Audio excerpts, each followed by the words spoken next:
clear. Enemy alert. Your scalp gets 1.5 times greasier, causing dandruff. Get triple anti-dandruff power. Supercharge with clear. Stop and pull over. Your scalp gets 1.5 times sweatier. For cooling power, supercharge with clear.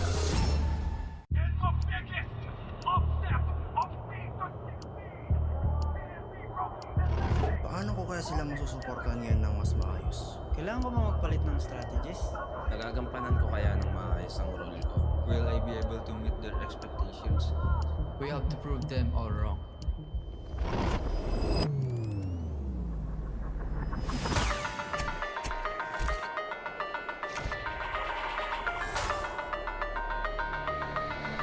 It's time to win.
Don't worry! The Only with Smart Power All 99. Hindi bitin with 10 gig data to power your games plus only Facebook or only TikTok. Load now! Foul! You know your scalp can get up to 5 times more dandruff? Get triple anti-dandruff power. Supercharged with Clear. Hey, you! Did you know men have 1.4 times weaker scalp?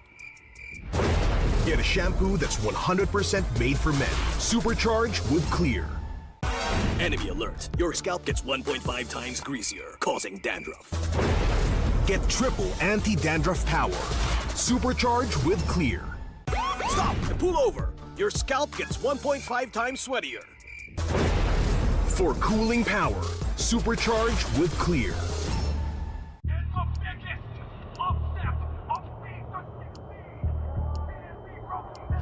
Paano ko kaya sila masusuportahan ngayon ng mas maayos? Kailangan ko ba magpalit ng strategist?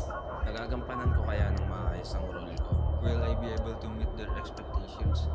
We have to prove them all wrong.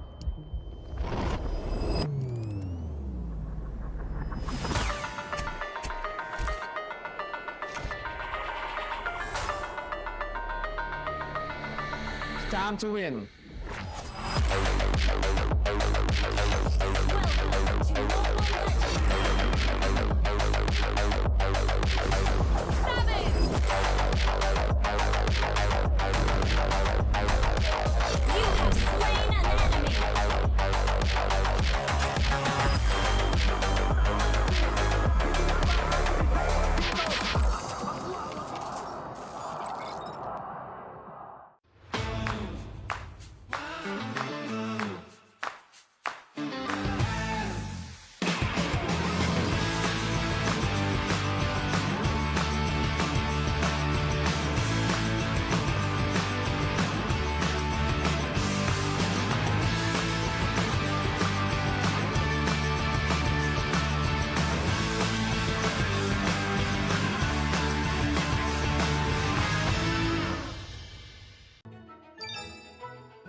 ka ba?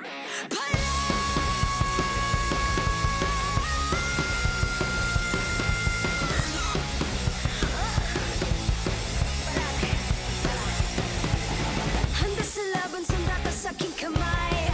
Watch with my click, wavy fire in the eyes. Yeah, I walk with my head held high. Ano ba yung takot kong tore ang aking gabay? Tiyag niya, may fam niya. I hold down the blade. Ako ang kabuuan. When you bring our name to the game. Eyes on the prize, do not, 'cause it's our time. Palag na to! Me again, you already know. Automatic ka lang na Filipino. Break us when we steal the show. Automatic ka lang na Filipino. Lakas ng Pinas. Palag na to! Kami na ang batas. Filipino. Lakas ng Pinas. Palag na to! Automatic ka lang na Filipino.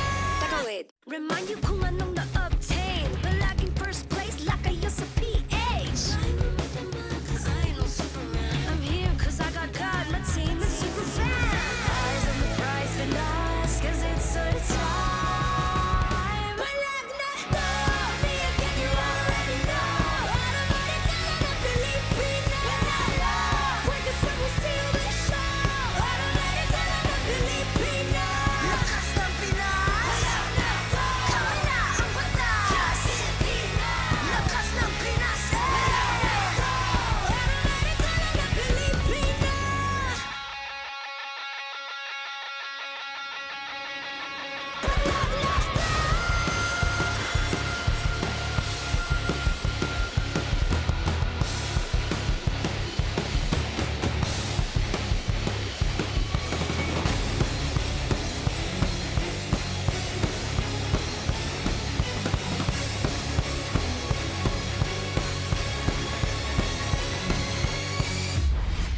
The 17th season of MPL Philippines is brought to you by the following sponsors.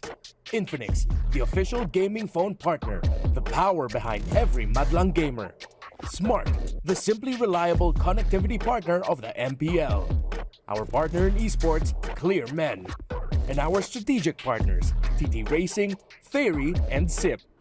Don't miss any MPL action by following our official Facebook and subscribing to our YouTube channel.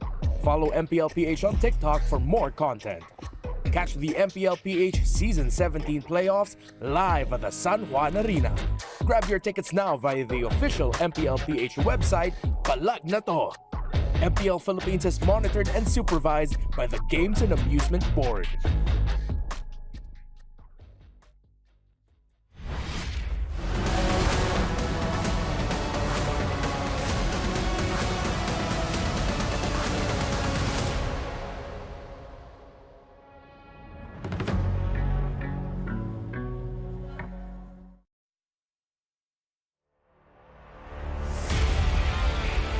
Face ng ating best of 5 ngayong araw na ito para sa ating upper bracket finals. Wala pa namang malalaglag ngayong hapon ito, pero makikita na natin kung sino ang aangat patungo sa grand finals.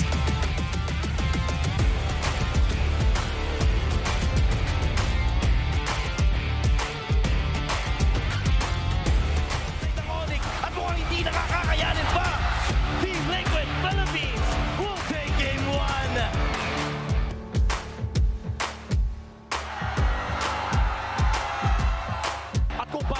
Ang ating regular season standoff between these two teams. Lahat nakapabor sa TLPH.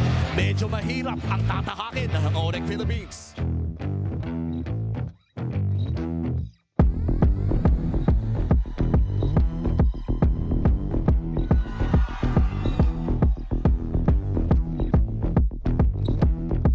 Team Liquid Philippines is now on match point. At isa na lang ang kailangan ng Team Liquid Philippines. Isang laro na ipapanalo para mag-book ang ticket all the way to Esports World Cup in Paris.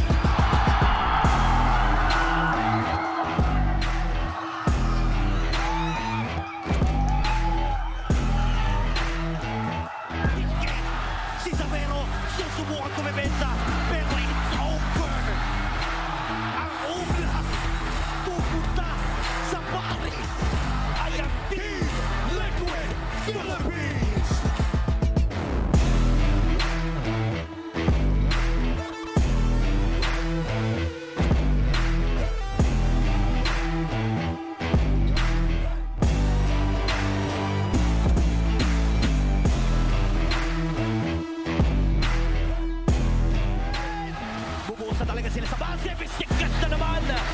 Literal na bitaw. Kung bitaw, walang pagtitipid na magmumula sa Team Falcons. At pilit na depensa ang dalawang miyembro. Ngunit may mga minions na kasama. At maaari nga nilang madaliin itong Game 1.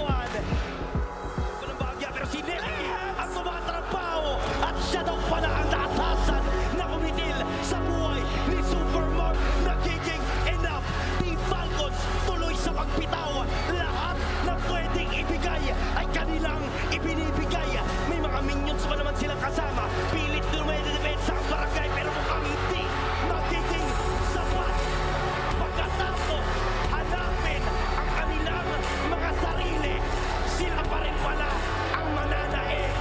Loyang lipad ng Team Falcons, punching their ticket to a rematch against ONIC Philippines. At patutunghayan natin yan bukas, ang huling ticket patungo sa Planes.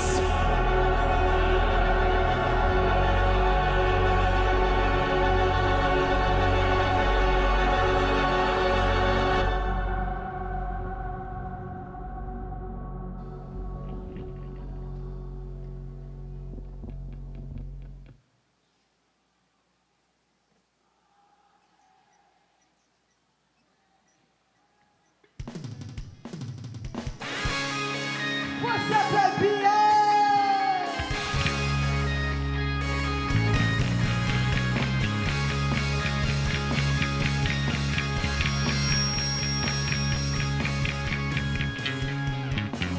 Mga sinubukan, bigat lang sa iniisip, dala ko.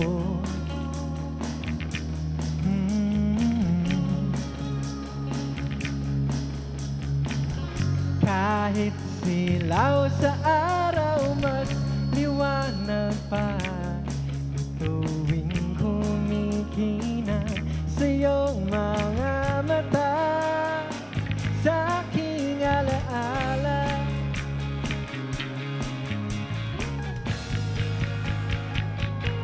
O masakit na malimutan ka, hirap ako tumatakbo.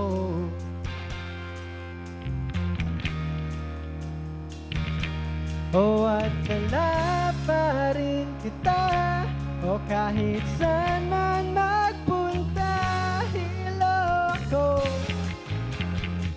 tumatakbo.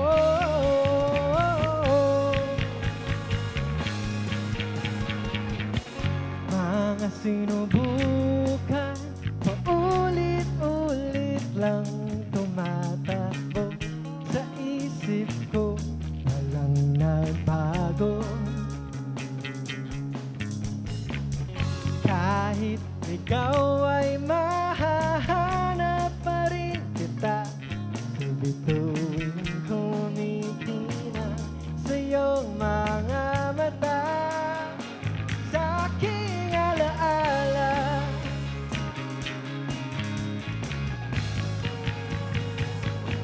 O masakit na malimutan ka, hirap ako tumatakbo.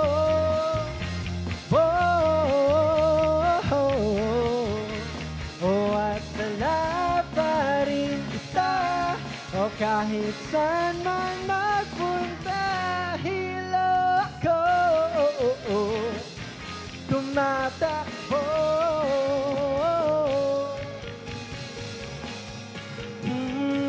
Kay sarap sa pakiramdam na kasama ka. O kay sarap sa pakiramdam na kasama ka. Kay sarap sa pakiramdam na kasama ka. O kay sarap sa pakiramdam na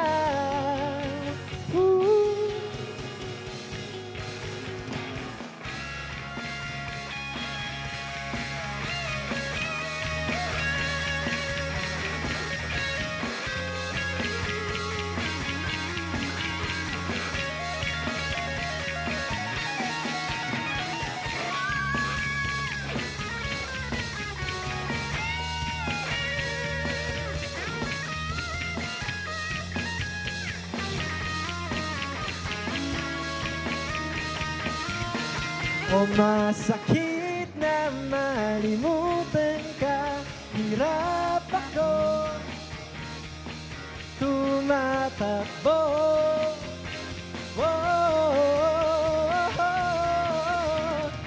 At dala pa rin kita, o kahit saan man magpunta, hilo ako tumatakbo.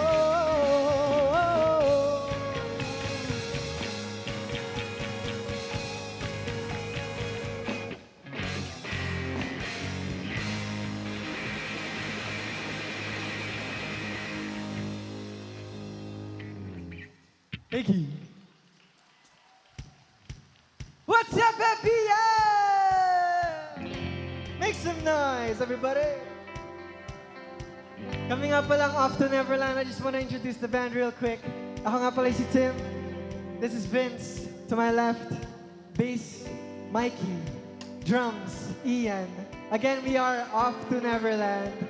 Follow nyo po Facebook page namin, Off to Neverland or Off to Neverland Music. Nasa Spotify na rin po kami. Thank you so much for inviting us. Super excited kami para sa MPL, guys. Sana excited din kayo. Excited ba kayo lahat? Yeah! This next song is our latest release. It's called Boombox. Hope you love it. Let's go!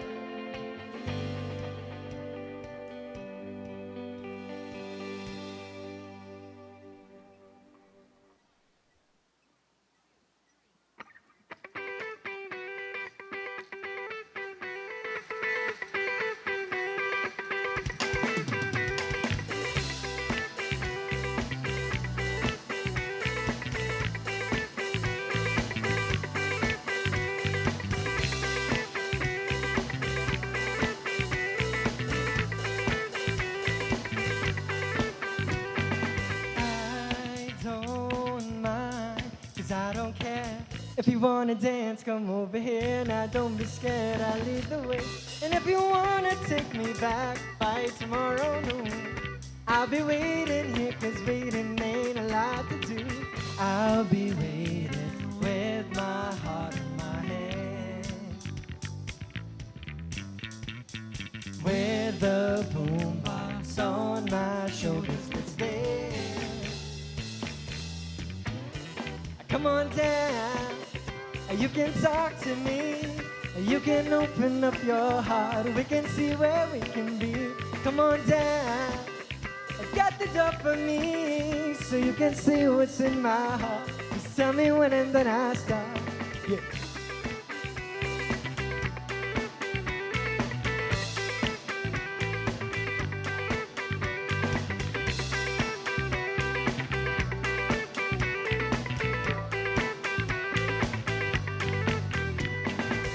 If you can't hear me, I'm feeling lonely, I'm feeling down, down, down.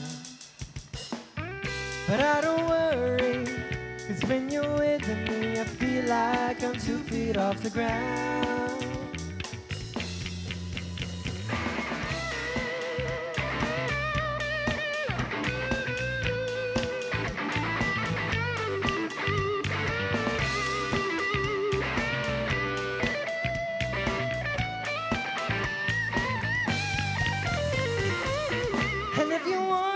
Me back by tomorrow noon, I'll be waiting here, 'cause waiting ain't a lot to do.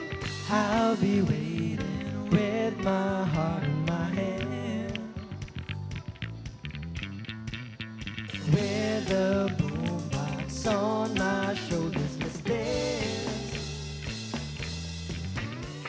Come on down, you can talk to me, you can open up your heart, we can see where we can be.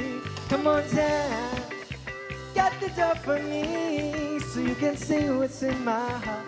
Just tell me when and then I'll stop. Come on down, you can talk to me, or you can open up your heart, we can see where we can be. Come on down, got the door for me, so you can see what's in my heart. Just tell me when and then I'll stop. Woo!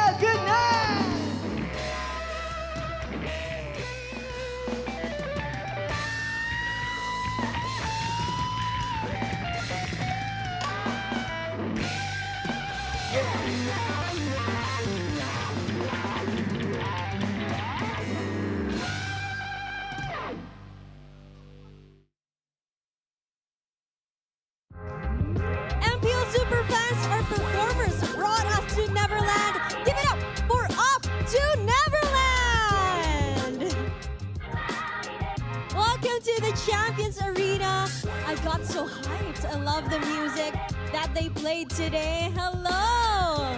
Hello, welcome to the Champions Arena. Please introduce yourselves again. Hi, we're off to Neverland. We're a band from Marikina. I'm Vince, this is Tim, Ian, and si Mike. Okay, they're from Marikina. It's nice having you here. We enjoyed your music so much, but I want to know, kamusta naman? How does it feel to be here in San Juan Arena for the playoffs? Saya kasi hindi namin naakalain na makakapag-play kami sa isang esports event. Bago siya sa amin. Wow. And ako bilang ML player din, it's nice to be here. Dati nanonood lang ako ng live stream, so finally I can watch the live event. And speaking of guys, how does it feel that you're one of the few artists who gets to experience na kayo ang nag-join ng world of esports and music here in one stage? We feel so honored. Ang pinaka-nagustuhan ko rin sa gaming community is how games bring people together like all of us here tonight. Sa OPM din, ganun. So it's a nice feeling na napagsama rin yung OPM pati yung gaming industry. It's nice to have you here, guys. Alam niyo, nakakatuwa lang din, katulad ng sinabi niyo. And si Ian na naglalaro ng ML, ano ba yung main hero mo? Angela? Angela! Joy! Drummer na Angela, man. So, where can we find your music? Saan ba namin pwedeng pakinggan ang pinlay niyong music and yung mga nirelease niyo pa? Yeah, so pwede niyo kami i-follow sa internet, Off to Neverland Music, Off to Neverland Music PH. Marami na kami na-release, especially yung latest single namin, Boombox, sa lahat ng music streaming platforms. And stay tuned lang kayo sa page namin for any gigs and updates. I love it. I love their music. Boombox, new music. Ladies and gentlemen, Off to Neverland! Show them some love, MPL Superfans. Maraming salamat muli. If you guys enjoyed their performance, I'm sure you're gonna enjoy what's in store for the playoffs day 4. At kung hindi pa kayo nanonood live here at the San Juan Arena, then this is your sign. And today, we will also find out which legacy will endure in the lower bracket finals sa pagitan ng ONIC Philippines at Team Falcons. Who will be the last grand finalist? Mamaya lahat ng yan, ako po si Denise. This is your host, Thea. And this is your very own Odin. Samahan niyo kami dito lamang sa tahanan ng pinakamalalakas. Ito ang MPL Philippines Season 17, the playoffs. Up to Neverland. When I say lakas ng Pinas, you say Palag Na To. Lakas ng Pinas, Palag Na To! Magandang hapon sa inyo lahat. Welcome. It's the lower bracket finals here. We're ready to kick it off. Thank you so much. We had an amazing night last night. Over here on the English stream, it's going to be me, Naisu, Brigida, and Midnight. And over on the Tagalog desk later, we'll have... Uwami pa rin kasama si Hans and Joshi and Naisu. Magandang hapon din sa iyo. Thank you. Salamat. Okay, also, before we talk about the matchup, MPL Philippines, of course, is monitored and supervised by the Games and Amusement Board.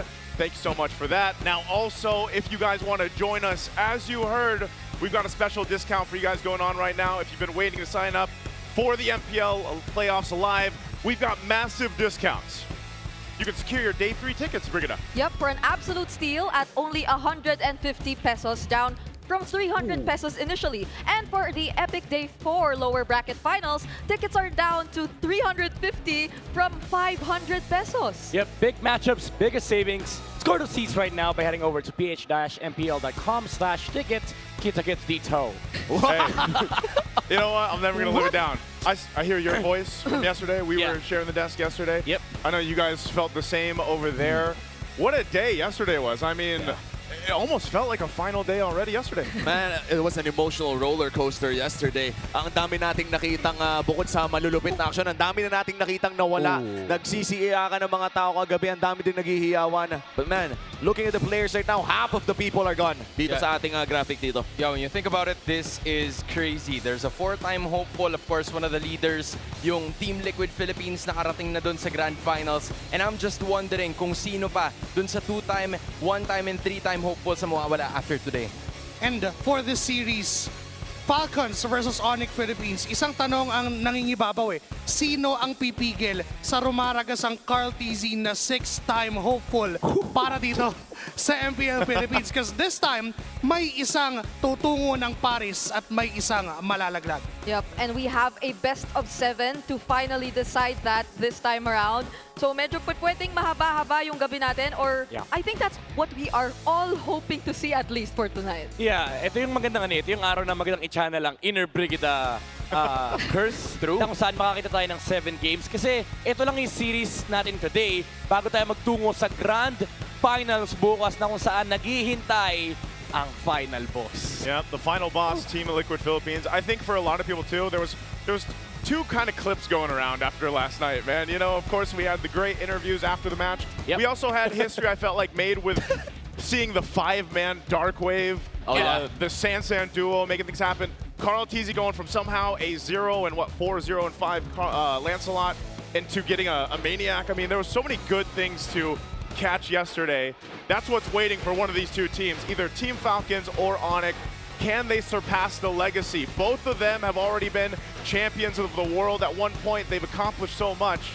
But now, they've got to make something new happen. They've got to surpass that legacy. Oh yeah, definitely. And para sa mga manlalaro na makikita natin sa laban na ito, at tila ba'y naglalaro sila sa anino ng mga nauna sa kanila. And I think most mababanggit natin dito would be Savero dahil hindi naman natin mapagkakaila na yung pinalitan niya sa loob ng ONIC Philippines ay isa sa mga pinakabatikan na gold laner sa buong mundo. I would say these two players na posible nating makita with Team Falcons having few in their recent roster ay mga foundations, hindi lang ng kani-kanilang koponan, but also for the entirety of MPL Philippines. Champions in their own right, performance-wise, stats, nandun talaga sila sa taas. Yeah, maganda yung binanggit ni Hans. Aside from the removal of the TZ mantle, na kung saan gustong buuin ni Kyle at ni Flap yung kanilang storya, marami din talagang naging past history ang Team Falcons na kailangan nilang i-override ngayon, even on the side of ONIC Philippines.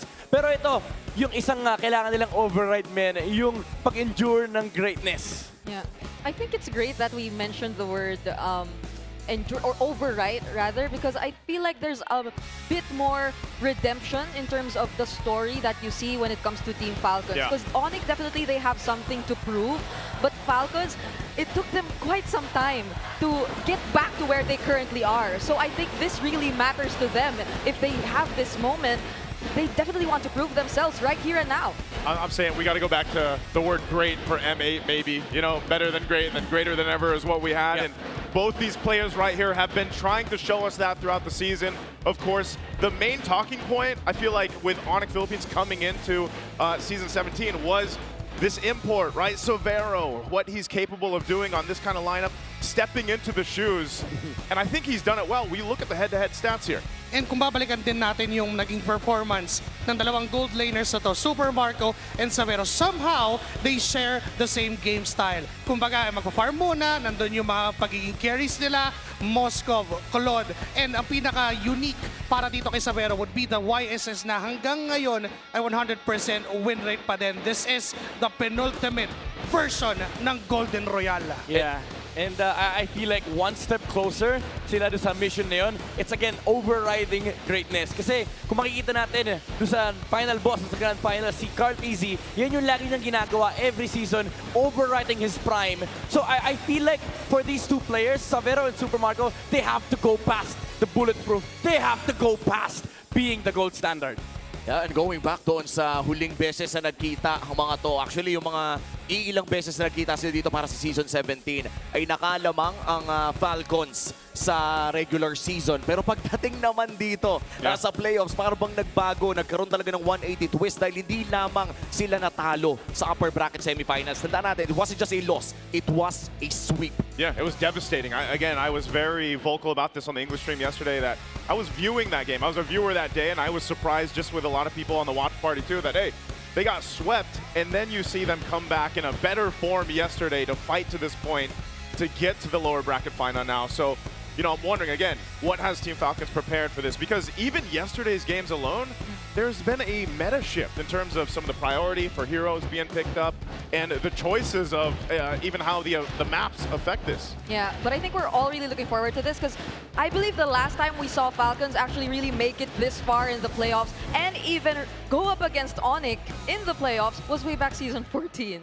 And that was when they were still Fnatic ONIC, and they also made it to the upper bracket final. So they're in a completely different situation right now. The opposite, if you may say, because it's an elimination match that they're going to partake in. You know what I feel like? For both Team Falcons and ONIC Philippines, they thrive when pressure is there. ONIC Philippines, during the play-ins, nakasalala yung buhay nila pero nanalo sila. Team Falcons, when they were in the lower brackets, when they were going up against Smart Omega, they were able to do it and take the victory. So I wonder what's going to happen. Well, I hope we have a full series ahead of us here for the lower bracket final. We're going to throw it over to the on-ground panel to break it down further.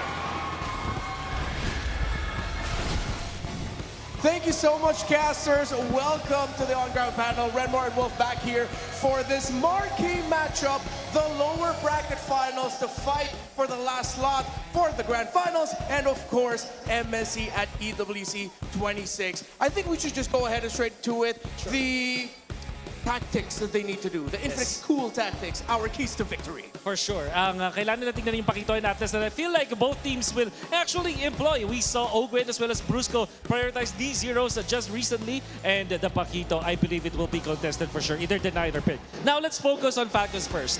We know na kailangan nila protektahan yung kanilang jungle up against ONIC Philippines dahil mahusay at talagang nakakatakot ang ONIC Philippines kapag nakontrol yung first few minute jungling dahil dun sa orange gambit na nakita natin, pati na rin yung Kikong's gambit. At ito, feeling ko favorite mo to, Renmar. Winning the Golden Royale means a lot para sa Falcons because this time they can prove that Super Marco pwede rin siyang bumuhat dito. And of course, for ONIC, careful around narrow bushes. Nakita naman natin ito kahapon. Ingatan yung mga eskenita kung saan nag-excel ang Falcons dahil related dun sa kanilang magandang box type strategy. If we deny that away from Falcons, ONIC Philippines will have a much better time.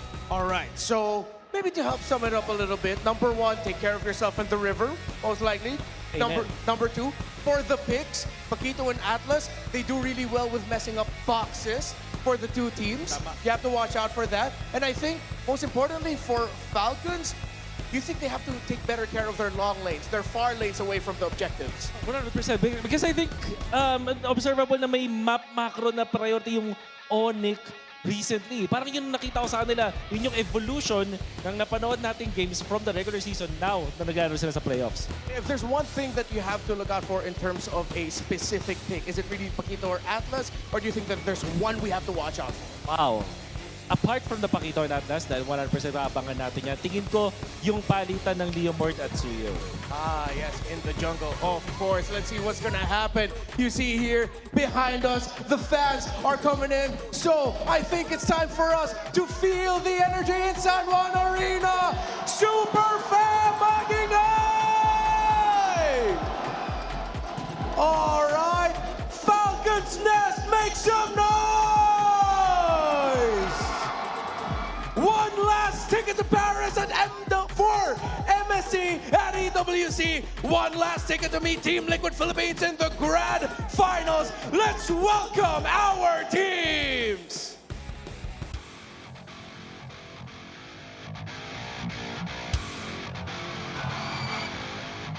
They were brought down to earth, but now they have awoken. Tonight, they seek retribution against the ones who dropped them.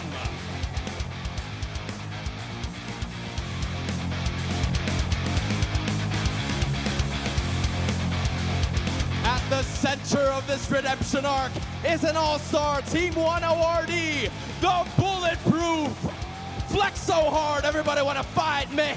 It's Super Marco and Team Falcons!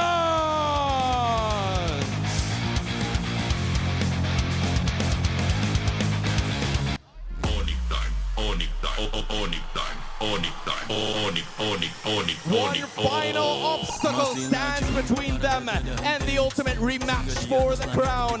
Tonight, they look to ground this Falcon flight once again. Bila ONIC pagkakandali, jangan semua harap dapat kas.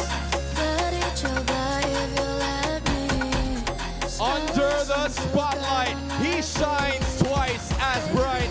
The pressure pressure is gonna prove that once more tonight. Press so hard, everybody want a piece of me. It's Severo and ONIC Philippines!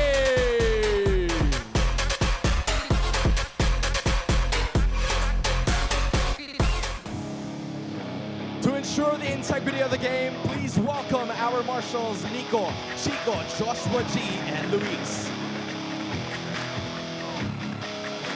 Our head referee is the Chess Master, Set. Our head coaches are Coach Moody for Team Falcons and Coach Hayes for ONIC Philippines. Who will be the last grand finalist? Will this be Titans in Paris or rivals in Paris? Champions Arena, make some noise!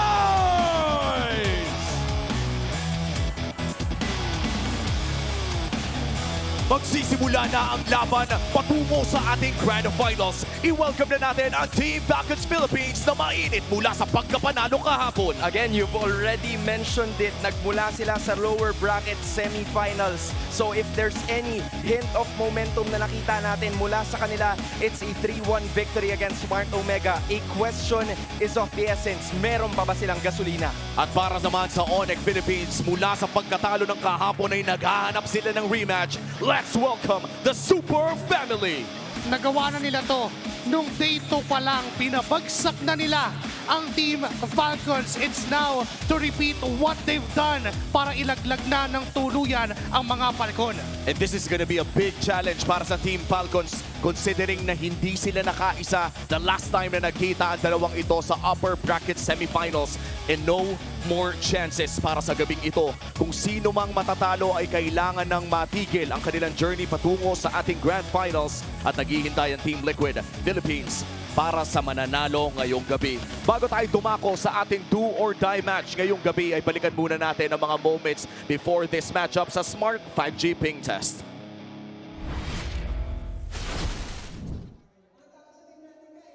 Team Gasoline para mahal na tayo. Jungle ako. Wala, talo na to. Ikaw ano mas gusto mag-jungle o mid? Mas importante yata jungle, pare. Sige, ako na lang magja-jungle. Pa! Patay mo yung blue! Patay mo yung blue! Yeah! Ay, kabi ko yung blues! Sa lahat ng fans namin, salamat sa pag-suporta. Sana patuloy nyo kami pag-supportan sa sa next season, sa playoffs ngayon. Thank you. Ano the preparation natin sa ONIC, Mark? Preparation namin? Wala, ganun pa rin. Ako hindi kami natulog ng 5 a.m. Talagang nagandaan namin yung ONIC. Hindi 5 a.m., lagi 6 a.m. 6 a.m. Ngayon 6 a.m. kami guys, nagpuwet talaga kami, parang study namin laro nila. Locked in na talaga ang ating mga manlalaro. Yan po ang ating Smart 5G Ping Test, ensuring the tournament integrity of this do-or-die matchup sa ating lower bracket finals. Magtatapat po muli ang Team Falcons and ONIC Philippines. And huling beses nakita ang dalawang ito ay nanalo ang ONIC Philippines 3-0 sa upper bracket. At ngayon naman naghahanap ng chance ang Team Falcons now choosing blue side and expanding rivers para sa ating game number 1. Alam mo, pakiramdam ko yung mga trentahe na makakaintindi sa akin dito, pare. Para tong Pacquiao Marquez 3. The first time, it's Team Falcons sweeping them in the regular season. Pagdating naman ng playoffs, biglang nagkaroon ng turnaround. So none of that matters now. What happens or what's most important ay yung magiging laro nila para sa araw na to. And also, I would like to double down on what the on-ground panel told us a while ago about the Paquito and the Atlas being contended dito sa game na to. And ang laking bagay na makuha mo yung blue side kasi nasa iyo yung chance na ipaprioritize mo ba yung Paquito dahil yun ang isa sa mga naging key factor dito sa playoffs. Ang laki nung binibigay na pressure ng Paquito. And when we talk about pressure, looking at Severo, siya yung magiging fall guy if ever makuha man ni Flap. Remember, that is Flap's signature hero way back nung naging M-World Champions ang Falcons. And we talked about legacies kanina lamang sa ating panel. And if there's one person na may talagang malupit na legacy dito, that would be Paquito's Flap. Na ngayon naman ay pasok na pasok sa loob ng ating meta. For the last few days ng ating playoffs ay nakakita tayo ng maraming mga XP laners na nagpipick up ngayon ng Paquito. Bagamat si Flap ay nagkaroon ng Benedetta the other day, masasabi natin na imposible naman na hindi ito nagpakito sa mga scrims nila. And hopefully, makakita tayo sa ating Game 1 draft pa lamang. I'd like to believe na itong dalawang teams na to ay medyo nailabas na nila lahat ng mga estratehiya. But at this point, parang hindi ka na kasi pwede magtago eh. Oo, kasi hindi lang basta-basta ang pinaglalabanan nila dito. Yung isa magpaparis, yung isa magpapares. Diba? Yan ang ayaw mo talagang mangyari.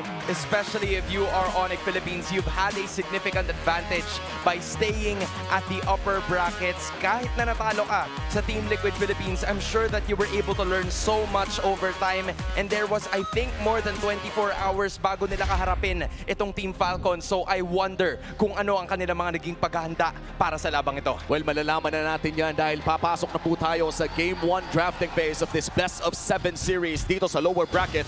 At sa ilog ng expanding rivers natin makikita kung sino nga ba ang unang makakakuha ng panalo sa ating BO7. Once again, this is going to be Team Falcons sa blue side at tatanggalin agad nila ang Vanny and Phobius. Meanwhile, for Coach Hayes ng ONIC Philippines ay agad niyang tatanggalin ng Marcel and Freya. I would like to also notice that dahil ang common denominator ng dalawang teams na to ay yung tanky na new hero which is etong si Marcel. Napakataas ang hybrid defense and both of these roamers, we've seen them perform this. Ogwen during the regular season, Brusco, pinakita niya to I think thrice during the playoffs or 2 beses nanalo yun kung di ako nagkakamali. And yun, yun yung pwedeng maging pinaka-factor talaga. Magiging agawan o di kaya permaban ang Marcel sa draft na to. At mukhang tatanggalin na rin yung Pakito. No? Pinag-usapan natin kanina kung gaano kalaki ang pwesto ni Pakito sa loob ng XP lane meta. Pero agad-agad nakukuha ng Kalea ang Team Falcons, setting up what could be a gourd pick. Pero para naman sa ONIC, may chance silang agawin ito. At ano pa bang mga choices ng ONIC dito? Pwede yung Valentina. Yung pag-agaw na parang na-mention mo kanina, yung Guinevere kasi parang ang tagal na ban kontra sa Smart Omega kahapon. Pero ngayon, mas bukas. So I think Team Falcons is testing yung hero pool nitong ONIC PH. Are they the type of team na gagamit ng ganong klaseng hero given na talagang diktika na yung best of 7? Well, nandun naman yung kayang gawin ni... Lalo na wala yung Baksa. Yung kayang gawin ni King Kong, lalo na wala yung Baksa. They might get the Valentina plus the Guinevere right away sa kanilang Red 1, Red 2, or the Leomord plus the Valentina, or Claude and the Leomord. Well, let's see kung anong kukunin nila. Mukhang Claude and the Zushin ang kanilang magiging choice. Locking in one of the biggest probabilities out there na lalabas nga itong Zushin sa kamay ni Super Friends. Now, for Team Falcons, makikita na ba natin yung gourd na ini-spam nila? Or maybe even a Harley na bukas pa rin pala. Harley Gourd, Harley Eve. Kasi yun yung mga common na pinaka-counter ng mga teams over that Jushin.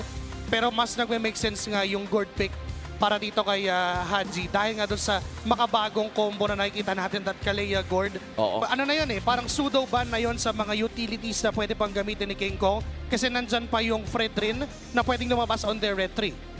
Medyo delikado nga lang no, kung sakali dahil with that Claude na may backline access, pwede pa kumuha ng dive hero. So instead, they're gonna go for a Valentina patay ng Suyu on the hands of Kyle and Hadji. Last pick here para sa ONIC Philippines.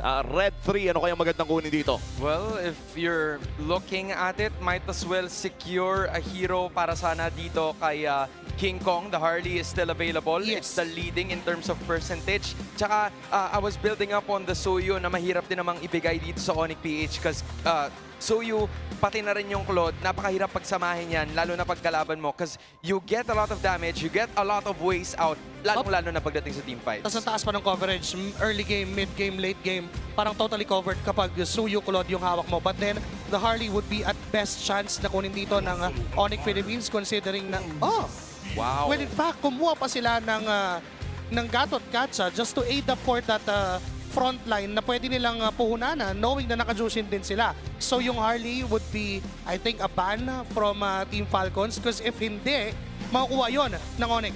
Well, malalaman na natin kung paano nga ba magpapatuloy ang draft na ito. Pero para hukayin pa mas nalo, kunin na natin ang tulong ng ating on-ground panelists. Thank you so much, Caster. So we're now here in the second phase of drafting. For Team Falcons, gotta say, I love that they, #1, took away the Kalea for Brusco, one of their best picks, and of course, Ogwen, pretty efficient with it as well. Then they paired it up with a Valentina, but they already showed their row mid trio, while ONIC still has a bit of room to adjust. Yun nga lang na-reveal din ng ONIC yung kanilang gatot na sa Jushin. So medyo alam mo na yung parang MO dito, which is dive ulit para dito sa ONIC Philippines. Meanwhile, for Falcons, hindi pa natin totally sure. Kadalasan hindi pinag-combo ang Kalea plus the Valentina kasi naghahanap ka ng burst. Pero Falcons mahilig talaga sa combo na to. So with the combination of this Suyo, meron na agad silang kill potential with this Kalea. Let's see if the playoffs allergy of Falcons towards the Moskov is cured, and they'll probably consider picking it up, unless ONIC decides to ban it, of course. But I wouldn't take it away from Falcons to maybe lean towards a little bit more of a late-game marksman, like a carry over the Moskov. But at this point, considering that playing the map looks like will work out well for them, as an option, they want to consider it, I think. Yeah. With Leo Moore being banned, mauubusan na mga options dito, itong si King Kong. Pero baka nagising siya ngayong araw, tapos nakita niya si Ryzen, tsaka si Carl TZ kahapon, at sabihin na, teka, ako nga rin, magla-Lancelot ako. Yeah. And I feel like Lancelot might fit in this last pick kung sakali. That means, though, that they will have to look for a good EXP laner na hindi magbibigay ng magandang ultimate sa isang Valentina. Although the Terizla would be really good para sa ONIC, parang ang hirap ibigay ng penalty zone. So baka mag-settle na lang sila dito with either Alice o kaya naman ng isang clue for ONIC Philippines. Yeah, but the last time we saw Haji go up against a team with an Alice while he was using a Valentina, he ended up getting a highlight, and people realized then that he was the best Valentina in MPL PH Season 17. But no, I agree, because the pool of EXP lane heroes that don't have big ticket ultimates but still slots in well for the lineup of ONIC is close to non-existent. You really have to end up giving a good ultimate to Falcons. So, well, maybe the glue might be an option, but you mentioned the Lancelot for the jungle as ONIC rightfully so takes away the carry. I think there's still a world where instead of the Lancelot, ONIC might end up falling back on an old favorite and the Joy. It's just that with the presence of the Kalea and sure target lockdown, it's going to be a tough game for that Joy if ever. Yeah, and I don't want to pair it up with a Claude. Usually, you want to pair it with a independent gold laner so that you will not have too greedy. There's the Alice that we talk about. Now for Falcons, they'll be looking for their Shred. Moskov is still open and it seems like the best option here. At the same time, I wouldn't mind them going for a Bruno or a Clint even, because he comboed that up with a Kalea and you have that synergy. Speaking of an old combo with the Kalea, I'm wondering, with all of the dashes, they might need more dashes. I was thinking maybe they take a page off of Severo's book and end up getting a Beatrix. But it covers the damage aspect, but because of the Alice being there, Moskov, as we suggested earlier, should just be the best pick. In terms of the EXP, though, kind of tough with the Uranus gone. Oh, wow. They might go to Hilda, and Harriet also has that synergy with... they go Arlet. Even when there's no additional stun apart from the Kalea. Yeah. So if you're ONIC, I think you're incentivized to actually go for the Lancelot here. Or maybe a Nolan so that it will be much faster. I believe that amongst all the choices that we've said, Nolan might be the best option for them. We did see it earlier this season also. The Harley is The Harley is open. Yep. They might end up settling for that if they just want to be able to match the damage that, of course, Falcons would want to go for. But I think it's unanimous. All the junglers we mentioned just have burst damage at one point. Yeah. But the best thing about Harley is that it is really good at starting the fights and the good poke as well. And you're very strong in the early stage when it comes to your farming. That can also be said for the Nolan, for example, or Lancelot. But the Harley is just easy to execute. And imagine Dasping the Harley in this. This stage in the MPL Season 17. I bet they're wondering, how did we get away with that? I bet they were running down a list of junglers as well and thinking, wait, the Harley's open, and they get it. But for ONIC, I have to say, I think they ended up with a lineup that is a little bit more easier to pull off. If you missed it just now, you can go back just a little bit. We do have QR codes that you can scan for a chance to win 1,000 MLBB Diamonds. 74% is the super fast prediction for this matchup. Personally, Wolf, I prefer the ONIC lineup. It looks more simple to execute. I totally agree with you. This Jushin Gatot catch-up with the Harley, it has worked so many times before, and I'm sure that it can work up against the composition of Falcons. This is a best-of-7 lower bracket finals MPL Arena. I wanna hear you scream! Casters, let's go! Ramdam ng buong San Juan kung gaano kabigat ang laban na ito between Team Falcons at pati na rin ng ONIC Philippines. Isa lamang ang makakaangat matapos ng seryeng ito. Pero ang good news naman ay Game 1 pa lamang ng ating Best of 7 series. There is a chance na maghaba ang gabing ito at sana totoo ang ating haka-haka na Game 7 ito. Well, isa lang naman kasi ang laban ngayong araw, di ba? Might as well. Pero base sa nasabi ng ating on-ground panel, nagmistulang maganda talaga yung mid lane trio ng ONIC Philippines. So let's see if they're gonna be able to use that to the fullest extent o makaka-counter ba yung Team Falcons entering this series. Medyo surprising na nga na hanggang sa kaduluduluan ng draft ay open pa rin yung Harley na gamit ni King Kong. It would really provide a lot of speed sa kanilang farming capabilities and also yung threat na pwedeng bigyan kahit sinong nasa harap. Pero ito na naman si Brusco, kahit na mag-revitalize siya, actually nababaliktad pa yung sitwasyon and it's gonna be the rest of everything. Si Kyle pa ang unang tinamaan. Isasama pa sana si Haji pero nakapag-flicker away. It's ONIC Philippines with first blood. Tapos rekta invade pa ang call dito ng ONIC Philippines. First blood plus an invade inside the jungle of Team Falcons. Hindi pa nagsawa sa isang green camp. Sinubukan pa yung isa. tapos hindi pa level 4 si King Kong doon ha. It's just the poker tricks na ginamit nila and even yung damage output ng isang Joshin plus yung damage ng isang Gatot Kacha. Kasi hindi na naman biro yung damage ng Gatot Kacha kapag binababaran mo yung kanyang first kill and even yung kaltok mula doon sa passive.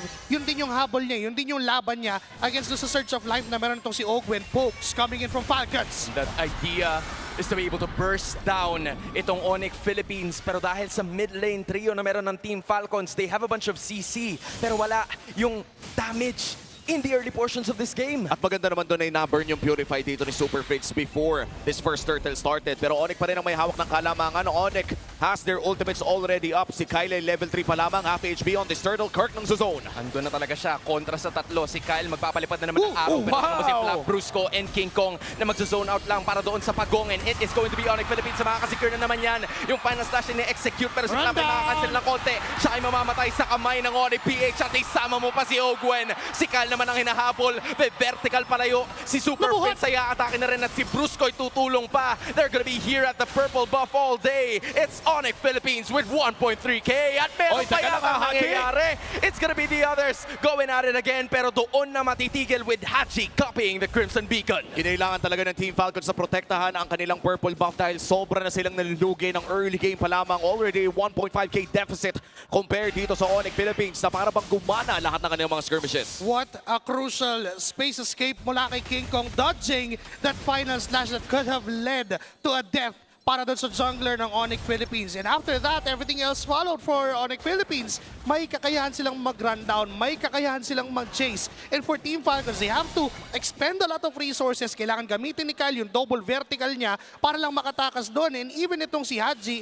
nahihirapan siya kasi once mawala yung double dash, maglalakad na lang yung Valentina niya. Purify is available para dito kay Savero kaya naman hindi ata itutuloy ng Falcons ang balak nilang masama sa gold laner ng ONIC Philippines. Reset na lang muna ang kanilang call at hindi naman gumagalaw ang lamang ng ONIC Philippines pero napaka-proactive ni King Kong sa pag-i-invade sa loob ng jungle ng Falcons. Yun naman yung kaya dapat asahan sa isang Harley, yung bilis ng pag-ikot sa jungle camp and yung speed ng pag-clear ng jungle camp. Kasi even dalawang poker tricks lang is enough para bumawas o pumatay ng isang green camp. So, minamaximize lang ng ONIC Philippines yung kalamangan nila. This is somewhat going to the mid game and pwede mag-translate papuntang late game kung hindi mapipigilan ng mga Falcon. At Hunter Strike nga tayong inaabangan dito kay Kyle. No? Hindi na magmamadali patungo doon sa Sky Piercer. As we wait for the second turtle of this game, 5 segundo bago ito lumabas. ONIC Philippines pa rin ang may hawak ng somewhat big na gold lead. 4 minutes in.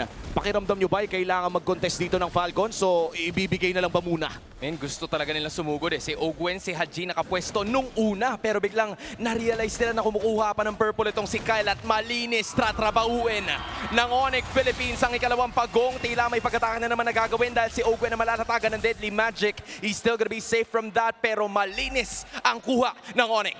You know what? Even if they want to, even if Falcons wants to contest for that objective, hindi nila kaya. They just can't. Dahil doon sa kalamangan na hawak ng ONIC Philippines, pwede silang tumayo ng ganyan. Parang nakabalibot na naman kay Ogwen. So inatatak niya na lang. Pressure na naman na nawala ng buhay sa pagkakataon na yun. Wow! Magmo-moonwalk palabas kami ng AOG. It's ONIC with a pick-off. 4-0 in terms of kills. Malinis na naman ang pag-atake ng ONIC Philippines. May nakuha sa loob ng gubat. Nakakuha pa ng isang kill. Immediately transitioning it to mid lane pressure as well. Para bang yung early game talaga ng ONIC ay nakukuha nila lahat ng kanilang gusto. Kung gustong makasurvive ng Team Falcons right now, they have to pick their fights. Kailangan alamin nila kung saan sila lalaban and they have to be a full 5v5 fight.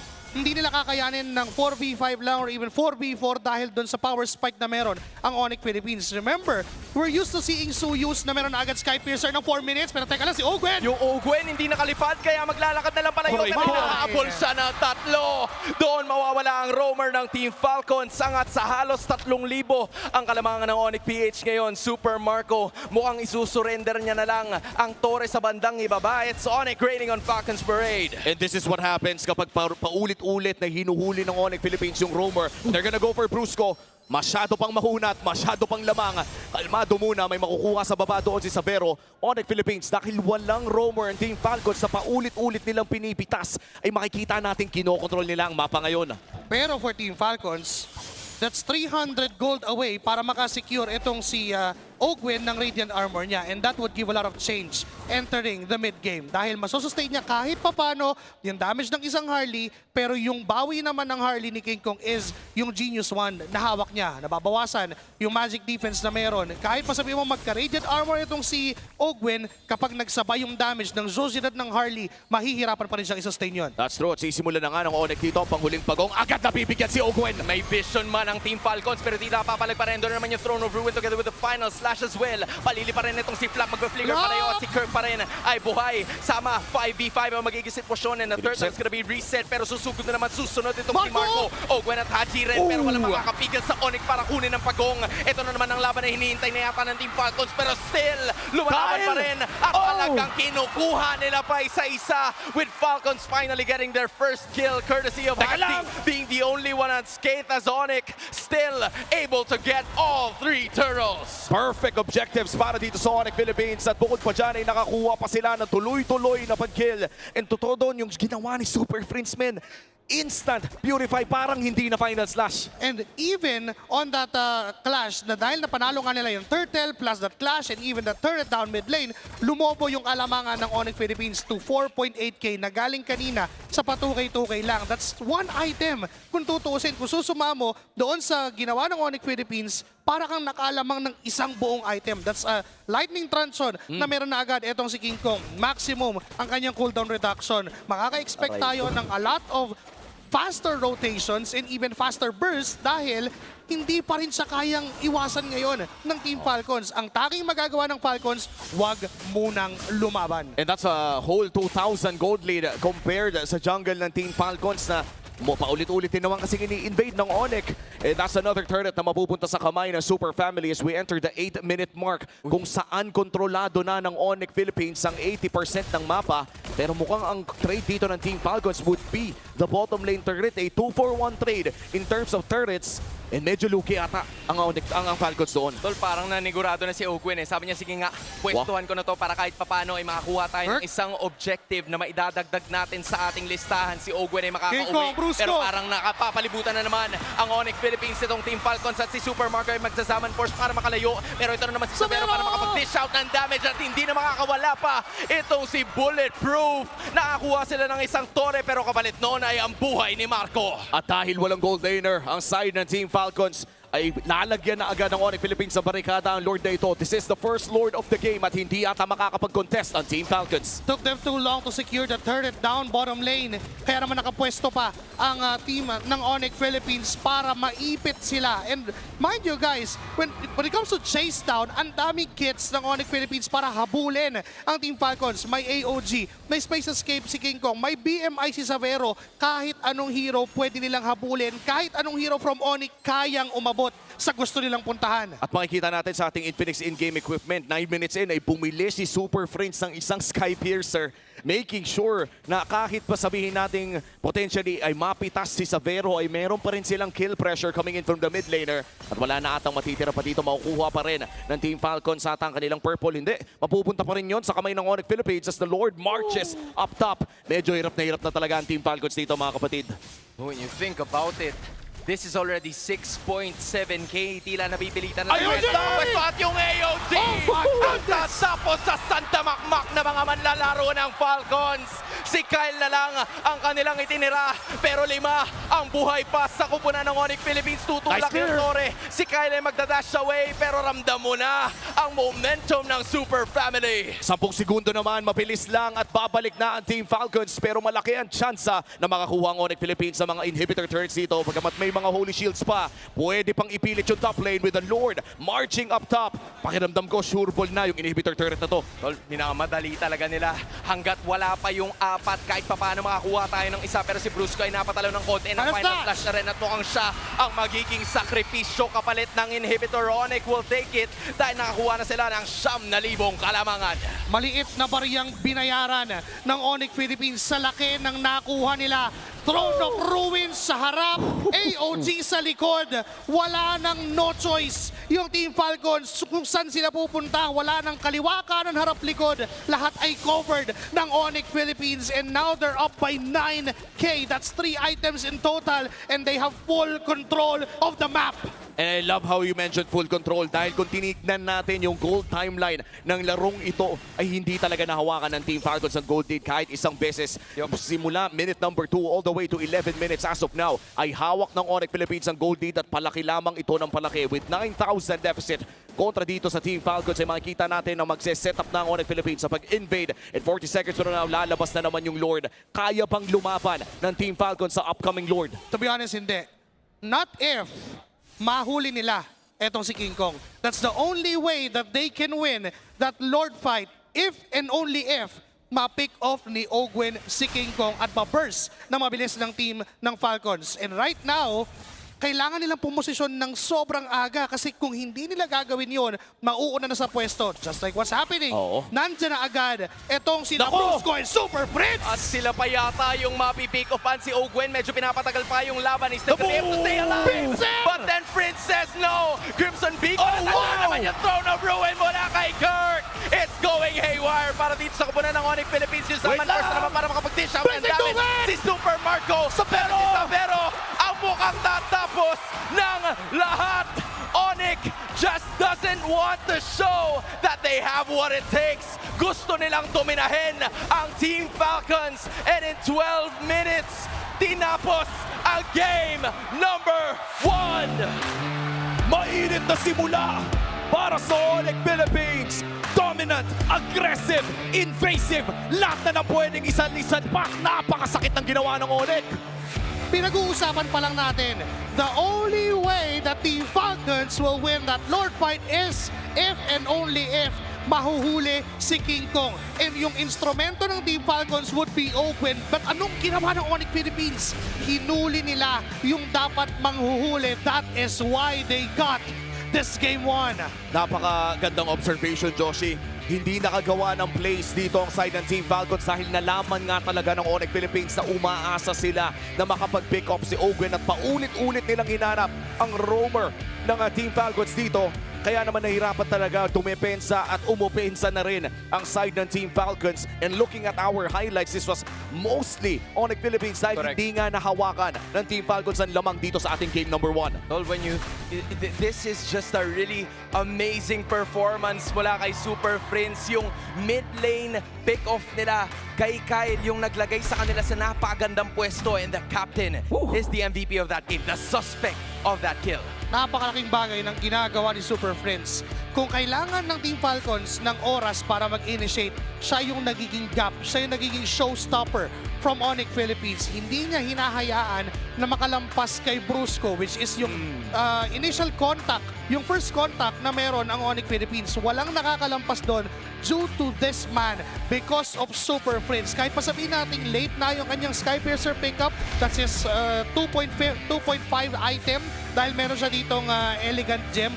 Okay lang yun eh kasi hanggat may mana siya, hanggat nakakapag-dish out siya ng constant damage over time, yun na yung key factor eh. Hindi makakagalaw at hindi makakalaban ng Team Falcons. At nakita natin gumana din yung Sky Piercer na yon. In fact, doon sa pinakahuling pick-up nila doon kay Ogwen sa baba ay mabubuhay na sana ng kakarampot ang buhay si Ogwen. Pero nadaplisan ng lantern nito ni Super Friends. Kaya naman natuluyan na sadly para sa Team Falcons. At dahil dyan, ONIC Philippines, pinagpatuloy lamang nilang pagkuha ng mga objektibo. But let's talk about the team fighting. Naging napakaganda ng mga pasok nila Kirk, mga pasok nila Brusco. Paano ba nila nasiset up yun? Very perfect example. Dahil nga din sa ginagawa ni Super Friends na hindi makakalapit ang mga members dito ng Team Falcons, nagkakaroon na ng narrow line kung saan dadaan at saan pupunta. And yun yung nakikita nila Kirk and even ito ni Brusco. Yung moment na paback pa lang ang mga members ng Team Falcons, that is the perfect time for re-engagement na ginagawa naman nila Kirk, that blood gleam,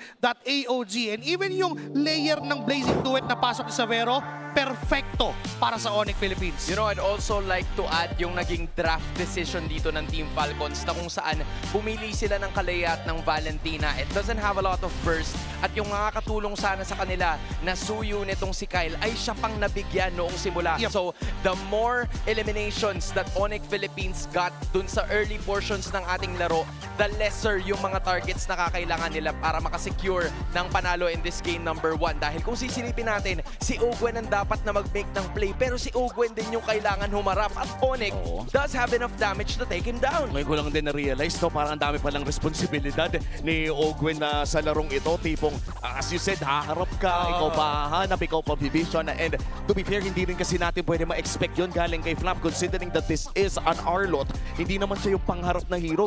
Gusto mo may kulang factor ka pa rin when you're using this Arlot. Tapos gusto mo rin na dumive ng backline. And we've seen that a couple of times na yun yung ginagawa ng Team Falcons. Yung picture ng kanilang clash is si Ogwen sa harap, tapos magpapano sila ng overextension, si Flap sa likod, susubukang huliin yung Harley because he alone, kaya naman niyang lumaban doon sa isang Harley, may damage ang isang Arlot. But unfortunately, nagalawan ng ONIC Philippines right from that first turtle, yung hindi tumamang final slash and yung continuous snowball na nakuha ng ONIC Philippines. Remember, this is a Harley we're talking about. We're not talking about a Fredrin na madaling pabagsakin yung power.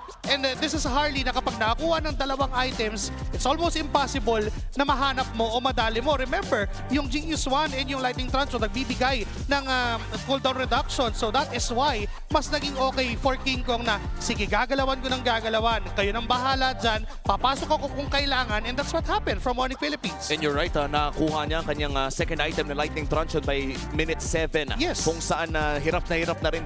Hirap na nga at Team Falcons sa hanapin itong jungler na to. And by minute number 7, near elusive na talaga itong Harley na ito considering na wala ng cooldown technically yung space escape niya as you said. This was a fairly short game as well. One of the shortest if I'm being honest. Ang shortest natin record so far para sa playoff season 17 would be 10 minutes 30. This time, 2 minuto lamang ang nilamang sa record na yon. And to think this is our lower bracket finals, how big of a deal is this na makakakuha ka ng dominant victory game number 1? Kung tutuusin mga pare, wala pang panalo ang Falcons kontra ONIC. Oo nga, during the postseason. Yes. Right? Because this is where it really matters. Yung mga regular season affairs, it placed you in a really good spot. That's where it stops. Pero pagdating ng playoffs, it needs to be something different. At yun yung ginawa ng ONIC Philippines. Mentally resetting, actually preparing, and then getting this game 1 win. Well, MPL fans, may mga bagong beasts sa Land of Dawn. With the Infinix GT Watch 5 Pro on your wrist, GT Buds 5 in your ears, and GT50 Pro in your hands, you can now unleash the liquid cooling beast. Powered by HydroFlow Liquid Cooling and 144 FPS MLBB certified performance, no lag, no heat, pure cool, pure speed every game. And of course, as a gift for our MPL superfans, Infinix is launching an exclusive payday sale from May 27 to 31 with up to 30%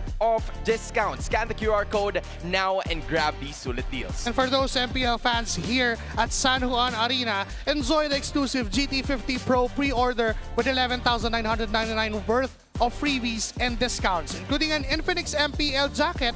The first 10 pre-orders daily at the Infinix booth will get free Grand Finals tickets. Kaya naman wag na kayong magpahuli. go get your Infinix today. Imaginein mo, no, nag-pre-order ka na nga ng napakalupit na phone ay magkakaroon ka pa ng Grand Finals tickets na by the way ay di ko nga alam, sold out na ata yun bukas eh. By the way, to dominate the land of Dawn, you need a connection that never lets you down. From scouting rotations to tracking the pros, stay online and in the zone. Power up with the Smart Power All 99. Get 10 gigabits of data for MLBB and your favorite apps, plus unlimited FB, calls, and texts. Share every GG moment with Smart, the simply reliable partner of the MPL. At napaka-reliable talaga ng ating mga partners dito at hindi lang yon dahil it's history, it's in the making. Superfans, the very first MCGG crew clash has officially kicked off and the competition is heating up. That's right, because your favorite KOLs are locking in their crews right now and are clashing head-on for ultimate bragging rights. And you too can get in on the action. Scan the QR code now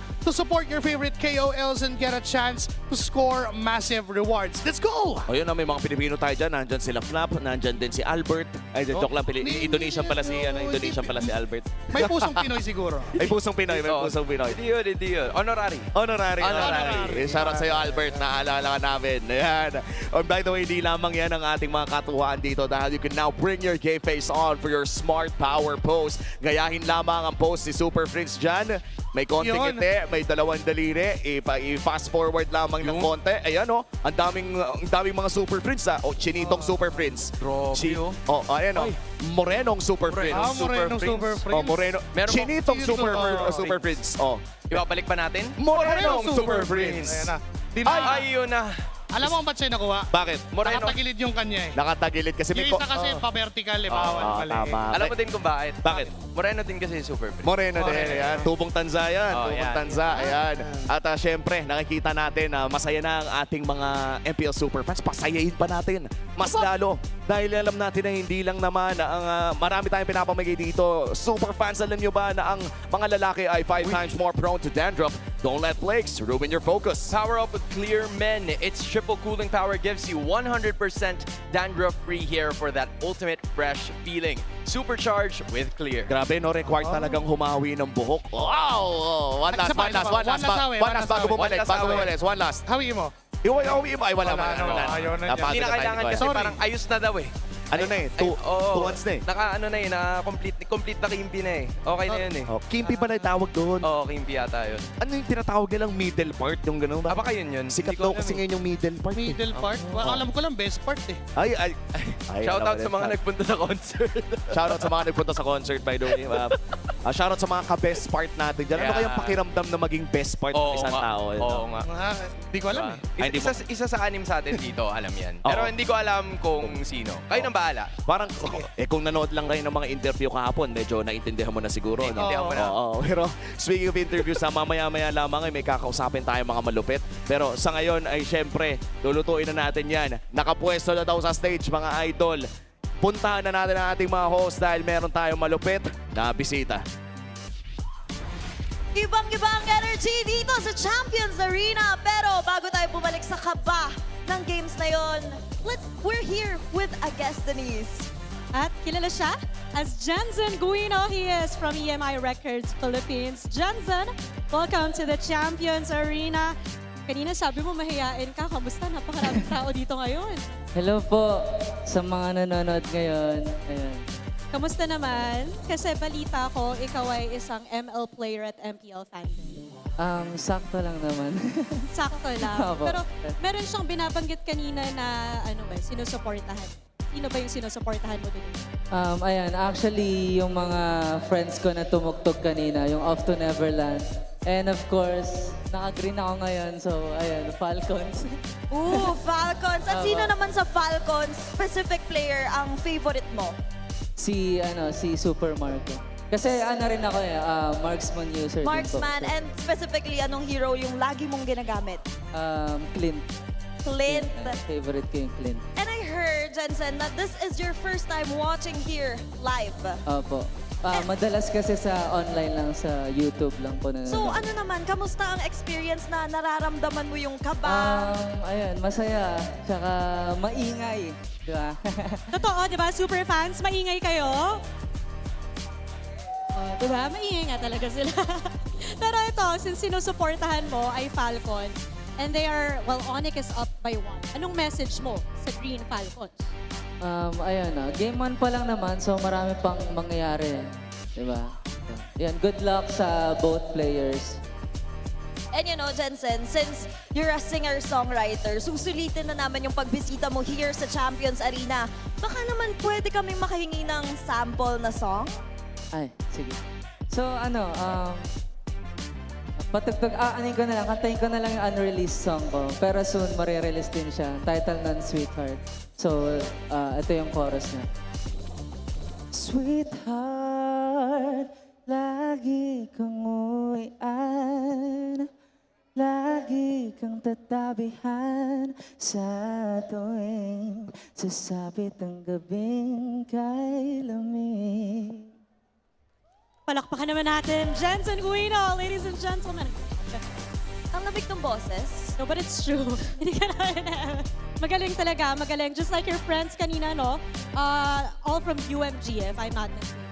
Yes, Denise, and magandang stream soon yung Sweetheart na music na yon. Siyempre, kapag may kaduo ka sa ML, it's the perfect Sweetheart moment. But maya-maya lang ay babalik na tayo sa aksyon sa game natin na best of 7 and we'll see if makakabawi ba ang Falcons or magpapatuloy ba ang Team ONIC. But meanwhile, ibabalik na natin to sa ating casters. Abisado ko na. Parang parang naramdaman mo na hindi ko mangyayari Nagulat ako doon. Ang lamig ha. May shoutout sa'yo, Coach Moody. Pero ito talaga, nako. Nagtataka kami doon sa panel bakit hindi napili ang Moscow. I like what the term that you used earlier, that Moscow allergy. And I think that most of the fans of Falcons are quite expecting this hero to be picked up in the last minute. Parang lahat ng signals nandun eh. And yung best Moscow player natin dito sa Pilipinas for a long time, hindi nakahawakan yung Moscow. Well, I mean, you could see though what Falcons were thinking about with the R-Lot, with the Harith. Pero yung ngayon sinasabi namin, mas mahirap siya i-pull off. It's so much more demanding to make work. So let's see some clips that would maybe help supplement that, or at the same time get a good feel as to how ONIC Philippines took care of that really quickly. So tinignan natin dito yung bandang 9-minute sentences. Although lamang naman yung ONIC Philippines at this point. Pero papakitaan nila tayo ng symphony of skills as Coach Kenji would say. Ayun no, napakagandang initiation coming out from Kirk, but the backup was even better. Kaso nga lang yung mga ganito play, hindi ito yung parang pwede natin sabihin na talagang matindi. Kasi parang ginalingan lang ng ONIC Philippines, but this one, somebody is stepping up once again. We talked about how the Golden Real needs to be won by Falcons, but this time, yung mga initiation na naman at syempre, yung blazing duet that eventually will come from Savero, yung timing talaga nitong ating import mula sa Indonesia, really impeccable at all times. There's really not much to explain on that, pero yung fact na stagger nila yung kanilang mga team fighting tools that allowed them to actually win against Team Falcon. Yeah, and say what you will about drafts. At the end of the day, if the opposing team just look like they're performing better than you, they're executing better, and especially with how ONIC Philippines played that game number 1, there's only so much that you can say about going back and calling back to, oh, I wish they picked this, I wish they banned this instead. We have to acknowledge ONIC Philippines just look really great today. Yeah. At Renmar, you mentioned to me earlier, off-cam mo naman ito nasabi, na yung lineup dito ng Team Falcons in the game number 1 was time composition, or they want to go for the burst, I guess the time composition. At ang ginawa ng Team ONIC Philippines, they staggered yung kanilang mga team fights. So parang imagine mo siya na parang imbes na bayaran nila ng buo yung kalaban nila, yung kanilang utang, installment nila. That allowed them actually to have even more tools as the team fight progressed. So yun yung naging advantage din ng ONIC Philippines. I think for Falcons now in this, as we head into the draft. Oh wait, before we talk about Falcons, let's talk about these stats on screen right now. For King Kong, 1,067 GPM. The highest GPM in a game in MPL PH playoffs history was in the Season 14 upper bracket finals. Of course, also against then Falcons AP Brent. Game number 4. It was the Suyo. It was during the time right before Suyo got, before the little bit of changes to balance him out. This is when he still had the magic defense with his immortal form. Oo, yung talagang masasabi nating OP na Suyo. Pag nahawakan ni King Kong, talagang nakakatakot. But at the same time, hindi pa ito yung updated na mapa. But of course, parang pwede nating expect na itatanggalin to ng Team Falcons away from them. That's probably why the priority on the Suyo was there for Team Falcons, despite them being a primarily Guinevere type of team. Yeah.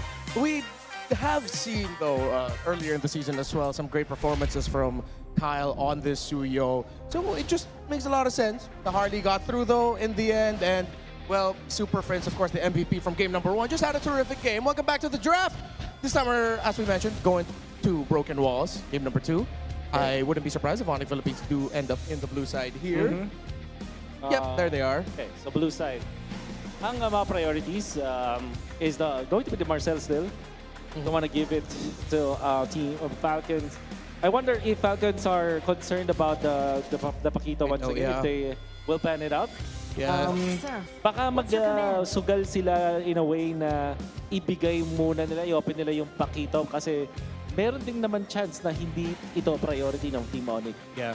We did see some draft patterns from yesterday, though. I think it was from the second series, more of, between Omega and Falcons. Wherein, and this is what we were talking about before the start of the day, with the Phobius banned out by blue side, Falcons banning out the Fray, of course, rightfully so. There's a chance of the Paquito showing up as the first pick on the blue. So that's still the possibility. ONIC, that might be where they're headed towards because they themselves banned out the Jushin as the first pick. Yeah, that's right. So, ang ina-expect din natin dito is the Harley, but it wasn't.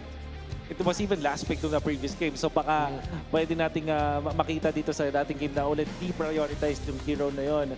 I can't seem to remember. There was the Paquito. It should be the Paquito as the last one, but we'll see if Falcons will open it up.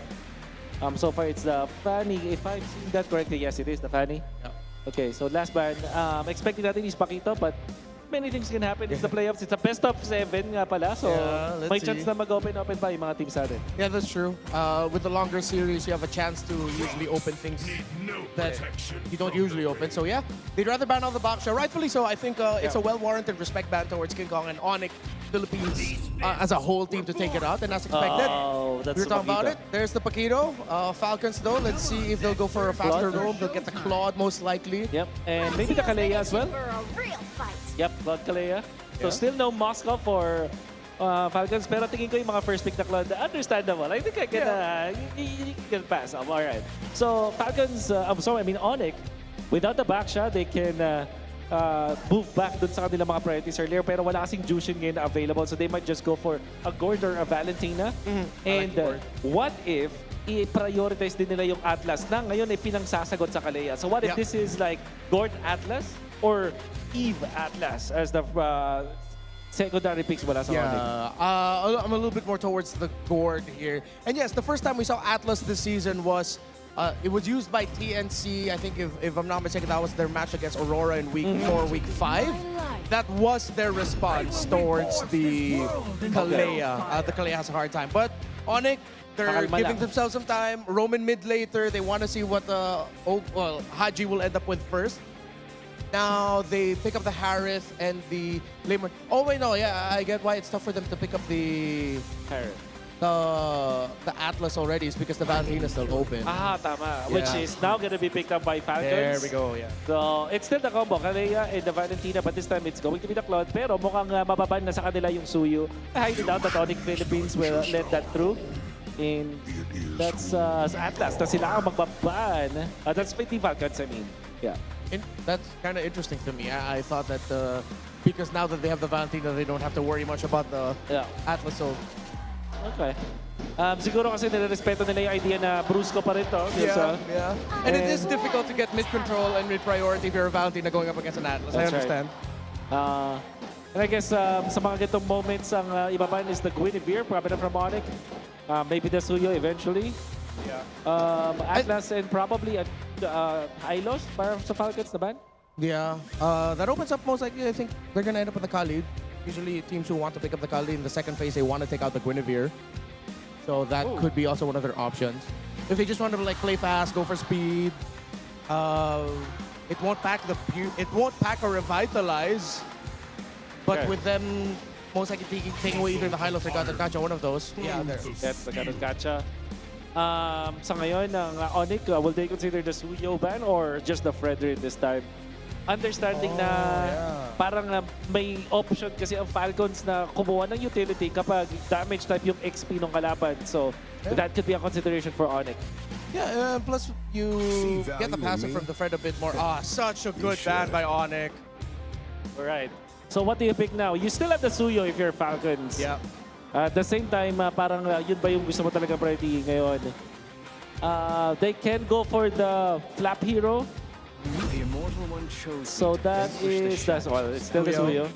Medyo na no choice sila doon. Okay, now it gets interesting. What is your mid duo?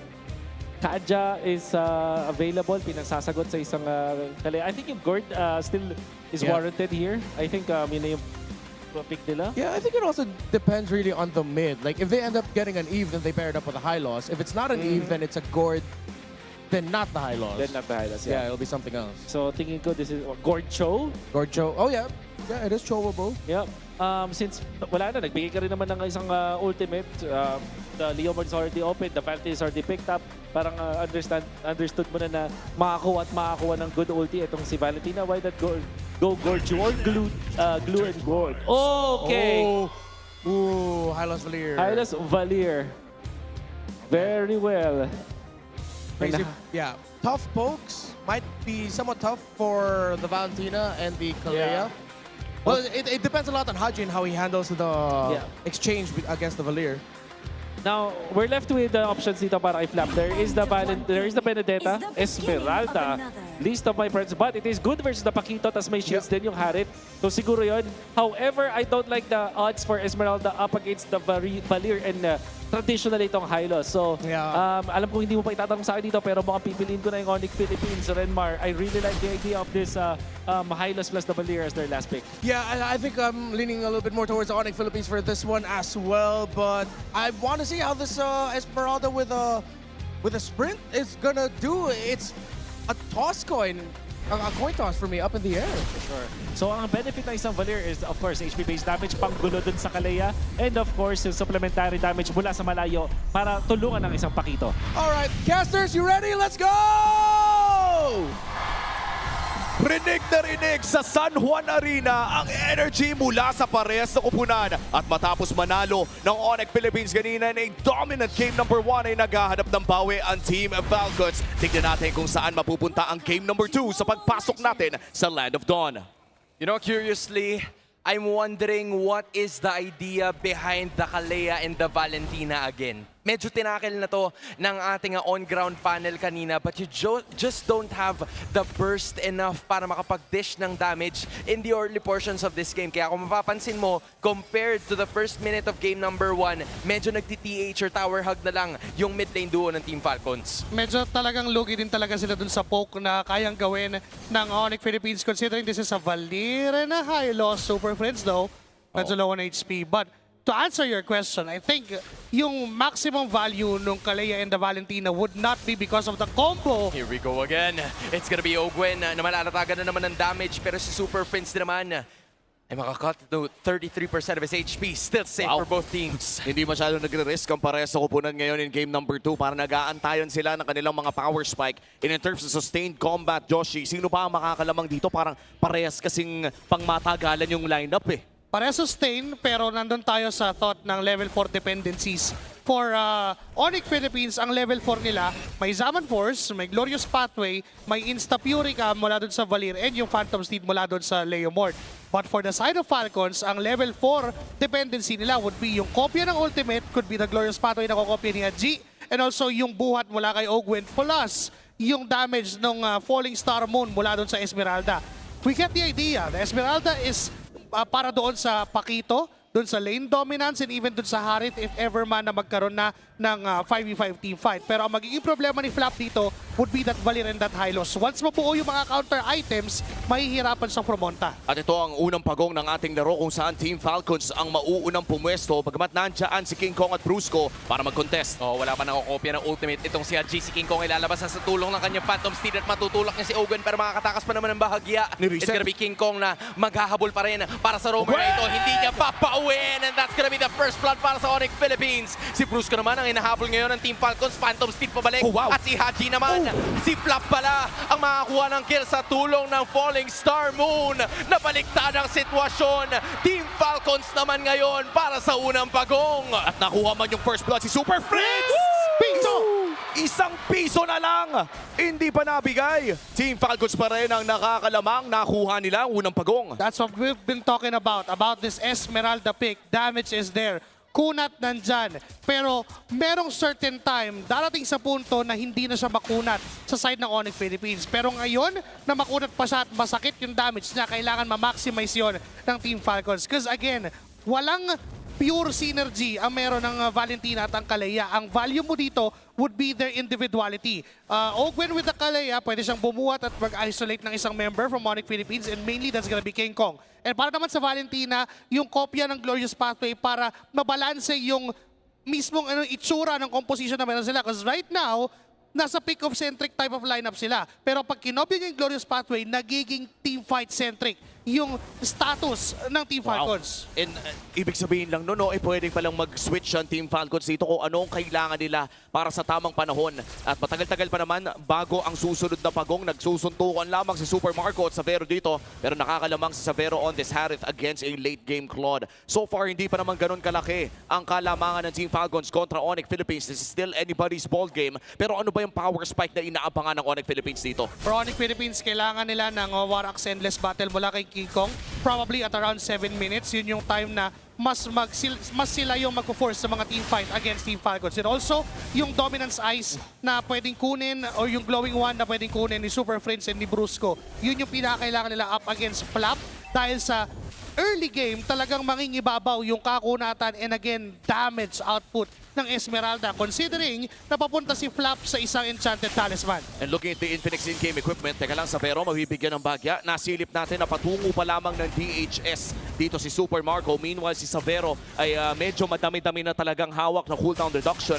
Pero may expect natin sa laban na ito ay may onting kalamangan dapat ng ONIC Philippines. Pero hindi pa ata sila lalaban ngayon pa lang. Talagang pinapaspasan na ng Team Falcons para makatake sila ngayon. Si Brusco na naman nakalilang mamataan habang nakuha ni Kyle yung pagungat. Andun na naman yung Tsunami Slam para makapag-dish out sana ng damage. Pero si King Kong na naman na naghahabol sa tulong ng kabayo. Pero andun na naman yung Blazing Duet para sana kay Super Marco. Si Kirk ay nawala. Si Super Face ang susunod. Si Flap naghahabol. Si Brusco ay lilikod. Para sana makaharap pa si Savero at si King Kong. Hindi naman damage dealer sa mga natira. Pero liban na naman ang Team Falcons para mag-dish down sa kanila.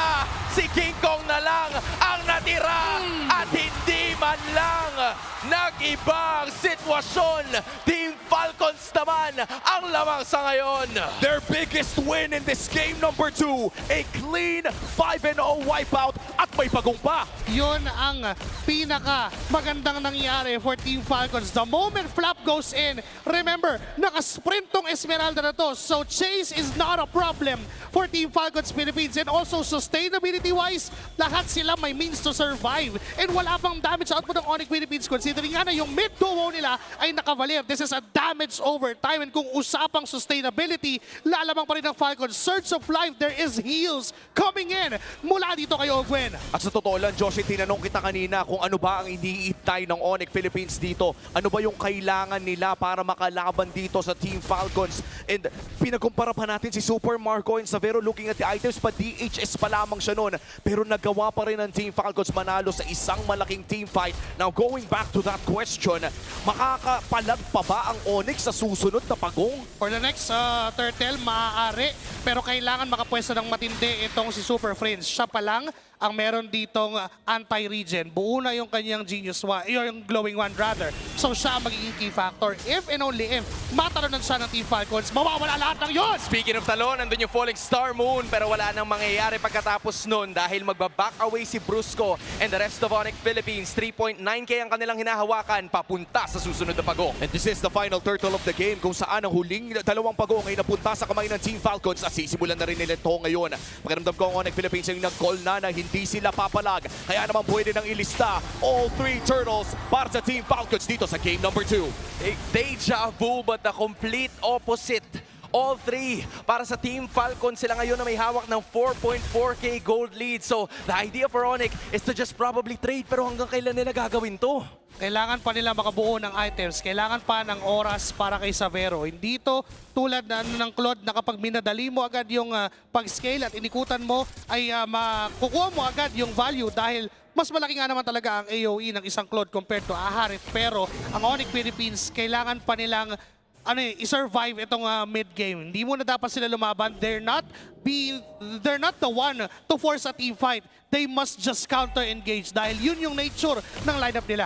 Oo, at sa ngayon magpupush na ang ONIC Philippines dito sa may bandang ibaba. Kahit pa natatalo sila kanina sa mga team fights ay may nakukuha pa rin naman sila ang mga objectives. That's their first third na makukuha sa loob ng larong ito. At mukhang mabibigyan pa si Flap. Flap yung kaminanata nila para sigurado na. That's -1 in favor of ONIC Philippines. Glorious pathway sana para sa overkill. Pero tingnan mo naman yung ginagawa ng ONIC. Si Savero ay gumagawa ng plano para sa kanyang kupunan. Making the most out of the kill and creating space for ONIC PH. And that just cuts the gold lead mula sa 5,000 patungo na lamang sa 4,000. Mukhang may ginagawang tama ang ONIC Philippines. Kailangan na mag-ingat ng Team Falcons sa mga ganong klaseng engagements kasi walang sino man from them ang kayang sumustain ng 4-man gank na pwedeng gawin ng ONIC Philippines. And remember, wala pa doon si Savero. That's just Super Prince. And ito si King Kong na nagpo-provide ng damage. And even Kirk, yung initiation niya with that knockout strike, it's enough para bigyan ng 1-2 segundo na makapwesto ang ONIC Philippines and try to take down Flap. And kinailangan lang nila ng at least 6 seconds to burst down on Esmeralda. That's worrisome. Kasi kung Claude yun, hindi lang 6 seconds yun, baka 3 seconds lang namatay yung Claude doon. And you're right, ito na tayong pinaka-chansa ng ONIC Philippines. Kahit ba lamang ang Team Falcons ng 4,000 ay papunta pa lamang sa Swift Trinity. Dito si Super Marco, wala pang hawak na Corrosion Strike. Corrosive Axe at for Savero naman ay papunta na siya sa kanyang Power Spike. At sisimulan na nga ito ng Team Falcons ang unang Lord ng larong ito at pinapakura na ni Haji ang objective. Tinutulak na naman si Haji. Kopya niya ngayon yung Phantom Steed. Si Ogwen ay magpapakita pa rin Glorious Pathway ay hindi na kailangan dahil aabutin ng Team Falcons yung HP bar para mapunta sa kanilang major objective. Punteriya naman nila ay yung bandang gitna. Tsunami Slam na naman ang ibabato. Si Flap ay nasa likuran. Si Kyle namimili ng target. Pero si Ogwen mag-flicker away. It's gonna be the Salmon Force na hindi masyadong magagamit. At si Kirk nag-aabang sa likod. Alam niya rin Kyle. Alam din ni Haji. Magda-knockout. She puro step na lang para makalayo siya sa pagkakataon na yon, but Falcons have secured the major objective. And the Lord is marching up top. Team Falcons ay hindi nawalan ng buhay habang kinukuha ang Lord na yon. And looking at the objective so far, lahat ay nakuha ng Team Falcons. Kaya naman nandito na sila sa punto kung saan kapag tumitingin tayo sa ating Infinix in-game equipment, ay isang buong item na ata ang mga nilalamang ng kanilang primary carries. Let me just repeat this. Even if ONIC wants to contest for that, they just can't. Binanggit natin to kanina ng game number 1 pero Falcons yung nalulugi. But now, it's ONIC receiving the other side of the story na sila naman yung nalulugi. With the Lord marching down the top lane of Team Falcons, they could possibly get those outer turrets down. Maximum revenue na yung makapagpaputok ng energy shields considering na 1 minuto at kalahati na lang yung natitira para dun sa cooldown nun. And now ONIC wants to defend, but Falcon wants to go for the push! At atake na naman ang kanilang gagawin Glorious Pathway na ilatag na para sana medyo mahirapan itong kupunan ng ONIC PH na makadepensa pero nakalahati lang ang base in terms of the inhibitors. It's A-okay for ONIC. Wala pang basag doon sa tatlo. At malinis na pagdepensa ang pinakita ng ONIC Philippines. With the help of the Holy Shields ay hindi rin sila nawalan ng buhay pero mukhang mawawalan sila ng mga resources sa loob ng sa kanilang gubat dahil Team Falcons ay mag-i-invade pa rin at binabakuran na rin itong purple buff na ito. Mukhang 70% ng resources sa loob ng mapa ay nakukuha ng Team Falcons at pipilitin yung top lane na. Bigla ang nag-Glorious Pathway itong si Brusco dahil ina-anticipate niya yung galaw na gagawin itong si Super Marco, but there is no follow-up damage just yet. Yung kaninang 4,000 kalamangan ay umangat na ng halos 6. Nahawakan na ulit ng Team Falcons yung control sa mapa. And not just that, yung threat pa lang na hindi basta-basta pwede lumaban yung ONIC Philippines dahil nga hindi pa rin nila kaya. Unlike for Team Falcons, na kahit anong gawing initiation ng Team Falcons, okay lang. May it be mauna yung Falling Star Moon o mauna yung buhat ni Ogwen dito, okay lang for them because they've invested so much on their items. Looking at it, pa-Winter Crown na itong si Super Marco. And once ma-complete yun, wala nang pipigil sa kanya. Wala nang threat ng knockout strike na pwede ma-knock up siya or even mamatay siya bago pa man siya makapag-dish out ng damage. And ONIC Philippines, kailangan nilang mag-ingat kasi yung dive ng Team Team Falcons could be really problematic if you're ONIC Philippines. Oo, and nakita na rin natin kanina yon na talagang kapag pumasok ang Team Falcons, medyo maiilang talaga si Savero considering that Flap is running this Esmeralda na isa sa mga masasabi nating common na pangontra sa isang Harith na nakita na natin during the regular season. Pero sisimulan na nga ng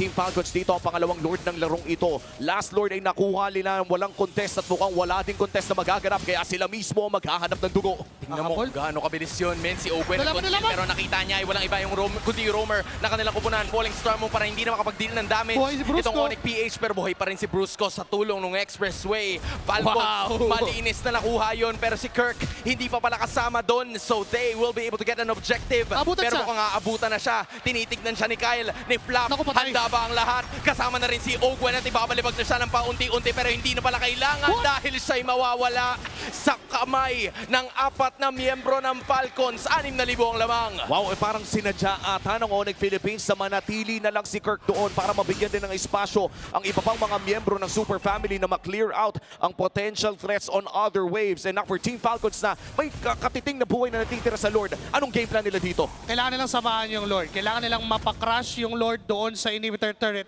Or if not, mapuwersa lang ang ONIC Philippines na lumaban. Kasi kung ikaw yung Team Falcons, lamang ka dito, kailangan ikaw yung papalag! Uy, nasan? Yung Tsunami Slam, si Owen hindi na nakapagod ng tuloy-tuloy. Nag-cross paths na naman. Ang iba sa mga glorious pathway, si Kyle magdadish na lang ng arrow. But even though there was no lore, 2 inhibitors ang napabagsak ng Team Falcons angat sa 7,000. At napaka-importante ng dalawang inhibitor turret na yon sa upcoming Lord natin 100 seconds from now. Dahil nasa long lane yung isang inhibitor turret na nakuha nila at alam natin that world-class teams, again, we're talking about the M5 and the M6 champions here, alam na alam nila kung paano maglaro ng mga waves. Pwedeng biglang mag-switch ang Team Falcons na teka.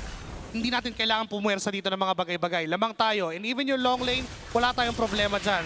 Diretso for this Lord, even if tumagal yung Lord Dance, lamang pa rin ang Team Falcons because of that. At some point, kailangan umuwi ng ONIC Philippines to address that long lane, to address that slow push, and yun yung magiging go signal for Team Falcons na i-blitz at bilisan na yung pag-takedown ng Lord. Maari nilang ituloy na kuhaan nila, dire-diretso nilang tapusin yung laban if makuha na nila yung Lord. Pero kung ikaw ang ONIC Philippines, kailangan na nilang lumaban. Because if not, they might cost them this game.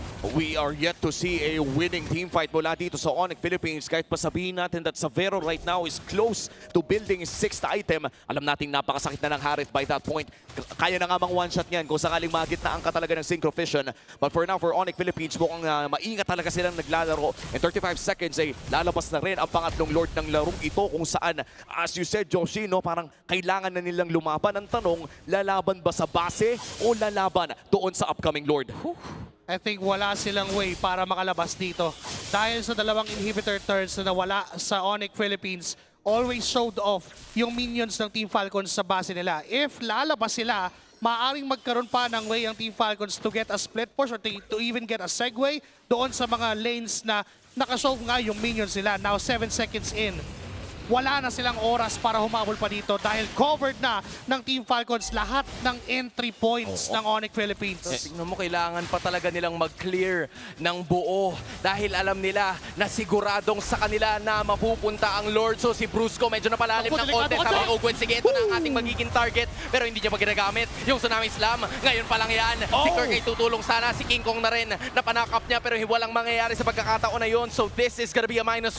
Lamang na naman ang Falcons heading into this Lord Siege. Aabot naman nata si Brusco kapag dumating na yung Lord. Pero masakit dito ay nagamit na yung Revitalize para dito sa ONIC Philippines. At higit na magiging mas mahirap na buhayin dito si Savero sa upcoming Lord push. If you are ONIC Philippines, what is the game plan para sa depensang ito? Kailangan lang nilang gamitin yung natitirang torre nila sa bottom lane dahil yun din naman yung magiging target ng Team Falcons. Fight for this turret, but now goes Flap! Super Prince still able to escape sa tulong ng kanyang flicker pero meron pang susunod dahil ito na yung round 2 kasama yung Panginoon. It's gonna be Savero and the rest of the members trying to at least defend pero ito naman yung glorious pathway pero yung luck ay sigurado. Shook at swap na panalo para sa Team Falcons. 1-1 ang seryeng ito. Equalized! Falcons take game number 2 at mukhang ensured na mahaba ang gabi. Sulit ang ticket para sa ating lower bracket finals. Team Falcons just answering back with a dominating game after being dominated in game number 1. They let ONIC taste their own medicine. Yung linis ng early game translated to mid and late game without even a contest, without even a battle won by ONIC Philippines, and Team Falcons showing that they can reset. At kailangan na kailangan talaga nila yung reset na yun. Dahil yung Game 1 ay kung maaalala lang natin, yung Game 1 was a 12-minute game kung saan napaka-dominating talaga ng Super Family. And usually, ang mga teams natin, or yung mga amateur teams or lower-seeded teams, ay hindi na nakaka-reset matapos ng ganong klaseng draw. But we're talking about veterans. Tinitignan natin ang mga the best titans ng MLBB. At reset, no problem yan para kay Flap, na mukhang ating game number 2 MVP on his Esmeralda performance. Kaya naman pala sumasayaw dito sa San Juan Arena. Sinayawan ba naman yung isa sa mga picks na halos pinagdudahan na hindi natin madalas nakikita sa current meta ngayon? Ang moral of the story, hayaan mo lang pala sila magluto. Valentina Calea, sige sure. Tapos biglang may Esmeralda, sige, panalo naman eh. Depende na lang sa kung paano nila gagawin. And with this Esmeralda sprint hero, Flap made the most out of it. Di natin masyado makita doon sa kanyang KDA. That's just a 3-1-4. Kung tutusin, parang ang baba naman, parang low impact. Pero when we look at what Flap did, even early doon sa first turtle pa lang, you would see how confident Team Falcons is going in onto this game number 2. With that Esmeralda pick, hindi ito mako-consider na parte ng meta o ng most efficient tactic available. It's an anti-meta na na-develop ng Team Falcons over that Pakito and that Harit na hawak nila. Very good counter against those heroes, and also yung binibigay niyang impact na threat. Kumbaga meron at merong tatalon eh. Hindi lang alam ng ONIC Philippines kung kailan at saan manggagaling. And because of that, Team Falcons Philippines, nakabawi nga sila. And not just that, it gave a lot of space for the members of Team Falcons knowing what to do and where to fight doon sa mga specific moments sa laban. And all of this happened right before playoffs. Tatandaan natin, hindi pa meta si Pakito noong time na yon. Hindi nga lumanap pa si Esmeralda during the regular season. All of this had to be prepared over the 1 week na inaabangan natin itong playoffs na to. And again, sobrang crazy no. We are looking at the best MLBB teams in the world. And that was a 17-minute game. 17 seconds na lang yung inaabangan bago mangyari yon. ONIC Philippines suffers a defeat against Team Falcons. At katulad ng sinabi nyo kanina, this was a very creative and adaptive way, a solution sa harit na nilabas ni Savero.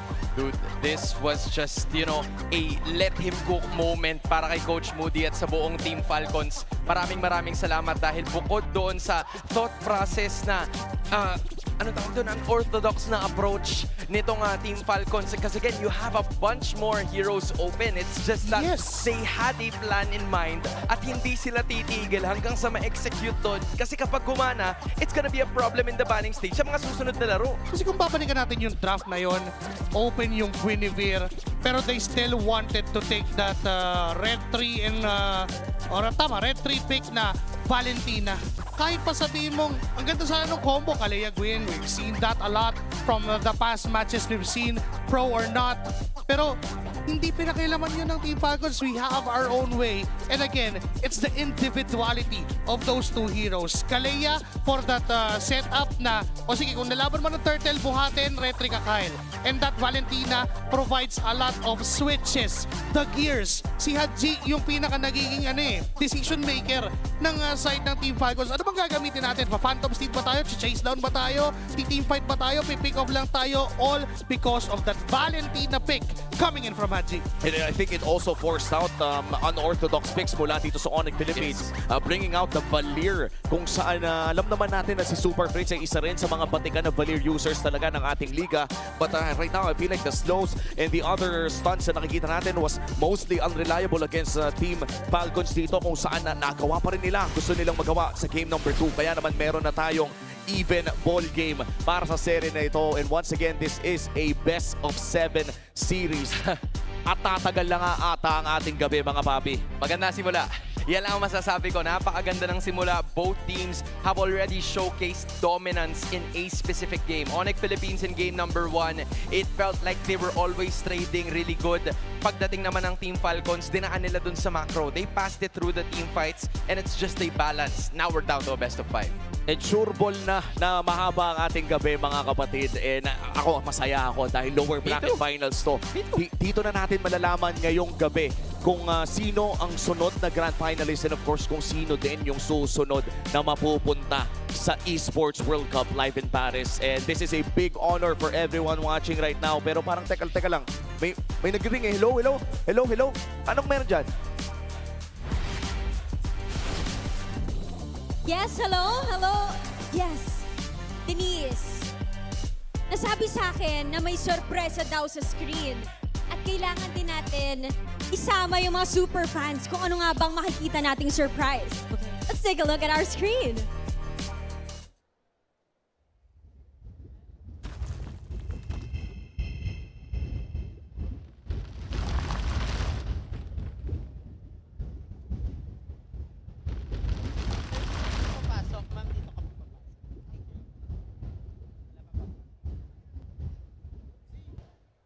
Wow, it's the GT50 Pro.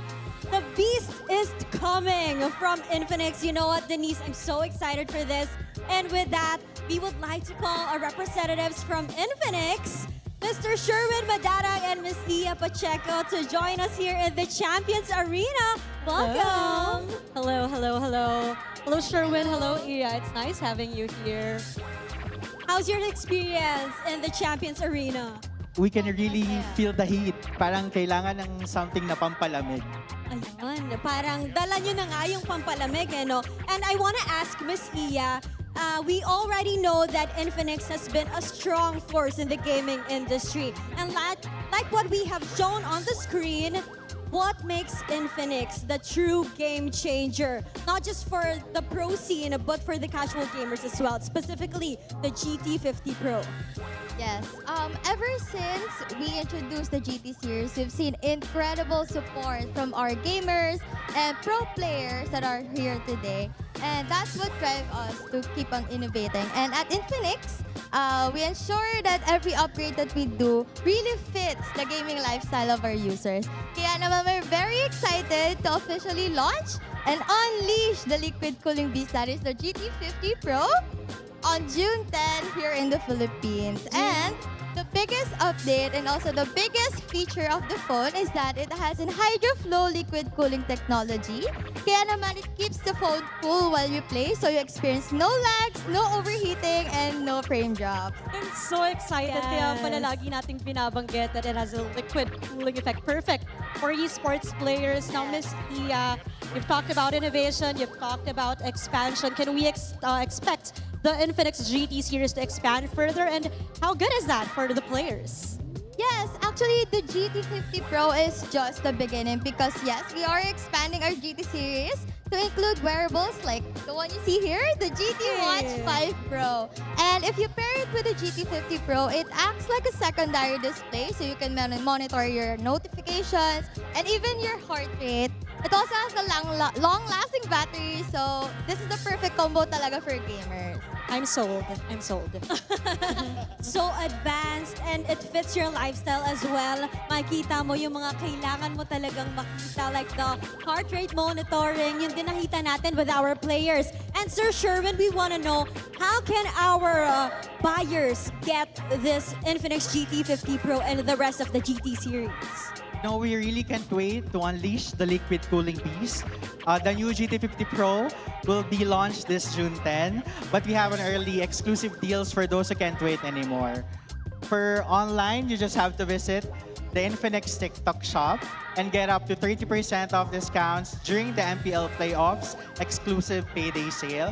For offline naman, you just have to visit any Infinix stores nationwide for you to enjoy all the gifts and promos, discounts worth up to 11,999. And syempre, hindi naman natin pwede kalimutan, for all the MPL fans here in the arena, you just have to visit our Infinix booth outside for you to get the exclusive GT jacket And we have a bonus because we're giving away for the first 10 customers who will pre-order only for today, we're giving you free MPL Grand Finals ticket. Oh my gosh! So sa mga gusto makakuha ng Grand Finals ticket, and not just that, sa mga gustong makakuha ng early discounts, visit na kayo sa ating MPL Festival. Alam mo, Denise, I would have to check that out later on. Yes, at sino bang may ayaw manood ng Grand Finals tomorrow? Thank you to Infinix, but I want to hear your thoughts, Sherwin, because for the longest time, Infinix and MPL have been partners for so many seasons. So how does it feel that you guys are playing this major role of empowering our esports players? You know, it's been a beautiful journey for us in Infinix because through MPL, it allows us to continue our commitment to the gaming community because it allows us to empower our Filipino talents. We're able to give them a platform where they can grow, compete, and succeed. And I think that's one of the main objectives of Infinix as a brand is to develop high-performing gaming devices, just like the GT series, for us to give them the ultimate gaming experience. And I think it's it makes us happy that we see our local talents not only thrive here in the Philippines, but also locally. And we're happy and proud to be part of something as big as that. I'm happy to hear that. Thank you so much for supporting local gamers, Filipino gamers, at alam naman natin na nagtathrive tayo even worldwide. Thank you so much, Iya and Sherwin, for being with us today. And sana na-excite din ang ating mga super fans sa mga narinig nila. Palakpakan naman natin ang Infinix! And with that, ito-throw na muna natin sa ating panel. At pwede niyo ba kaming sabayan? When we say lakas ng Pinas, sabay-sabay nating sabihin na palag na to. Okay? Lakas ng Pinas! Palag na to!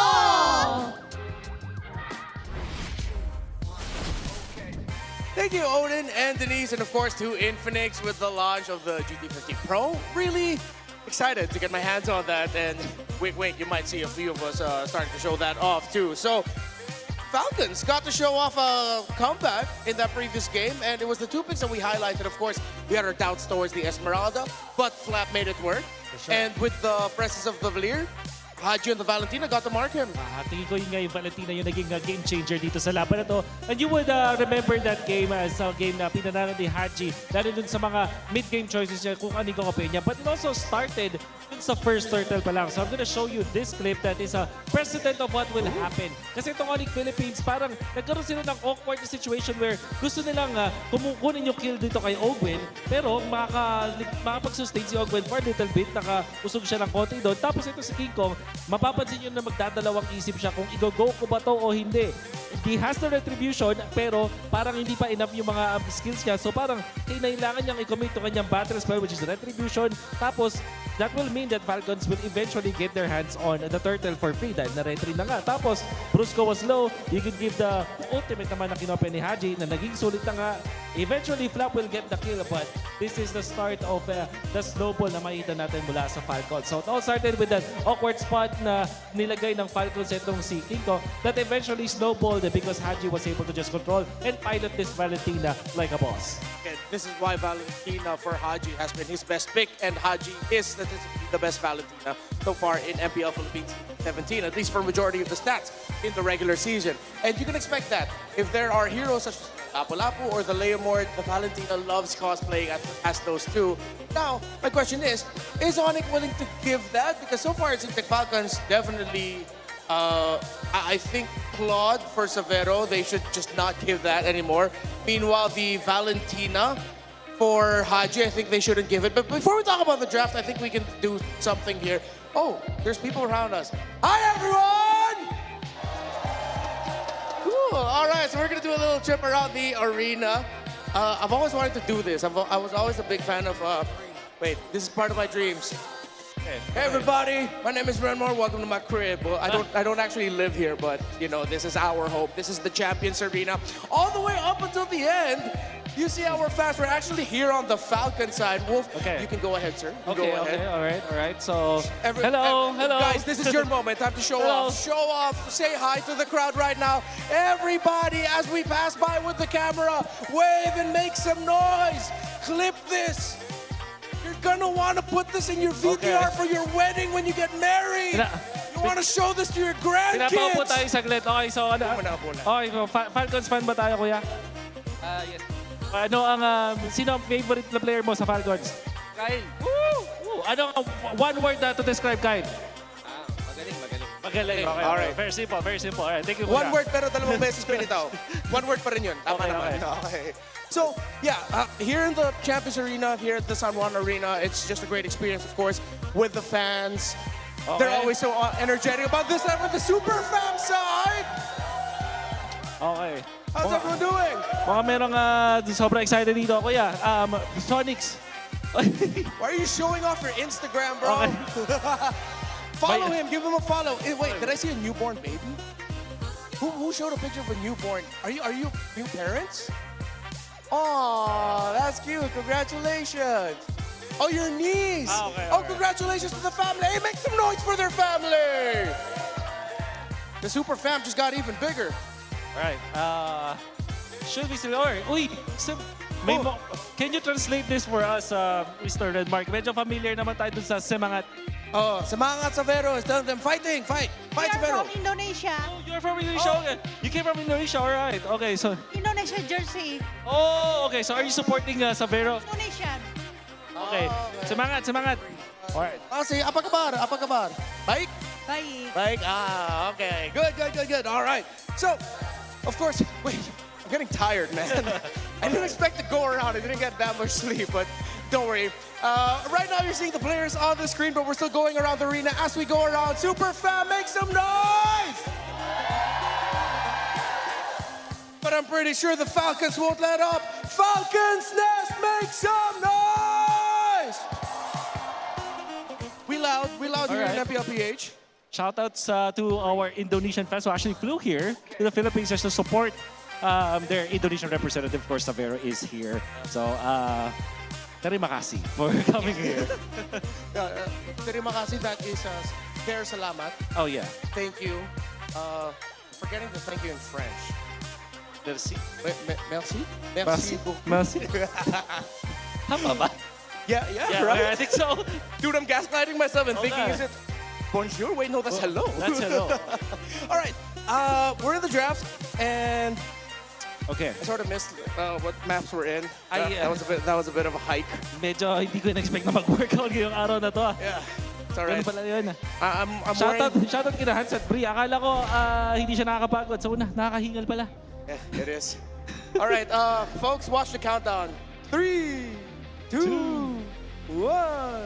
Drafting phase. Don't you ever wonder why we have a countdown for the drafting phase?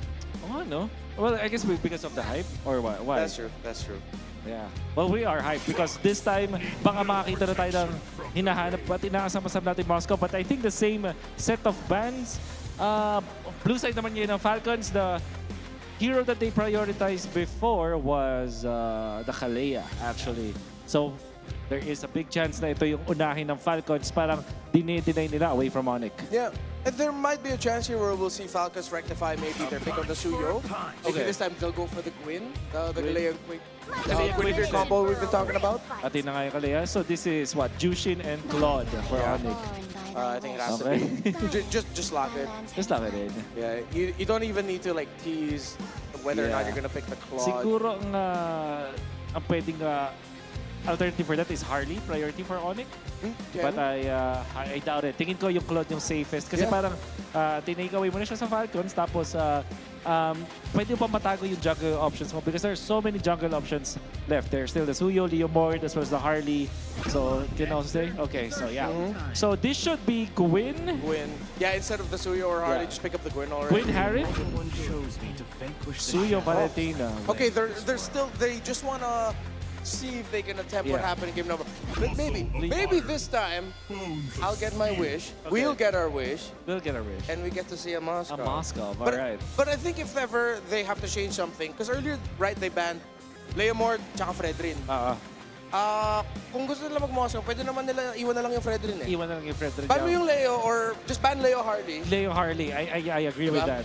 I think it's a valid set of bans here for Falcons, knowing na sila yung second pick. So, pwede ko kayang kalabitin yung katabi na. Meron kasi akong idol dito eh. Naka-sombrero. Pwede kayang tanongin to anong mga suggested nyo na picks. Hindi ko alam kung pwede. Pwede siguro kaya natin.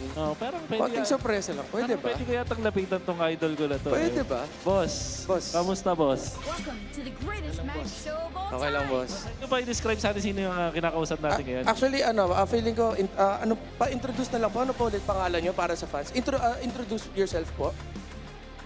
Ako po si Renmar. Uy!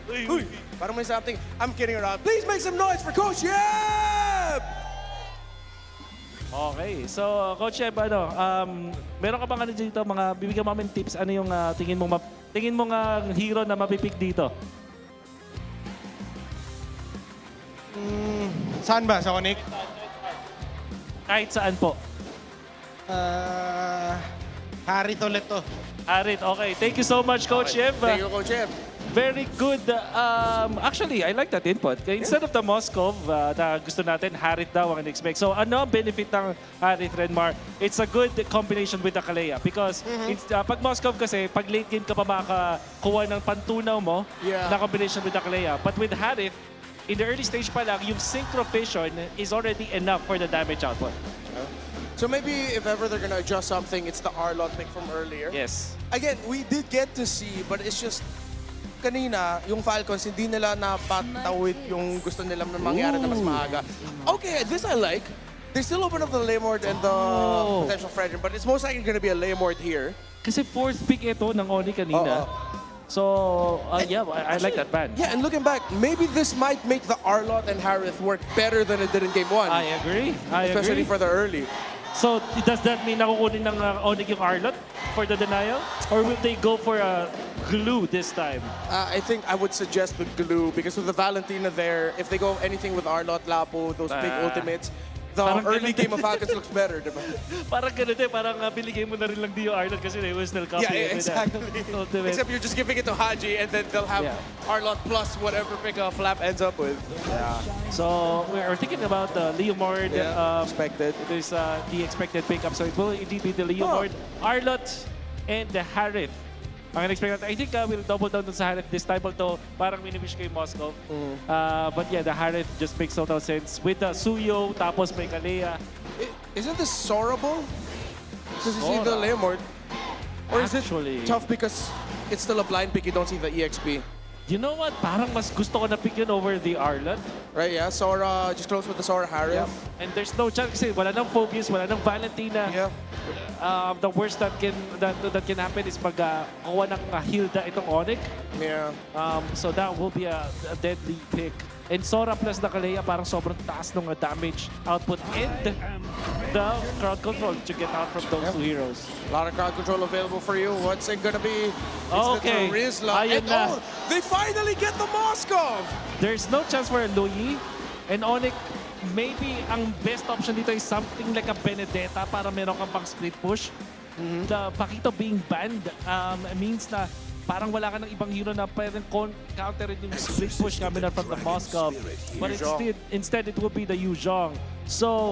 So far, I do like the adjustments mula sa Falcons. Tingin ko hindi naman to sobrang one-sided, but if I were to choose, Falcons have a more holistic draft in a way na meron silang late game, meron silang split push. Yes. Ang hirap nilang habulin sa mapa with the hero composition of ONIC, lalo na nag-decide ng ONIC na gumawa sa isang Yuzhong na pang 5-man. Yeah, numbers-wise though, lineup rating leans towards for ONIC. I'm a little bit more Falcons to this one, but I think we also have to look for the timing, the early game timing of the Black Dragon form once the Yuzhong hits level 4 and how well Cricket's gonna be able to use it and what ultimate Haji is gonna take.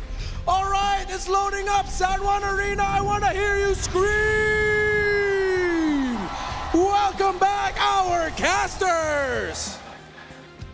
Ramdam na ramdam ang energy dito sa San Juan Arena at papasok na nga tayo sa Land of Dawn para sa game number 3 ng ating lower bracket of finals. Once again, this is a do-or-die matchup between Team Falcons and ONIC Philippines. At kung sino man ang mananaig sa sering ito ay mapupunta sa Grand Finals. Pasok na tayo sa game number 3. Ibang klase, lumabas na naman itong Super Marco Moskov. Ito na yung mas magandang version ng lineup na meron ng Team Falcons kanina ng game number 1. With them repeating the Kalea, Valentina, and the Suyu, the Terizla, and that Moskov, plus the ban for that Alice is good for Team Falcons. Na kung papansin mo, parang mas lisensyado na ngayon yung Team Falcons na mas mag-engage pero hindi nila pwedeng gawin yung nangyari sa kanila noong game number 1 that a pick-off happened before the first minute even started. Fortunately for them, makakatakas at makakaalis pa naman sila niyan and they will still be at truce in the first 2 minutes. At na-realize ko din lang no, yung pagkapanalo para kanina ng Team Falcons kontra ONIC ay una nilang panalo against ONIC Philippines sa entirety ng ating playoffs. Kaya naman baka may nahanap dito ang Team Falcons na matagal na nilang hinahanap sa upper bracket pa lang. Pero sa ngayon ay kalmado pa naman ang Land of Dawn. Si Flap ay mukhang bibigyan ni Kurt! Patay. Flicker para makatakas. Pero mukhang hindi siya titigilan nitong si Kirk. But that is already gonna be the end. Pero magbaback away si Flap. All of the others are still rotating around the map as we speak. Now, dissecting what ONIC Philippines have for this game, yung dive comp na meron sila. Gatot Katsa, Jushin even can dive the Yuzong and Sabero with a blazing duel. Wow! Tol, hindi na back away si Flap. Instead, papalagpa itong Team Falcons. Pero di naman si Kirk.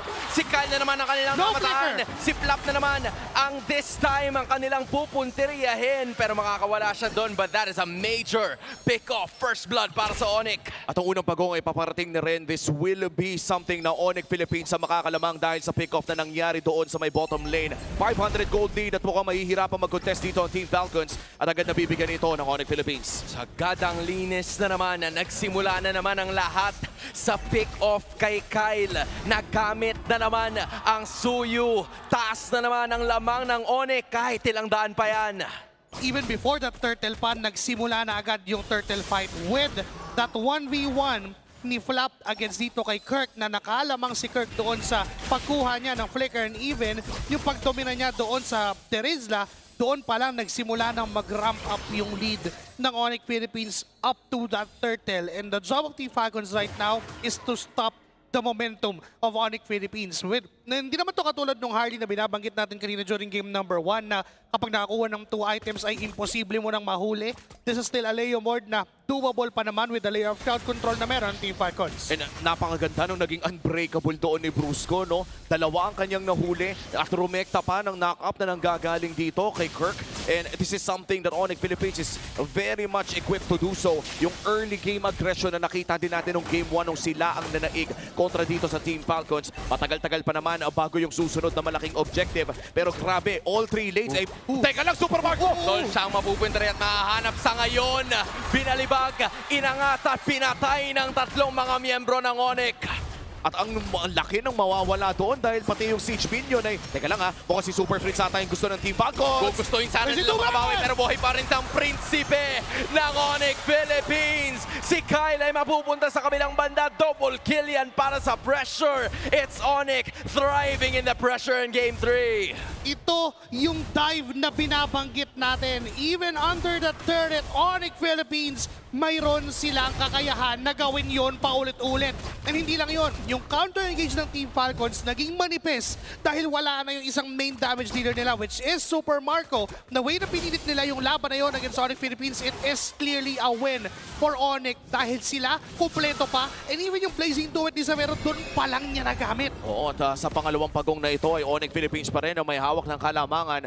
Brusco still has his revitalize kaya mahihirapan to meme fight ang Team Falcons dito maliban na lang kung may mapita sila, may maiangat na malaking target katulad na lamang ni King Kong. Pero maingat ang pwesto dito ng ONIC Philippines. Maingat din ang Team Falcons, dumadaan sa may balbas, securing the bushes around this turtle pit. Pero parang nagmamadali ang ONIC Philippines. Gusto nilang hawakan itong pagong. 5 na naman at Black Dragon 4 may bibitawan. Sabi ni Flap, sige, nataga natin yan para kahit paano may pass tayo. But still, it's gonna be a petrify. At doon biglang mawawala si Flap. That's gonna be the first takedown. SODA tatama na rin. Si Ajay makakatakas pa pero may iwan ay walang iba kundi si Ogwen na pinupunteriya ng dalawa. King Kong at Savero silang dalawa magkasama. Si Kurt ay may isusunod pa. 7-1 in kill score. ONIC is doing it all. Back-to-back turtles. May Tore pang kasama dito sa mid lane. Idamay mo na rin nata yung baba. Gusto pa nila si Super Marco. Nakapag-dash out siya pero ibabalik din. Super Marco pumapalag pero sa Savero ang kikitin. Si Super Prince ay low. Makakapag-Phantom Steed si King Kong for security purposes in 8-1. ONIC ONIC Philippines had it all covered. Kahit pa nabigay ng paunti yung energy shield sa top lane, they won the turtle and even getting Super Marco na hindi pa nag-back away after na malaman niyang pwede nang papunta doon ng ONIC Philippines and Super Prince, man. You have to stop him getting the Susan but the top lane. Pero parang hindi sila pinipigilan. Joshi Cakes dahil si Ogwen ay nandito at nakapalibot si Super Marco magpapana pero wala na siya magagawa pa. It's gonna be a pick off once again. Too late for Team Falcons para makarespo sa sitwasyon na yon. At dahil sa mga sunod-sunod na pagkapanalo ng ONIC Philippines on all 3 lanes and objectives, damang na sila ng halos na 5,000. Pati si Kirk ay nag-i-invade na bagamat makukuha ata to ni Kyle with a Soul Zephyr. Kailangan ng protektahan ng Team Falcons ang sarili ng pagong. Tumama ang SOD kay Super Friends pero hindi yata niya gagamitin para pumasok muli. Hindi na nakakapag-farm si Super Marco. Lamang ng 1.5k ang gold laner ng ONIC Philippines sa pagsilip natin sa Infinix in-game equipment. Dalawa na agad yung meron siya sa Trinity. That's a Corrosion Sight and the Demon Hunter Sword. Ilang minuto na lamang ay pwede nang mabuo yung Trinity. Kung ipoproject natin yung bilis at kung hindi siya mapipigilan at around 850, meron na agad siyang Trinity. Pero tingnan mo yun pare, ilang segundo yung tinagal ni Brusco. Unbreakable lang para makatakas. Hindi na nga siya nag-AOG, so this just goes to show you the advantage of items na meron ng ONIC na dumiretso sa pagong. At dahil hindi natin kita si Kyle na nandun sa may bandang ibabang lane, this is gonna be a surefire objective for the Super Family. And that's 3 turtles na mapupunta sa ONIC Philippines. Perfect turtle take mula dito kay King Kong.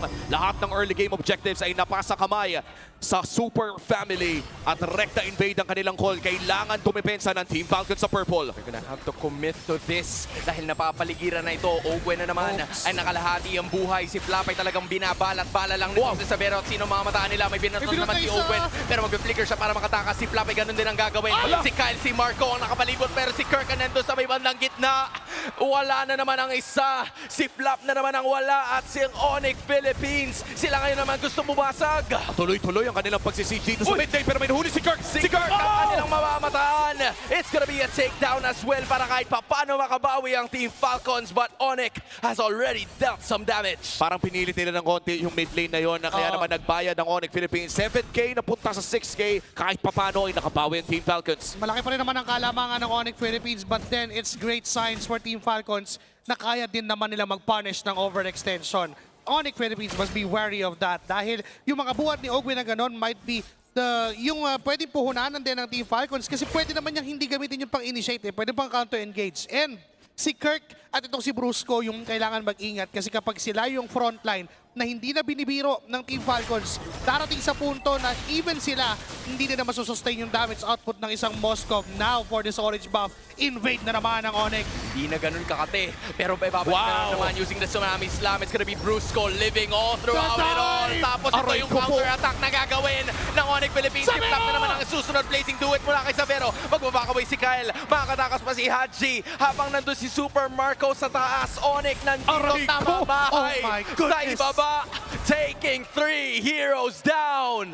Sabero going in with a blazing duet habang lahat ng yun ay nangyayari. Nagpupush si Super Marco. Hindi kinakaya ng Team Falcons yung damage na nang gagaling sa ONIC Philippines. And Super Friends back to back na mga plays doon sa laban na yun. Napepekto pa yung Sky Piercer na sobrang laking threat na para sa Team Falcons. Wala nang way para ma-extend o wala nang way para makatakas sila kapag nandyan si Sabero at si Super Friends. And now, at 8:56, probably the fastest we saw a Trinity na ma-achieve ng isang gold lane, ng isang Claude. A 5:06 for this gold lane ng ONIC Philippines. Hindi pa siya nahahawakan pero siya mismo nakakasakit na ng todo sa Team Falcons. At sinabay pa nga yung Lord. That's the first Lord of the game. At makikita natin na hindi lamang Trinity na bid niya, kundi parang papunta na rin ata sa susunod niyang item which might just be a Malefic Gun. Meanwhile, naghahabol dito si Super Marco still looking for the final ingredient of this Swift Trinity. Corrosion na sa kanyang hinahanap. Ay, may bibigyan silang isa.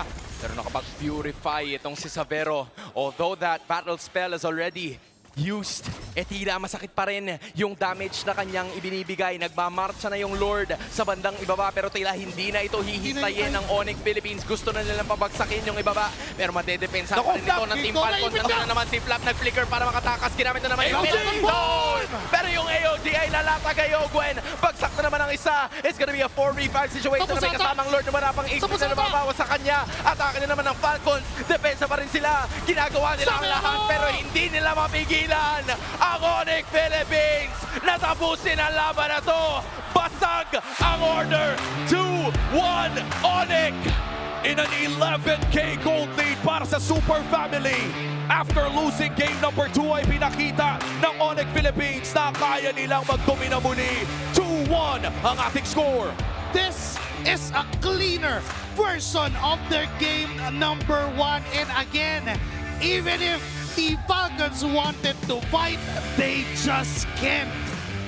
At grabe yung nakita nating series so far. Tuloy-tuloy lang ang aksyon sa ating lower bracket finals. At nakita natin kung paano nga ba nakapag-adjust ang ONIC Philippines matapos ang pagkatalo ng game number 2. Tignan na lang natin yung aggression na pinakita nila. Kirk on this Yuzong, pumapalag ng maaga kontra sa kanyang katapat na XP laner. Tol, base sa nakikita ko sa series na to, sobrang importante yung mga maliliit na bagay na nagsisimula itong dalawang teams. Game number 1 na pick off si Kyle, it led to so many things that ended up worse para sa Team Falcons. This time, nung na-low nila si Flap at nagamit yung flicker, there was no other way for Team Falcons na makapag-engage. So this is just ONIC pressing the right moves at the right moments. At ang ating MVP para sa game number 3 ay si Savero sa kanyang Claude performance na kahit yung cameraman ay nahihirapang sumabay sa kanyang pag-ikot.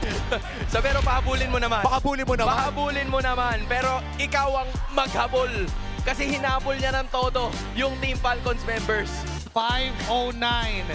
Never been touched. Hindi man lang nahawakan si Savero. And again, this could be the fastest Trinity. If I'm not mistaken, 856 para sa kanyang 3 core items. And doon pala makikita mo na nagkaroon ng problema na malala ang Team Falcons doon sa mid-game nila.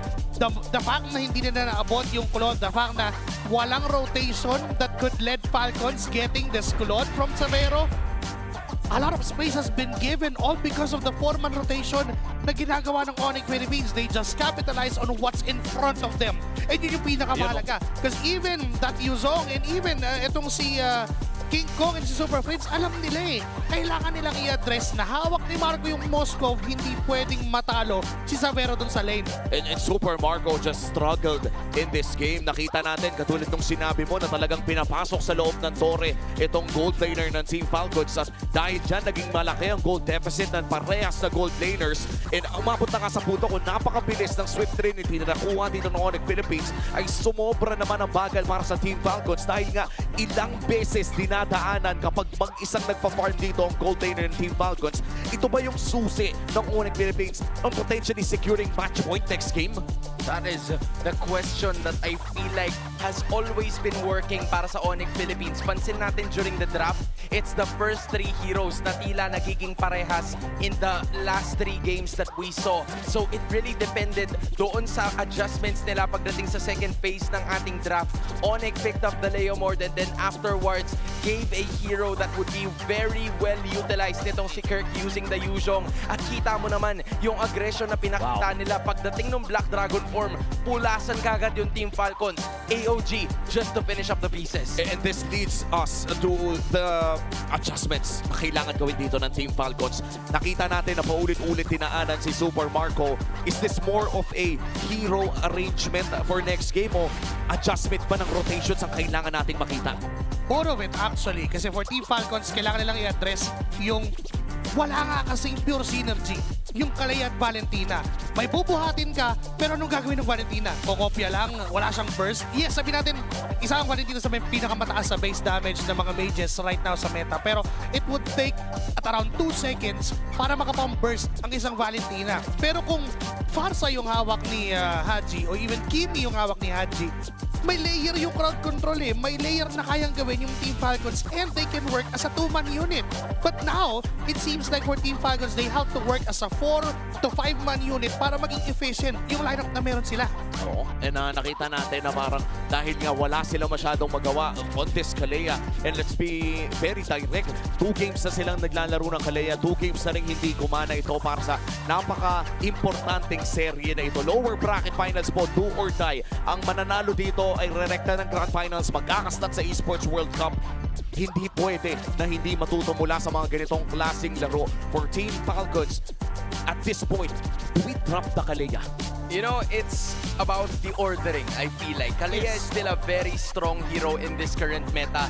Pero sa puntong ito kasi yung Valentina and Kalea just don't synergize well. The early game damage is not apparent. Diyan sila nadadali ng ONIC dun sa mga mahaagang clashes that usually happens in the first or maybe third minute. Nakita natin, 10 minutes and 35 seconds na tapos yung laban na yan. That was probably one of the fastest games, if not the fastest game that we have in this playoffs. 1 second difference. Kumbaga parang Lightning McQueen na konti na lang talo na, pero I think 10:34 is the official fastest playoffs game so far, and this was a 10:35 game. At kitang-kita naman natin for Team Falcons na talaga nakaka-stress yung laro na yun. Kung tutuusin nga for ONIC Philippines, dapat late game pa talaga sila makakalamang eh. Kaso, I mean, actually yung Petrify early game pa lang makakalamang na sila at gabit na gabit pala nila yun. Oo, dahil sa nakita nating 1v1 doon sa X-Plane matchup ni Kirk and even ni Flap.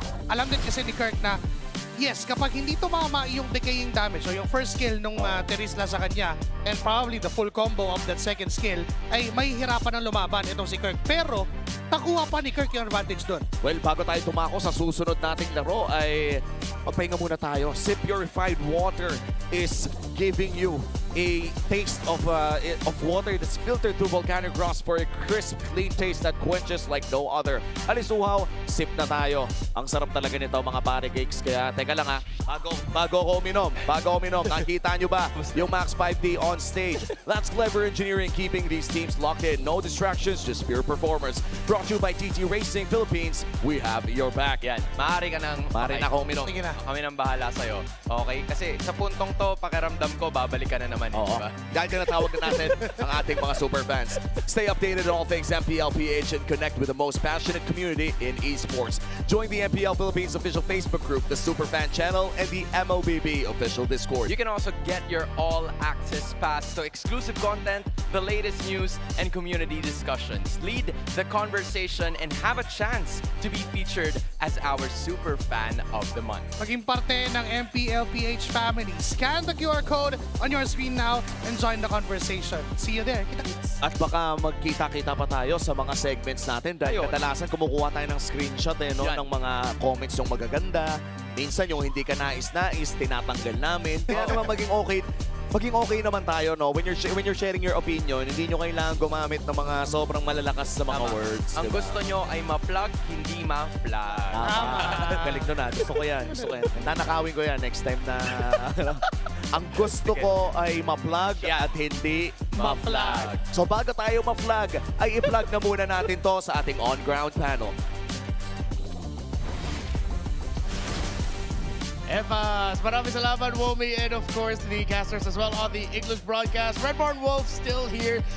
Before we loop in a important guest, I think we just have to ask real quick for Wolf, thoughts on the execution, because I feel like drafts were all right with it, but the execution was kind of off. Parang tingin ko kasi lumaban sila dun sa time na parang safe na safe siya for the side of ONIC Philippines. Parang yung play nung ONIC Philippines ay 5-man. Tapos parang tinipilit nila yung backbackan dun sa gantong klaseng realm. So ibig sabihin, yung ONIC Philippines, nakuha nila yung game na gusto nilang laruin. Yeah, and I think now we have to address a big elephant in the room, which is, no, not me and my obsession with Moscow, but Super Friends on this Ju Sin has been stopping a lot of the aggression that Falcons wants to do in the early game, and in 2 games now has led to Ogwen and or Kyle getting taken down very early. I think yung Jushin, isang hero na nung pagkakalabas pa lang gamit na gamit agad yung Super Fins, automatically banned against them. And the reason why the Jushin wasn't picked there by ONIC Philippines in game number 2 was because of the bans. Tingin ko dahil sa red side doon yung ONIC Philippines, blue side. Now ngayon nasa red side sila, nagkaroon sila ng chance na kunin yung hero na yon at sobrang masterful nga naman ni Super Fins. I think yung way niya na paglaro ng isang Jushin is sobrang aggressive. Nakita naman natin na mataas yung river control nila because of the aggression coming out of from Super Fins. That's why even with just the Gatot Kacha, parang napaka-oppressive nila from the mid lane. Yeah, and that was in the keys to victory earlier where we said that river control is very important here to be managed, especially on the Falcon side, because that's been one of ONIC's biggest strengths, not just in the... Well, we didn't see that much of it in the regular season. Back then, it was the juggling pattern. It was really in the playoffs. But the more we talk about this, I feel like it's time for us to loop in our very special guest live from a very iconic setup in Indonesia. It's our good friend Mirko joining us on the broadcast as we loop in. What's up, boy? Yo! Hey, what's up, boy? How you doing, boys? How you doing? We're doing good. Loud. Sorry. No, but we're doing good. All right, so as everyone knows, MPL ID is taking a break. Their playoffs are going to be in the upcoming week, but we just want to get your thoughts on a few things here. First off, how are you enjoying the MPL PH playoffs, man? Thoughts on it so far? Hey, dude, I mean, it's great. So far, I've been really enjoying it. You know, the viewers have been enjoying it as well on the restream. It's fantastic. I always enjoy MPL Philippines, and this season especially, we're 100% mirror blessed. I got all the predictions right. So far it's also very close in the lower bracket finals. W. ONIC and Falcons are definitely competitive, just trading a lot of one-sided victories. But of course, one of the biggest headlines heading into this preseason is, of course, that big trade. Kelra going to Indonesia, Severo coming here to the Philippines. How has, for people who may have missed out on the action in Indonesia, how has Kelra been? Dude, Kelra's been horrible, you know. No, I'm joking. Dude. He's Kelra, you know. Like, any team he joins, he's going to pop off in, especially because he's an ONIC. He's already in the best team in Indonesia by a long shot, so Kelra is popping off as expected. I think it's more surprising that Severo is connected with the rest of the team quickly. And speaking of Severo, he's the first import player in MPL PH. And I'm personally impressed about his performance. But how about you? Are you impressed about his performance? What are your thoughts about Severo so far?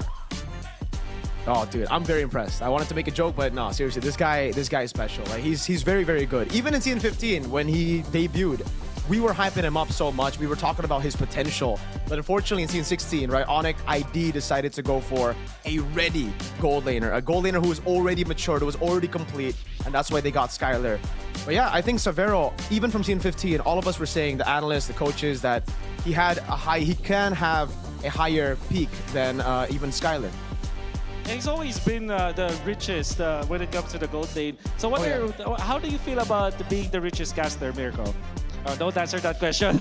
I feel like these. You are the richest caster, Wolf. Pinaka rich. You are Pinaka rich right now. And so another Pinaka, if you know, you know. So this is what it feels like with two rich people talking, and me as a normie, I'm just here. I'm just like, all right, you guys duke it out.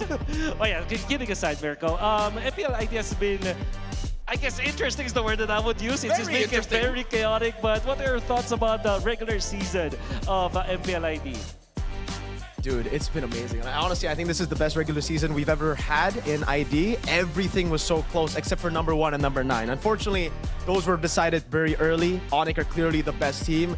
RQ are clearly the worst team this season. But number 2 to number 8, it was close all the way to the final day. We even had a tiebreaker scenario.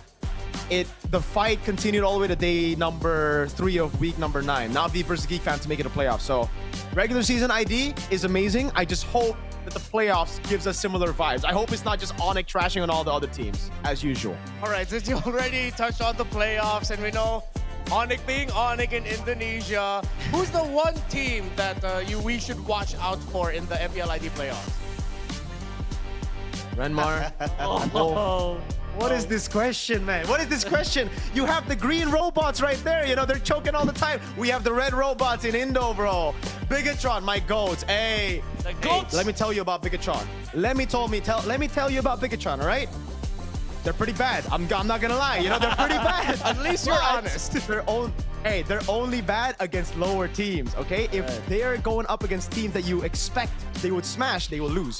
But if they go up against the top teams, they for some reason show up. I don't know why. We even gave them the moniker of Robin Hood because they steal from the rich and give to the poor every single time. God. They were actually the ones to make the tiebreaker scenario and all that possible. So thank you, BTR, for an amazing regular season. Horrible win rate, but again, as I said, it's about beating the top teams. And guess what? No other team is worse than Bigatron right now. So they're gonna win everything, Wolf, Renmar.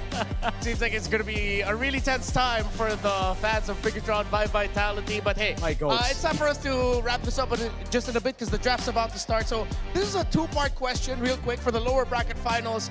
What's your mere bless? Since you said it's been a bless so far for your predictions. Okay, so far, predictions have actually been 100%, so I'm gonna go with the same prediction as the video. Falcons 4-3. That's sad because I want ONIC, I want Severo, I want King Kong to make it. But let's just leave it at that. I don't want to curse anybody. I love both teams. They're amazing. And TLPH are already in grand final, so it's okay. All right, so let's see if that'll be a mere curse or bless. One last.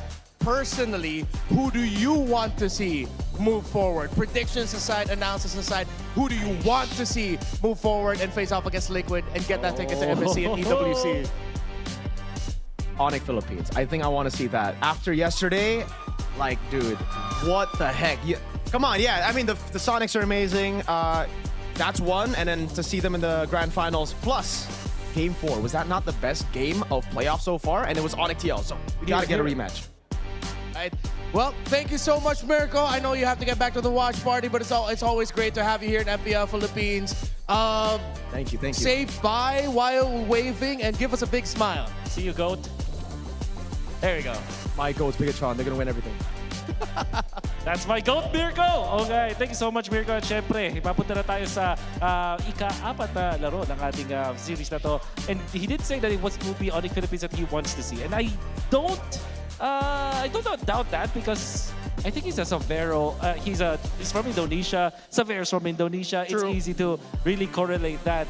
And I feel like itong ONIC Philippines, nagbago sila sa playoffs, Redmar. Hindi ito yung ONIC Philippines na nakita natin ng regular season. Yeah, well, what ONIC is showing here has been a lot of growth. Whatever the results of their scrims has been leading into the playoffs, I feel like this is what we're seeing. We put a lot of focus on their jungling pattern during the regular season. Here is just that surprised, unabashed aggression in the river. Manggugulat lang sila na biglang magpipick off sila, magpo-force sila ng mga laban na 4v2, 4v3. Parang nakakagulat lang ata para sa Falcons. And even for the teams that faced off against ONIC PH so far in this playoffs, that where is this aggression coming from and why can't we read them? Yeah, I think it's coming from comfort. Kasi, and I say that because they're picking heroes that they have worked with before, like Katot Kacha, tapos meron kang Jushin. So, tingin ko yung pagiging kapisado ng ONIC Philippines, yung ganitong klaseng playstyle that gives them that aggression factor. So parang, because you already know your calculations in your head on which heroes you can kill or cannot kill, that gives you more leeway to be aggressive at the right moments. So, we go back to one of the biggest questions we had at the end of the draft in the previous one, especially after what we saw. Is Super Friend still going to end up with the juice in? Because I feel like if Falcons want any semblance of control in the center, they have to think of a way to make sure the juice in doesn't end up there. But surprisingly, it's actually ONIC who bans it out. This is something that I've seen about ONIC Blue side this playoffs. When there's a pick where it feels like their opponent needs to address, because they want to pick it, they ban it out themselves. Yes, so it will be the Paquito. So yung naging sagot dito ng Falcons kanina is still the Kalea. And they combine up with the Claude. And I think that's still a valid decision here mula sa Falcons.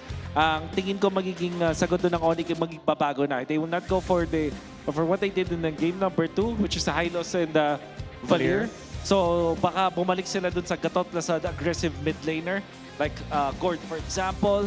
Well, Gord is not an aggressive mid laner, pero parang it kind of counts like that. Parang yung mga may constant na pressure pa nga. So ang Falcons, they do have that, the Claude and the Kalea. Pero if ever, they can opt to go for the Kalea plus the Valentina agad. Kung sakali, kasi may chance nila yung ONIC kunin agad yung hero na yun. Falcon says, we like the Claude, we don't want it to hit the Severo. And instead of picking up the Kalea, they want to pick up the Suyo. They are giving the Kalea to Brusco. Yeah. And you ready for this? Well, I think ang kanilang gagawin naman is Valentina third pick in that scenario. So if you're ONIC, I think you're fine picking up the Harley agad. Harley and Kalea, tapos meron kang pakita sa gilid, parang sobrang aggressive na pwede mong paglaruan. At the same time, meron ding benefit na kunin na yung gold laner for ONIC Philippines for Savero against the Claude, which typically comes down to Harith or the Moskov. Yeah. They'd be keen to pick up the Harith again, but There's the Valentina. There's the Valentina as expected. And Kalea perhaps? Get the Kalea. It's also one of their comforts. Talk about ONIC and comfort. Yeah. That is comfortable. But of course, this is a comfort as well, and it's been great. Yeah. And I think this is sort of ONIC telling Falcons, sure, get the Kalea. Yeah, we still lost that game number 2, but I think they're still okay with it. Because so far, it's been 2 games where the rotations early on of the Kalea and whatever pick Haji ends up with, which has been the Valentina, to them, it's like it's not good enough for them. That's right. So, ang nagiging sagot dito ng Falcons will definitely be yung perhaps yung kanilang maaga pick dun sa mid laner like a Gord para dito kay Haji. At the same time, pwede ka rin pumili na ng iyong roamer for Ogwen, which in this scenario, yung Kalea ay nabalik pa sa nila. Falcons on the red side. I wonder if there's any chance that they're considering a Zedian a little bit later on. Maaga pick dito sa isang Esmeralda. Ang pinaka-proud pa lang sila sa kanila dito is just the Pakito. Pakito has a lot of shields, so it makes sense. However, wala pa siyang directly kina-counter dito apart from that. What ONIC can do is to shift their focus. Hindi na sila mag-Harith in this scenario. Siguro, best na pwede gawin din ng Falcons, magbaan ng Moscow, magbaan ng Clint, so that ONIC Philippines will be forced to pick up Harith or a weaker na gold laner. Here's the thing though, I think there's a realm that maybe we'll still see Savero get a YSS here. And that's why I was thinking maybe Falcons would want to consider Azietian at 4. Because Yisun Shin, as we've seen ONIC do in the past, if ever they're up against a Claude, he'll really hold on to the turtle boat toss of the Mountain Shocker. So, that is Yisun Chin and perhaps semi-fighter din na roamer, na jungler. Like Fredrin or Guinevere and Leomord, that's right. Pero kasi may mataas chance maban yung Leomord ng Falcons. Whereas ONIC, ang kanilang pwedeng iban ngayon is their mid roamer options. In this case, it's going to be the high loss. Probably Hilda na isang Kalea pa na iba na dito ng ONIC. Yeah. Oh, seems like ONIC has such a really good pool of heroes that so far Falcons hasn't really been able to answer that. I feel like Falcons is wishing that your wishes came true where we get an extra bat in the second phase. Ganun na nga. That would be great. Nahihirapan nata sila eh. Yeah. Leomord, potentially the ban para sa Falcons. Yeah. It is indeed going to be the Leomord. So, ONIC, parang may language na dito na nasabi sa atin na willing silang ibigay yung Kalea. But I think pwede pa rin namang ban yun. Apart from the Kalea, yung glue ay potentially din ay pwedeng iban dito ng ONIC Philippines that could be played in the roam role as well. Yeah. It's a safe pick then. Yeah, and so far this season, Glue has been mainly a roamer.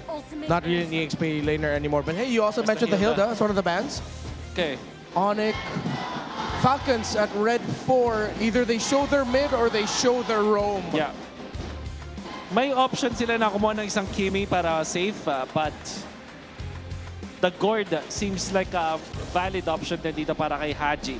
So ang benefit ng isang Kimi is hindi naman din talaga ganun kadaling i-pressure. You can pick up the Wind of Nature para kontrahin yung Pakito later on. And remember, yesterday, this was also the hero that was used by Team Liquid. But it instead will be the Eve kahit ang composition dito ng ONIC may pang backlines. So now, you're looking for Savero hero na pang late game against this YSS.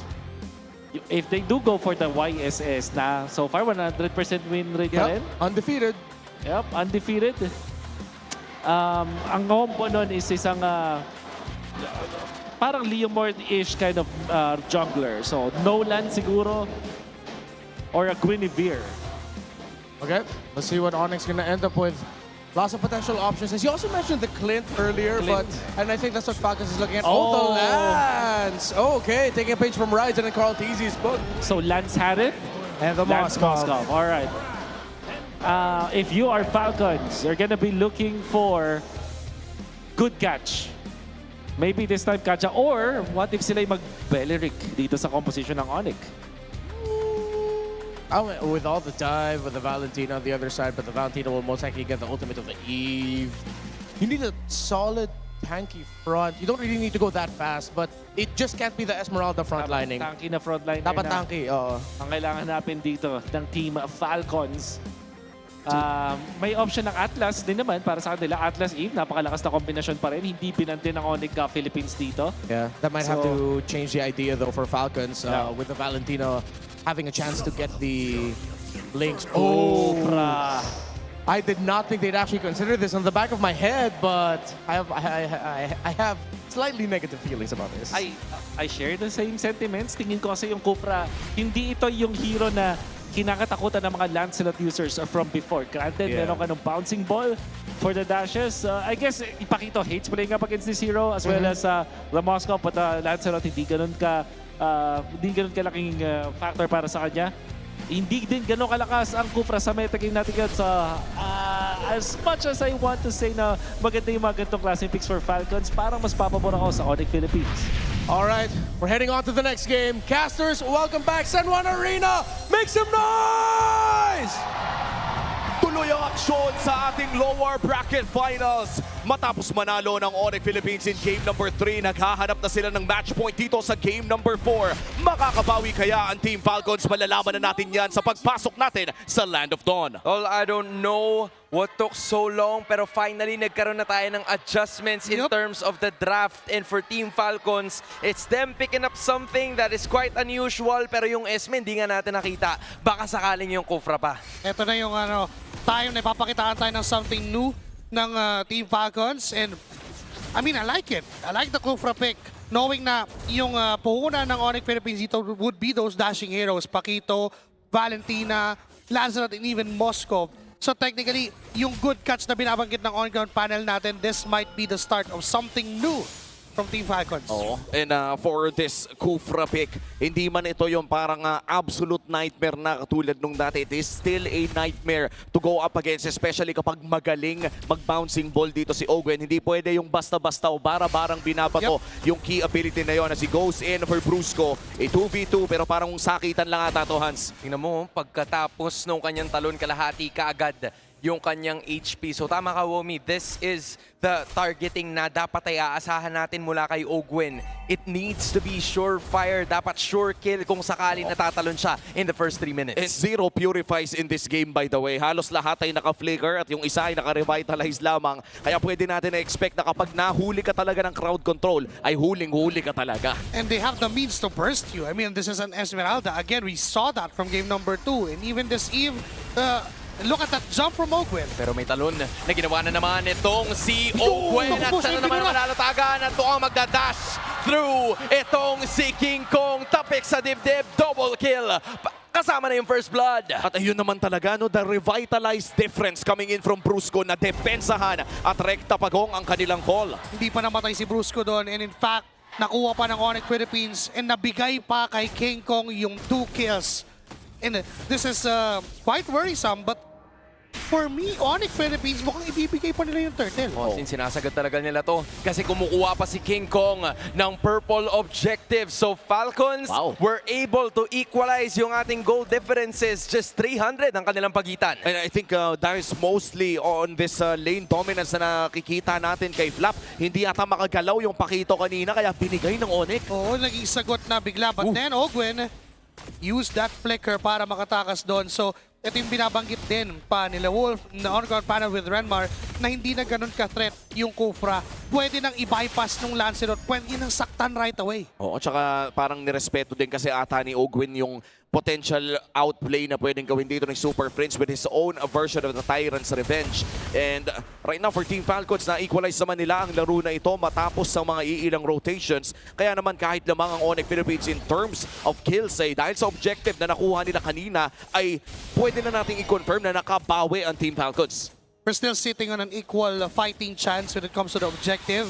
knowing na nakokontrol naman ng Team Falcons yung river as they please. And for Kyle, unlike games 1 and 3, hindi naman siya nasusuppress and nakakakuha siya ng magandang farming space. And even itong si Super Marco, hawak din naman niya yung Claude. Up against that Moscow, somehow 50-50, but Ogwen jumps in. Yup, that is not gonna lead to much though dahil Team Falcons magbaback away din naman sila, same as what Brusco is gonna do. So both teams, hanggang sa dumating yung ating susunod na turtle, pakiramdam ko ay wala pa talagang masyadong mangyayari. So they just need to be safe, secure as much more objectives as possible. Take note of both the purple and the orange kasi baka yan yung maging critical sa pagkuha ng major objective. At nabanggit na nga rin ni Hans na mukhang mabagal ang tempo ng laro na ito, pero sa laruan na mabagal, sino ba talaga nakakalamang? Well, if you try to look at it, for ONIC Philippines, okay lang din sa kanila yung mabagal, pero mas mag-gain ng advantage dito yung Team Falcons, knowing na Claude nga yung hawak nila. So kailangan ng 3 o 4 na items kasi magiging mahirap din para kay Super Marco kung under item siya, tapos papalag na agad ang Team Falcons. So, babagalan lang. And this is the type of a game na kung sino yung mainip, yun yung malulugi. Nako, at bawat talaga mainip ang parehas sa koponan dito. Team Falcons na nakakuha ng huling pagong.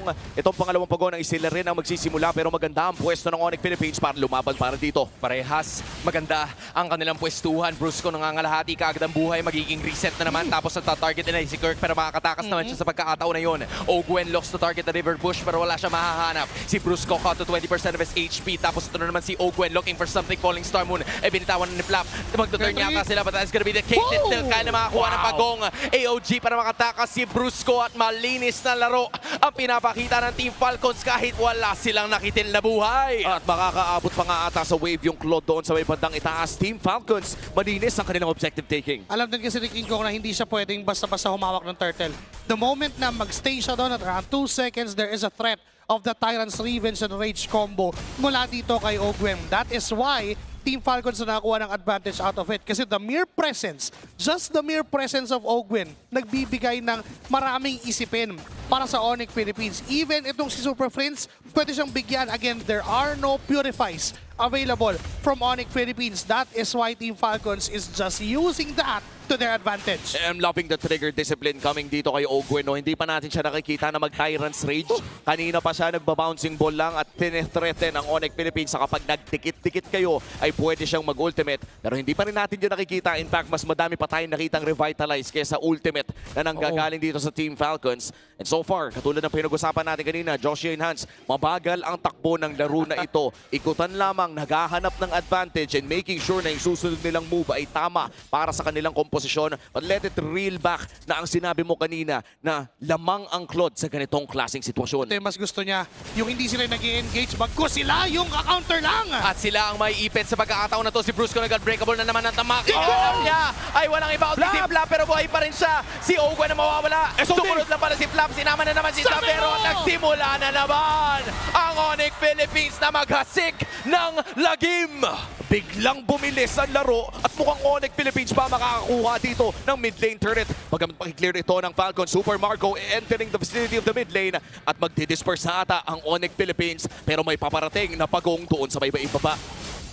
It's just a lot of things working for ONIC Philippines now. Matapos nilang trabahuin yung macro, si Kirk ay hindi pa nga kasama dun sa team fight ngayon. Didiretso sila patungo dito sa pagong. Ito yung unang nakuha na 2 beses nitong Team Falcons. Will they be able to make it a 3rd time? Yan ang gustong i-contest ng kupunan ng ONIC Philippines. Si Ogwen ay tatalo na mamamataan niya si Brusco. Nandun na naman yung pag-atake at nakuha pa rin ng Team Falcons yung objectives. Kills to ONIC, Turtles to Falcons. Kahit papaulit-ulit ibigay ng ONIC Philippines yung turtles sa kamay ng Team Falcons, they just get that trade doon sa turrets. Trade upon those buffs na meron to si King Kong kasi dahil nakukuha niya ng malaya yung kanyang farm, nagkakaroon sila ng mas mataas na chance to fight against Team Falcons. Now, Kirk! Ay, naiipit na konti. Nag-flicker na lang siya para makatakas pero umiwas sa SOD. Yung backup na hanggang mag-violet, sabi ni Ogwen. Sinama na niya si Brusco. Wala pa siyang unbreakable sa pagkakataon na to pero makakatakas pa rin naman siya. That's a pick-off for Team Falcons. And mukhang si Savero ay gusto din ng Team Falcons sa mid lane. Makakaalis naman. Pero rekta na ang kanilang pag-push. RWM ginamit ni Super Friends. Pero ang tanong ay papasok ba ang Team Falcons dito? Mukhang ang sagot ay hindi na. Isang tore ang kanilang makukuha sa may bantang ibaba. At mukhang nakuha na naman ng Team Falcons ang lead sa ating laro.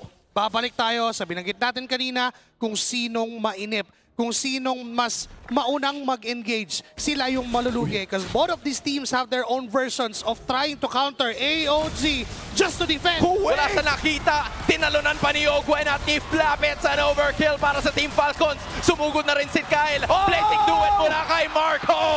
And Falcons are now online. Kakasabi mo lang, Josie, kung sinong mainip ang siyang mabibigyan. At nakita natin yung AOG doon sa gitna. Agad binili ng Falcons ang trip.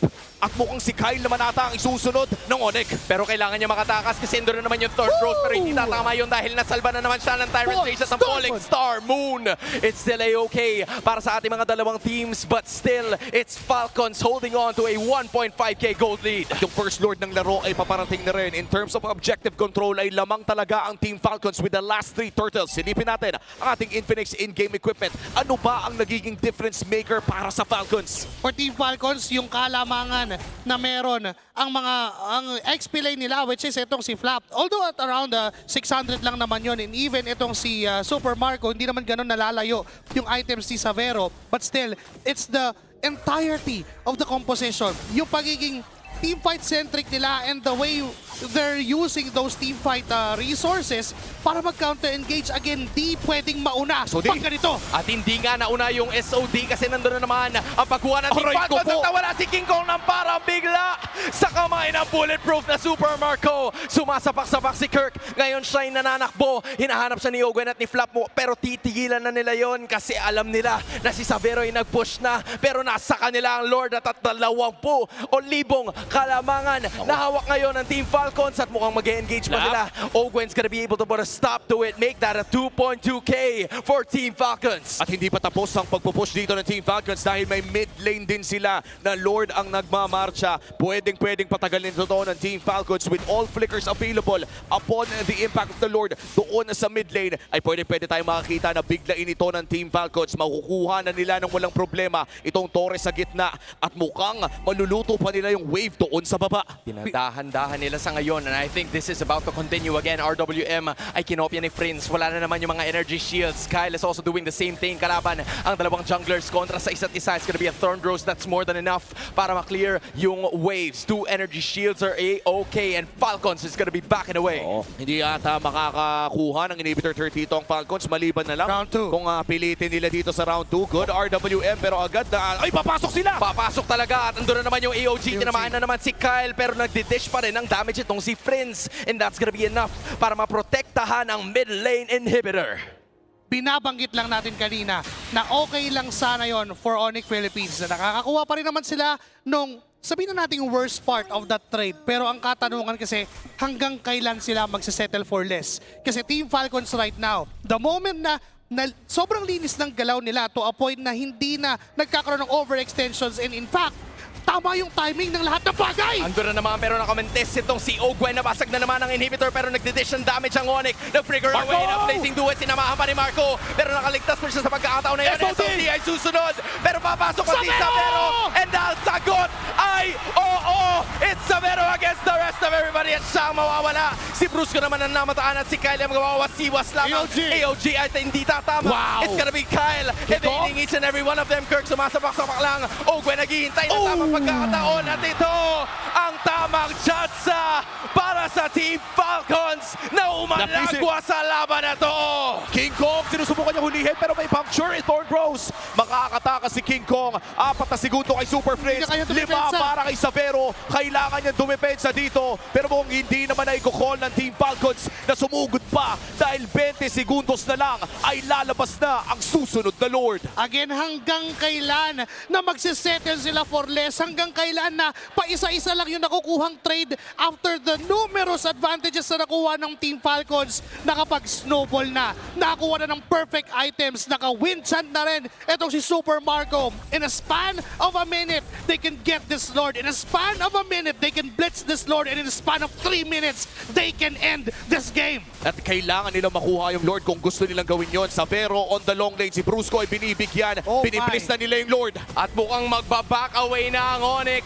dahil malinis ang kuha ng Falcons. Too late para sa SOD and the green and white is doing it. And this is the second lord of the game na mapuputo sa kamay ng Team Falcons. Ang lahat ng objektiba sa larong ito ay na-secure ng Team Falcons kontra ONIC Philippines at ngayon dedepensa na naman ang ONIC. For ONIC Philippines, everything has to be picture perfect, pixel perfect, timing-wise, kailangan nakalinya ng maayos kasi just one mistake na pwede mangyari. Misposition-wise, mali ng timing, Falcons can capitalize. Naabangan ko yung falling star muna posible manggaling kay Fla, pero instead yung talon, pero touch pa rin ni King Kong. What an incredible macro tactic para makatakas siya doon sa posibleng siege na ginawa si Brusco. Nag-AOG papasok. Ngayon siya na naman na magiging primary target at wala na yata siyang paraan para makatakas pa kasi ito na naman na umaarangkada ang Team Falcons para makaatake. Pero si Savero nag-free hit sa likod.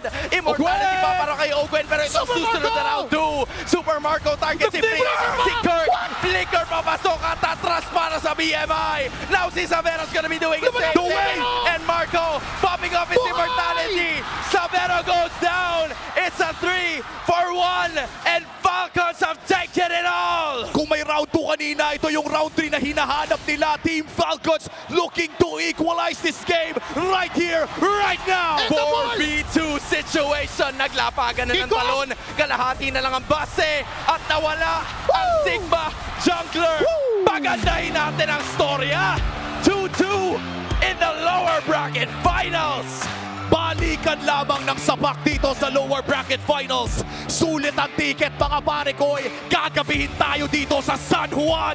We are looking at an absolute cinema. May kruhan, galawan, pindutan. This is indeed a lower bracket finals worth of a match. At imaginein mo ang daming nakasalalay sa laban na ito. Grand Finals sa MPL Philippines Season 17. A slot for Esports World Cup in Paris para sa MSC. Balikan natin ang ating highlights ng larong ito. Nakita natin na balikan talaga. Hindi natin mabasa kung sinong makakalamang until umabot na sa punto na halos lahat ng objectives ay nasa pakamay ng Team Falcons. This was just an incredible use of both team fights at pag-secure din ng mga objectives. They were making so many good moves upon securing those turtles na yun yung nakita natin sa Team Falcons. Parang hindi nila hinahayaan na magkaroon ng clash dun sa turtle pit. There's always a one-up strategy mula sa Team Falcons and it's worked to perfection. Laging kailangan planned ahead of time. Laging kailangan executed on point. And Super Marco becomes the MVP at this point, whoever holds that Claude. Isang malaking bagay para kunin yung panalo. 6-1-5, isang beses na huli si Super Marco. But bukod dun sa isang beses na yon, wala nang nangyari pa. Whopping 79% kill participation dahil din naging involved siya. He involved himself doon sa mga team fight. And it's not Team Falcons involving him. Sinama niya yung sarili niya. And this is actually one of the best instances na makikita natin ng isang tinalagang bulletproof na pumapasok with the BMI. Nag-flicker in for that crucial play doon sa may bottom lane nung sinubukan nilang tapusin yung laro. Mapapanood natin yan sa ating MVP highlights. Super Marco, one of the best gold laners in the world, competing in this lower bracket finals. Makikita natin na wala siyang pake kung bulletproof yung moniker niya. Kung mamatay siya, basta manalo sa larong ito. One death lang, very aggressive in this game number 4 at kinailangan nila yon dahil napaka-importante ng larong ito. And I'd just like to say, great commendations para dito sa drafting ng Team Falcons. I think a lot of people disregard kung gaano kataas na risk takers itong kupunan na ito. They picked up an Esmeralda, ginamit ng 2 beses out of 4. They picked up a Kufra, a classic answer to a Lancelot na magkaiba talaga in terms of the meta. Yes. Kung tutusin, yung Kufra nga, yung medyo nalalatagan, and it took so much out of Ogwen para lang makatakas. But still, he was able to do it. Aside from that draft, I would like to commend yung decision-making ng Team Falcons and the way they capitalize on small mistakes coming in from ONIC Philippines. There are lots of questionable engagements mula sa ONIC Philippines. May mga talon, si Brusco, may mga AOG siyang hindi natin mapaliwanag kung paano. Pero hindi magmamatter yung ganong klaseng mistake kung hindi na-capitalize ng tama.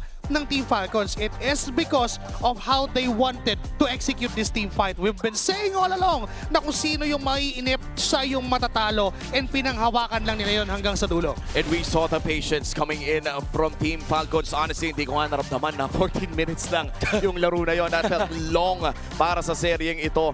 Nakakatawa nga ang isipin na wala pa tayong nakikitang 18-minute game sa buong serye na ito for the lower bracket finals. And looking at how this game was played, lamang na lamang sa kills ng ONIC Philippines nung simula ng ating laro. Pero nung nag-pile up na lahat ng objective wins ng Team Falcons, again, that was 3 Turtles and all the Lords, para bang na-outpace na completely ang ONIC Philippines. You know, I have to say, this game was the closest among the 4. Parang ito yung naramdaman ko na okay, kahit nasabihin natin na nakakakuha ng Turtles itong Team Falcons, ONIC was able to get some kills. So it's equal in terms of the gold gap at nagkatalo na lang talaga pag nakakakuha ng team fight na maganda itong Team Falcons just because of the kits they have. Imagine, Kufra and Eve, tapos nakapag-farm pa talaga na maganda itong si Marco.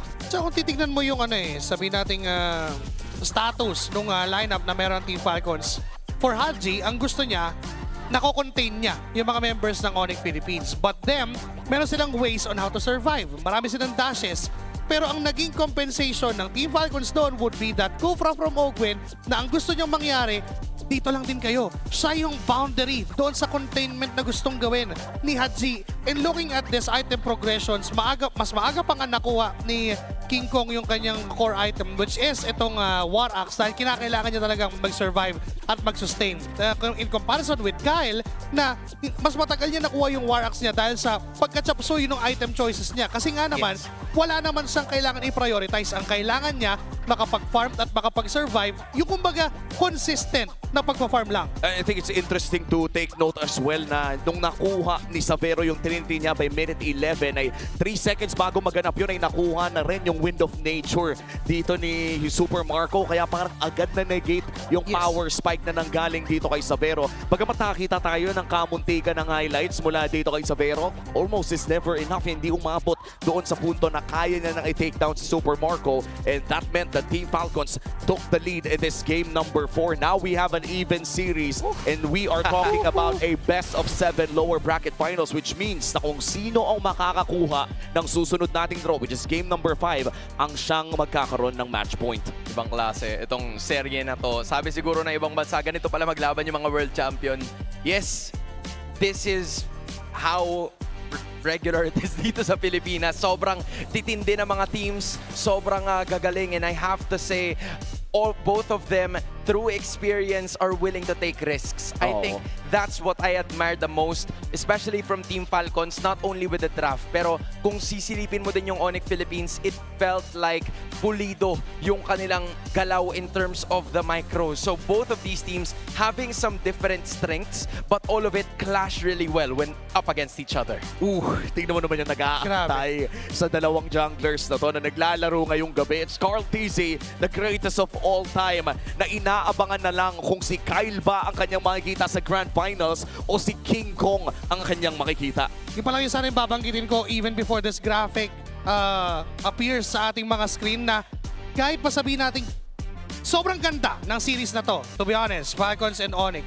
But then, may naghihintay pa kasing final boss na parang kahit gaano natin sabihin na maganda tong laban na to, meron pang mas ikaganda dahil meron pang nag-aabang, and they have to face the greatest of all time. They have to be so clean enough para makapag-face off doon. Kasi remember, nung time na nagtapat ang ng Team Liquid Philippines and ang ONIC doon sa upper bracket finals natin, kung saan nangyari yun kahapon, ay na 3-1 din ng Team Liquid Philippines ang ONIC. Now, for Falcons, malaking pressure na sila yung top 2 seed sa ating regular season, pero nanganganib pa rin sila hanggang ngayon. And talagang nanganganib ang Team Falcons dito dahil base sa kanilang history ay hindi pa nananalo ang Team Falcons sa lahat ng kanilang mga lower bracket finals run. And kung sakali na sila ang manalo dito, this will be a first for a couple of seasons na nakakita sila ng ganitong placing. And looking at it, parehas 2-4. It went up to at least 6 games. We are currently at the 4th. So sa isip siguro ng mga manlalarong ito na yun Nandito tayo dun sa checkpoint ng pinanggagalingan natin bago mapunta sa hindi magandang kapalaran. Now they have a chance to change that. They have an opportunity para pabagsakin yung isa sa mga kupunan na tila naging tinik din sa kanilang lalamunan during the upper bracket semis at mapabilang sa mga bandera na nakapalibot sa San Juan Arena. And when we look at the banners, sa lahat ng mga naging kampyon, mapapansin natin na sila rin yung mga nakikita natin sa recent championships. Pero isa ang pwedeng mabanggit dito. 3 ang napanalo ng Team Liquid Philippines kung ikukumpara sa 2 natitira ngayong gabi. And they're looking for that 3-peat. Pero isa sa 2 teams na naglalaban ngayon sa serye na to ang susubok na pumigil sa Team Liquid Philippines. They belong to that triangle of power. Nung hawak pa ng Team Falcons yung pangalan ng AP Bren, nung hawak pa ng ONIC Philippines yung pangalan ng Fnatic ONIC Philippines, ngayon they stand on their own names. ONIC Philippines and Team Falcons, they want to try and finish that 3-peat mula sa Team Liquid. Tsaka napakahirap din naman kasi wala pang nakakagawa ng 3-peat. And when I look at the banners above, nakikita ko ngayon na ang pinakamalapit na sana ay Blacklist International. And hindi yun natuloy dahil na rin sa nangyari sa RSG during that time kung saan pinalagitnaan nila yung isang season na yun kung saan nagkampiyon ng RSG at yung 3 championship ng Blacklist International ay hindi 3-peat. Back-to-back, pahinga ng isang season, nagkampiyon ulit. Meanwhile, for Team Liquid Philippines, may chance silang gawin ang isa sa mga hindi pa nagagawa sa buong history ng MPL Philippines. Yan ang maging 3-peat champions sa pinaka-palakas na rehiyon ng MLBB. And I have to say, these 2 teams are proving to be great challengers over and over. Maybe 3rd time's the charm for them. Kung sino man ang manalo dito sa seryeng ito, but it's gonna be a tough task. They have to worry about this first. Well, palamig muna tayo bago magsimula ang susunod at crucial na game number 5. Punta tayo sa ating on-ground panelists. Thank you so much, casters. Historic is the last 3 teams in our playoffs, and even this matchup between Falcons and ONIC Philippines. Crazy. It seems like the pick that we're not the biggest fan of ended up becoming a not scapegoat, but it helped them out. The Cupra helped them out. Napakita natin yan dito sa isang na pinrepare ko. I would say na itong laban ng ONIC Philippines versus Team Falcons, baka hindi na siya about sa draft, Renmar. Although, of course, some teams will have their advantages and disadvantages according to the draft. But overall, I feel like dahil sa execution pa rin on how experienced these championship caliber teams are. By the way, para sa ating super fans na nanonood live dito sa Champions Arena, you can vote kung sino ang favorite nyong MPL Pros. Ganyan lang ang QR code na nakikita nyo sa LED. Ayan, ang ating mga ranking so far. Cast your vote. Kaya naman sa mga super fans dyan, if you haven't watched live dito sa Champions Arena, ito na ang sign para sa inyo. Head on over to ph-mpl.com/tickets. Habol na rin for the tickets so you can join in for the voting. So far, for the poll of favorite MPL PH Season 17 player, it's Carl Teasy in the lead. At malapit dyan itong si King Kong. So siguro yung mga super fans natin dito ng ONIC Philippines, they can also chime in para makahabol itong si King Kong. Don't forget, just the QR code will be shown, and then at the same time, you can go online as well. So, as we're heading into this one, we got a play that you want to break down? Oh yeah, eventually gusto ko ipakita itong ginawa ng Team Falcons sa kanilang pag-siege ng Torre ng ONIC Philippines.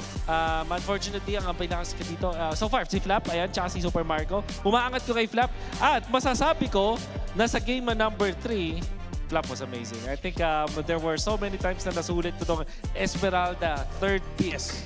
Third pick Esmeralda, mga kaibigan, ay naging sulit. But, of course, let's take a look at this clip. The siege of Team Falcons, granted lamang sila dito. Pero, magagawa ng paraan ni Savero, yun nga lang, merong isang Cupra na haharang sa kanya in the end. The natural counter, which is the bouncing ball. Makita natin yung napakagandang pagtalon doon ni Savero sa may likuran. But because of the fact na nandito si Ogwen, para mapigilan siya with that conceal and that flicker bouncing ball play, and I believe na kinombo rin niya to with the Tyrant's Revenge, which is the first kill of that Kufra. It was able to stop Savero dun sa may backlines. Parang pwede nang ubusin ng Savero ang mga members ng Team Falcons. Pero yung low HP with the flicker on this Kufra, it was enough para makontra yun. Yeah, so for those wondering why the Kufra to us was a pick that we were worried about, I think it boils down to something that we saw in the early game, which was it was very highly punishable. There are a lot of moments very early on where all going to go in, try to Tyrant's Revenge, and if it doesn't land, and even at the times where it did land, ONIC were ready to answer back. But then once Falcons were able to get their farm, and especially Haji's cover with the Starfield, with the real-world manipulation, and I think that was one of the things that maybe we very slightly overlooked. Haji's timing with his ult actually saved Ogwen a couple of times. And I think yung sinasabi natin about this Kufra na may konting reservations tayo kasi it doesn't stop the Lancelot. We did preface it by saying that it can stop the Moskov as well as the Pakito. At masasabi ko, yung Pakito ata, yung pinaka nahirapan dito sa laban to. Parang hindi natin nakita na kinaya ng isang Pakito na maging Pakito sa game na to. Parang hindi niya nagawa yung gusto niya gawin. Kirk was kind of nerfed in this scenario because of the presence of that Kufra. In the early stages, hindi ganun kahirap para sa isang Pakito yung kontra ng isang Kufra because that's the nature of that matchup. Pero nang pagdating na ng mid-game na, yung presence na with the flicker, with the conceal at the first two items na meron isang Kufra, enough na siya para mailang si Kirk. We're seeing Super Marco on our screens right now. And of course, this is the penultimate battle of the Golden Royale. Woo! Super Marco versus Savero. Average kills for the season, 1 and 3. But of course, as you look at the numbers, you also realize that so many stories between these two of clutch moments throughout the season. Kung saan Super Marco suddenly will show up for Falcons just when they need them. Exactly what happened earlier. Savero, we saw it earlier today as well. These two have that clutch gene. Yeah, this is the penultimate battle pero parang pang-finals yung galawan nila dito, pang-huling laban ng Golden Royale. Imagine this, number 1 and 3 sa average kills, number 2 and then number 1 sa average KDA, GPM number 1, tapos number 4, then number 3 sa damage per minute, and then number 2.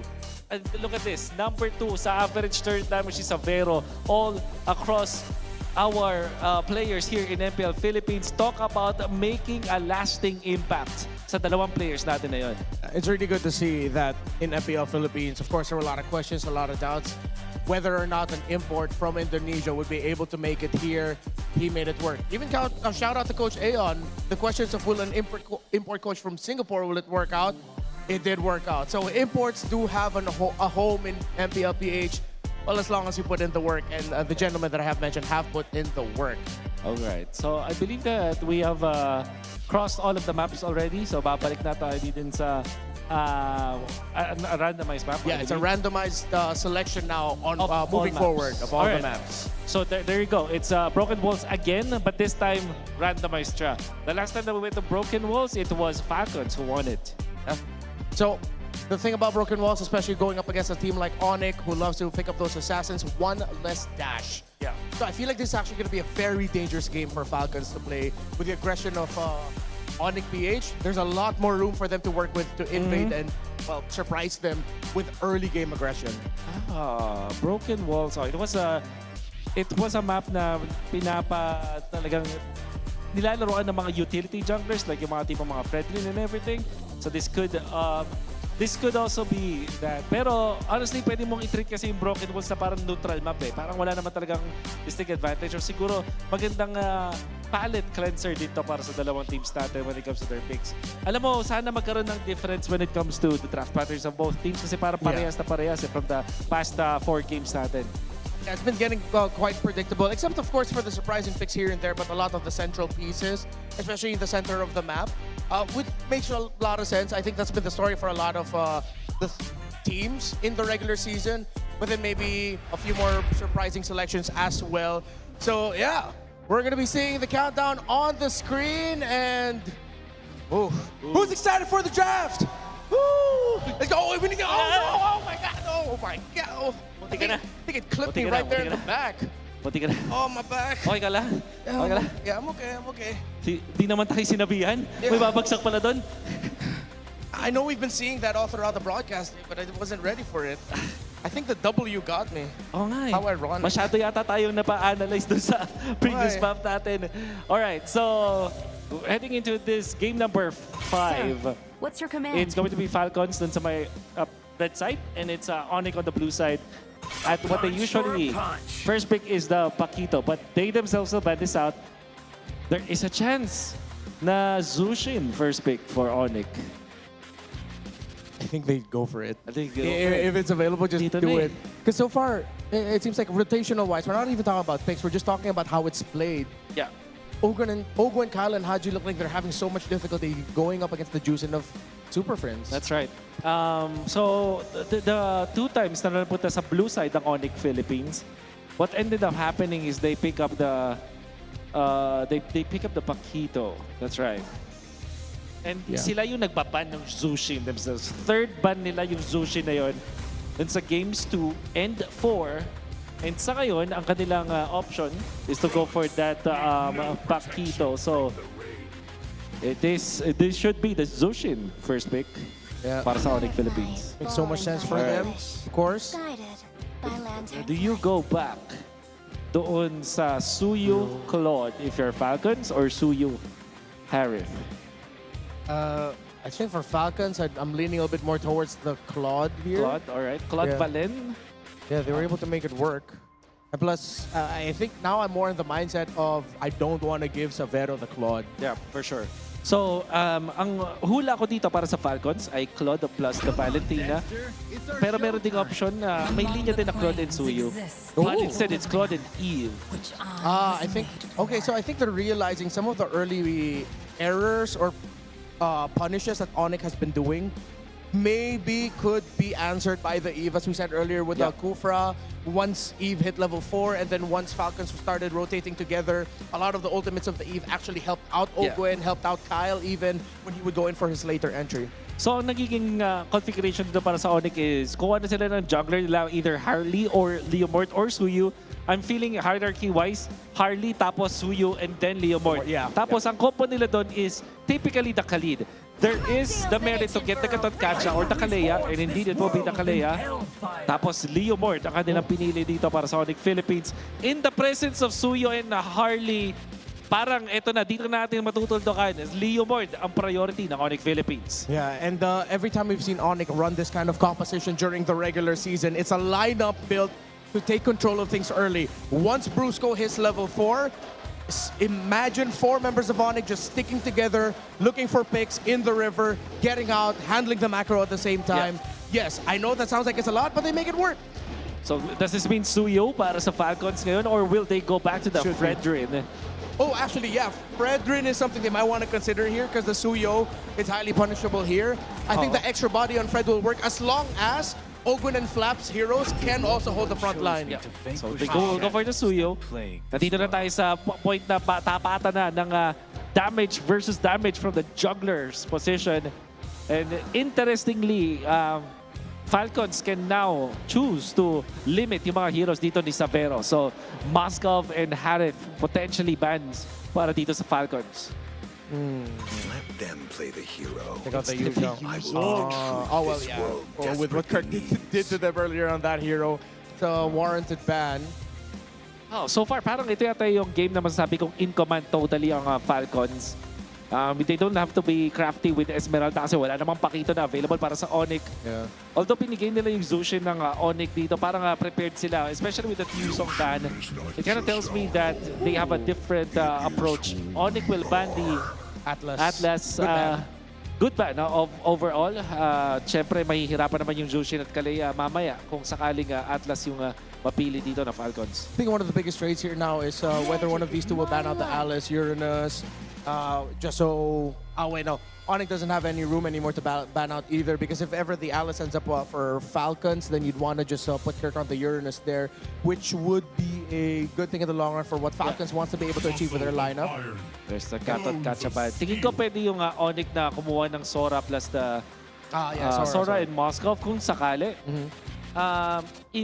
But siguro yung medyo delikado na is kapag may Valentina pang available na pwedeng piliin ng Falcons as their last pick at their XP lane. So, that yung Sora pick ni coming out from ONIC, tingin ko mangyari lang pag napili na itong Alice. So now, you do have that go signal para sa ONIC Philippines na kumuha ng Sora in combination of the Moskov here. Yeah, it will be a good dive. And it'll force Falcons to just end up picking up something like the high loss, bring down a glorious pathway, either as a means to stop or a means to escape. And then that extra stun is going to help out. Oh, but they go for the Lapu-Lapu instead. Interesting. I mean, technically they do some of the same things. Yeah. Ground control, good damage. At pang dive na rin dito sa may Eve. Yeah. Pero alam mo, yung Sora plus yung Lapu-Lapu, ito also allows for the Moskov pick for Savero sakali. I just wish that it will be yung mga ganitong klaseng hero. Instead, they will go the carry route. Carry Kalea combo. Yeah. No gatot catcha. Ano pa ba yung mga save dito para sa Falcons?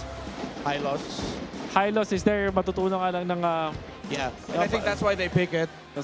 I wonder if they're crazy enough to try pick off here. Maybe something like a Cho or a Kaja. Kufra ulit? Kufra again? Kufra ulit? Pwede naman? Maybe. Beleric for the vengeance. But I think the safest is high loss. Tapos, yung Cho, potentially pwede rin naman dito sa side of Falcons. What if they bring out the Beleric here? We mentioned Beleric earlier. Yes. Parang pwede. That the Taunt works, Vengeance works, Revitalize works. But the Cho is the safest option. They will go for the glue. And I think this is the time that I would say Falcons really did have a better draft. Napakasolido ng glue. Although may chance na matunaw siya eventually, pero hindi ganun ka-worth it kung ang bubuhusan ng skill ng isang carry is the roamer. All right. So for me, with everything that we've seen so far, even in the regular season with how Ogwen uses this glue, it really depends on how they handle the trades in the center, especially against Super Friends, the Kalea, the Juicin. Because Ogwen has had that tendency to get picked off first. Wow. As much as I want to see more games, pero parang nakuha na ng Falcons yung tamang tipla. Picking up the second phase pick. Red side yung kanilang pinili. Sabay, ito yung hero sila. They have a really good draft here in game number 5. Whoever wins this goes into match points and one arena. Magingay! Nauna na ang ONIC. Sumagot ang Team Falcons. Sumagot muli ang ONIC at sumagot muli ang Falcons. Sino kaya ang makakakuha ng match point dito sa game number 5? Sagutan sa dalawang teams pero isa lang ang makakalamang. All hero for hero, bar for bar.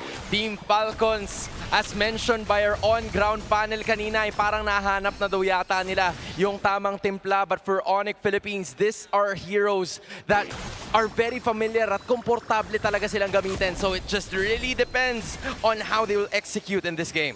Textbook-wise, we can say na maganda nga ang lamang ng Team Falcons when it comes to the draft.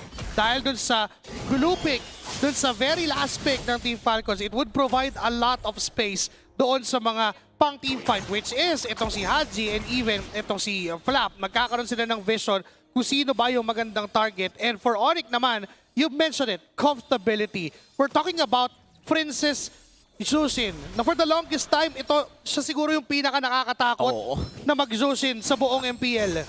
There was a time na siya talaga yung naging blueprint kung paano nga ba mag-Zushin nung medyo bago-bago pa yung hero na ito. And now, worldwide, si Zushin ay isa sa mga most played na mages. And now, looking at how ONIC Philippines is playing around this Zushin pick, ay mukhang nilalaro nila ito with very aggressive positioning around this mid lane, around this Lethal Wanderer, bago magsimula itong first turtle fight 25 seconds from now. Yeah, this is just, you know, both teams na talagang nagiging kalmado. Same could be said doon sa game number 4 na nangyari kanina lamang. So I'm just expecting that both teams are gonna be looking to secure yung kanilang mga ultimates bago talaga sila makipagsagupaan. There's 10 seconds bago lumabas ang unang pagong and everybody's gonna be transitioning to that major objective. At mukhang mauuna mag-level 4 dito si Kirk. Kaya naman may expect natin sa ONIC Philippines na sila ang unang makakapwesto around this turtle. Pero lalaban nata ang Team Falcons. Medyo nakahiwalay itong si Haji. Si Ogwen lang ang nakapalibot sa kanilang lahat. Si Kyle at si Kirk ang makakita ang isa't isa. It's gonna be King Kong using that Phantom Steed again.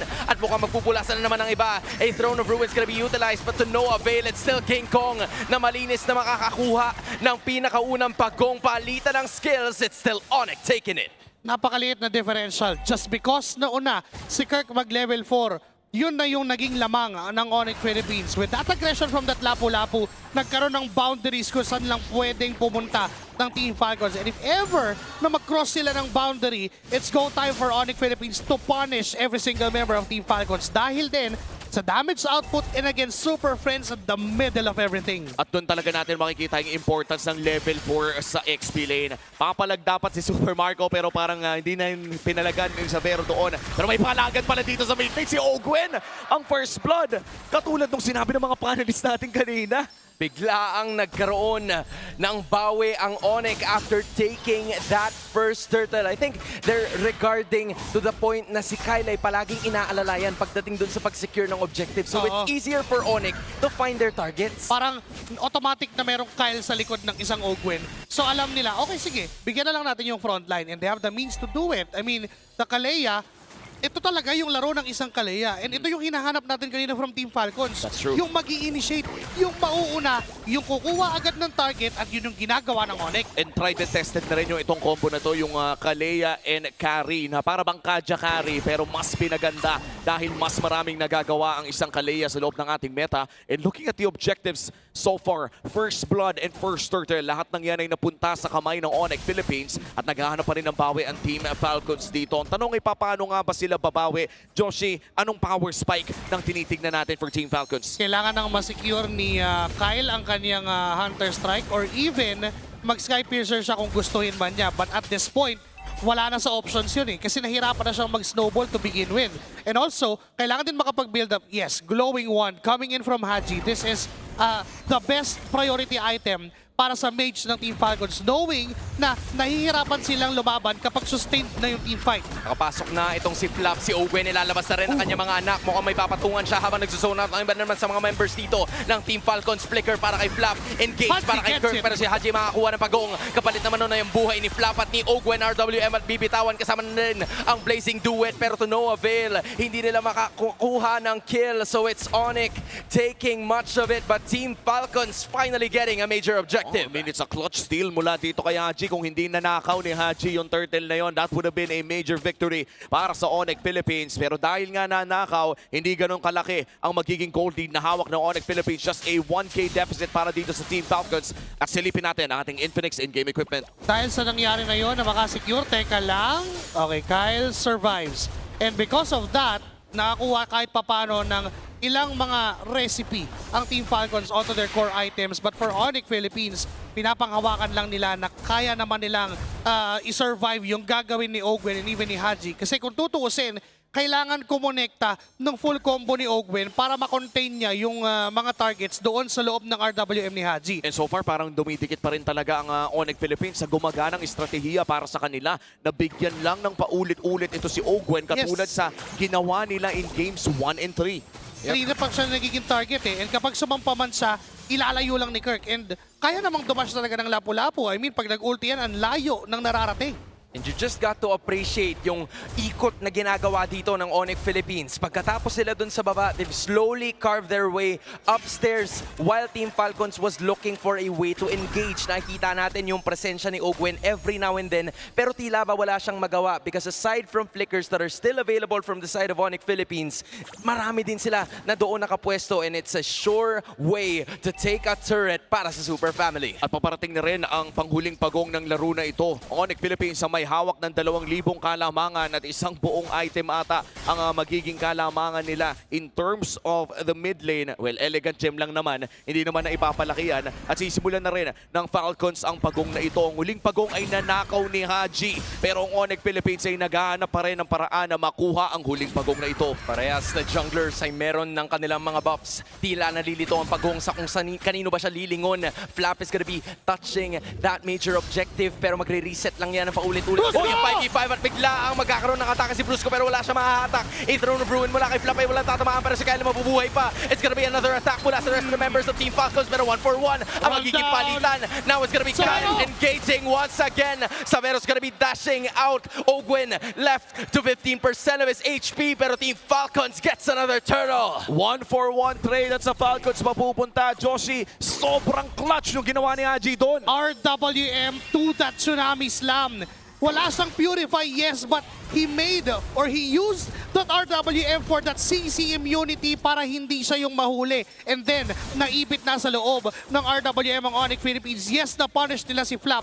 Pero may counter trade naman ng Team Falcons. They got the turtle and alam nilang kaya na nilang pumalag ngayon. Slowly but surely, hindi na nagmamatter yung sustain ng Surge of Life mula kay Brusco. At kung sinilip natin ating Infinix in-game equipment, parehas ng may 2 items ang gold laner natin. Napaka-importante ng Swift Trinity para kay Super Marco at pati na rin dito kay Savero. At ang pinakamalaking diferensya dito ay si Savero ay nagtungo doon sa corrosion muna plus the golden staff. Meanwhile, for this Claude ay nag-DHS siya muna bago yung golden staff. Ano ba yung diferensya ng naging routes ng dalawang gold laners natin? Para sa carry, para maging efficient, kailangan niya ng maximum attack speed para ma-proc agad yung kanyang passive. And even yung golden staff na instead of 5 attacks, nagiging 3 attacks na lang para pumutok yung true damage. And para naman kay Super Marco, kaya niya inuna yung DHS kasi mas gusto mo yung value ng percent health damage plus yung AoE effect ay nadadamay doon sa DHS. So that is the pathing for those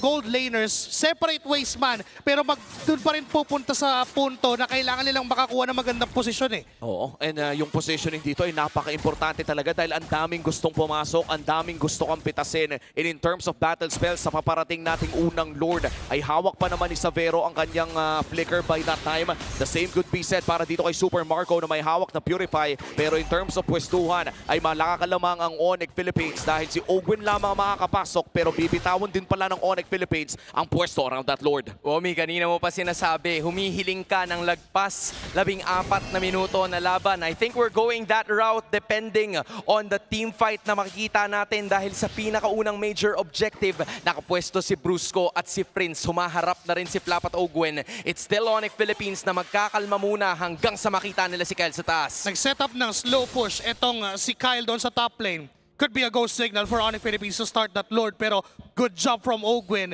na i-delay ng i-delay at mag-provide ng threat na pwede namang lumaban ang Team Falcons. Now, magpapakita si Savero sa top lane. This is go time for Team Falcons. Ang tanong ay ipo-burst ba nila ito? Mukhang si Super Marco ay wala din sa pwesto. Zone lamang ni Flap si Super Prince at Kirk pero siya pa ata magdadali.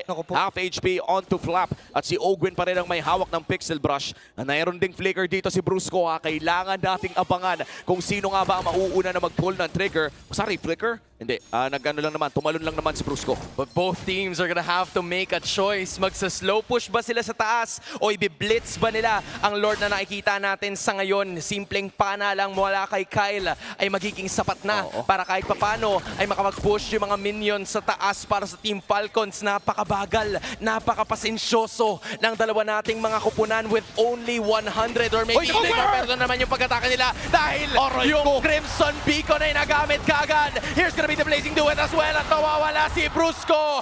Dalawa ang patay sa ONIC.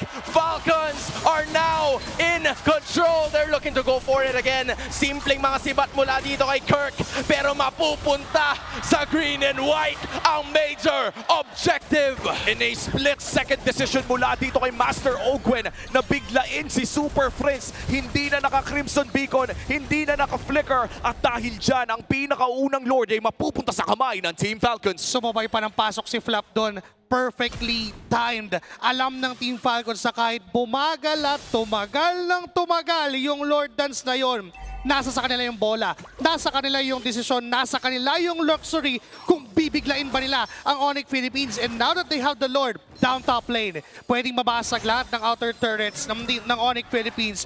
Pwede rin naman mag-focus ng Team Falcons sa iisang lane. At ang maganda naman para sa ONIC Philippines ay meron silang access sa isang carry na pwedeng tunawin ang Lord na ito. Very risky maneuver coming in from Super Marco pero may Purify pa naman siya. So kung sakaling nadali ay makakatakas, may Lord pa nagmamarcha doon sa may bandang itaas. At tama yung sinabi mo doon, Joshi, mukhang makakalbo ang mga outer tier turrets dito ng ONIC Philippines dahil medyo mahirap kung hindi ito papalalimin ng Super Fam. Dinedelay din ng Team Falcons yung pag-atake nitong Lord para mawala yung energy shields in under 2 seconds. At dahil dyan, nawala na ng biglaan. Si Ogwen na naman ang haharap. Hinihintay ko din na ilabas niya yung kanyang mga anak, aka the Patrick Let's na makikita natin maya-maya. Pero bumaga na yung Panginoon. RWM ay bibitawan na naman. It's gonna be another Throne of Ruin na bibitawan itong si Flap. Pag-atake ang gagawin, si King Kong, Phantom Steed, and that's gonna be more than enough. Pero si Flap ay nabalik.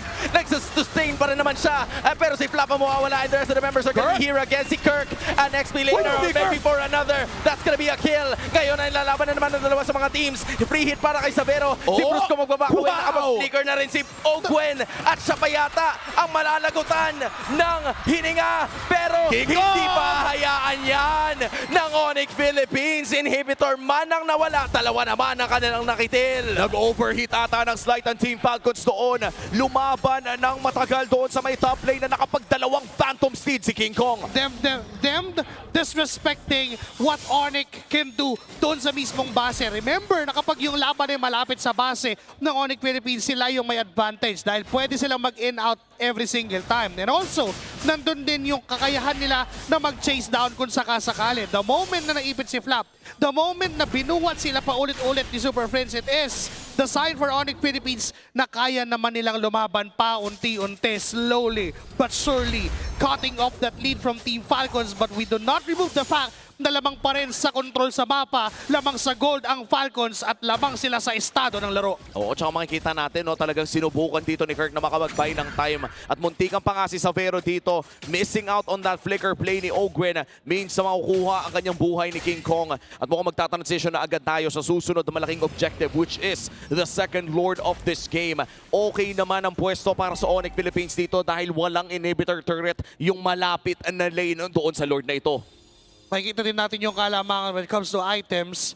Lamang pa rin si Super Marco ng at least 800 para doon sa kanyang Fury Hammer dahil going same ways. Yung dalawang gold laners going for that Malefic Gun on their very last item, and now for this Lord fight. Slow push, check para sa Falcons doon sa bottom lane. Andoon yung mga minions para makatulong ng bahagya in terms of macro. Basag na rin ang mga inhibitor para malinis pa nila yung trabaho. It's gonna be Team Falcons holding on to a 3.1k gold lead at tila sayawan lang ang ginagawa ng parehas na kupunan dahil iilawan lang ni Super Prince at hahawakan ni King Kong yung Lord. Papatagalin talaga ito ng Team Falcons knowing na lamang sila doon sa baba. Aantayin nilang may magpakita mula sa ONIC Philippines bago nila biglain itong Lord na ito. Makakadepensa naman ang ONIC doon sa may bandang itaas pero hindi alam ng Team Falcons kung magko-commit pa sa baba o magko-commit sa Lord ang Super Fam. Pero ang oras para sa ONIC Philippines ay limitado na. Pero ang target nila sa ngayon ay yung gitna para kahit paano ay mapareact nila yung ilan sa mga miyembro ng Super Family. Hinihintay nila yung nasa baba na napakatabang minion wave pero ang pag-atake ay gagawin. Mag-flicker si Ogwen para makatakas pa. That's already 1 for 1 in terms of ultimates. A blitz is gonna be done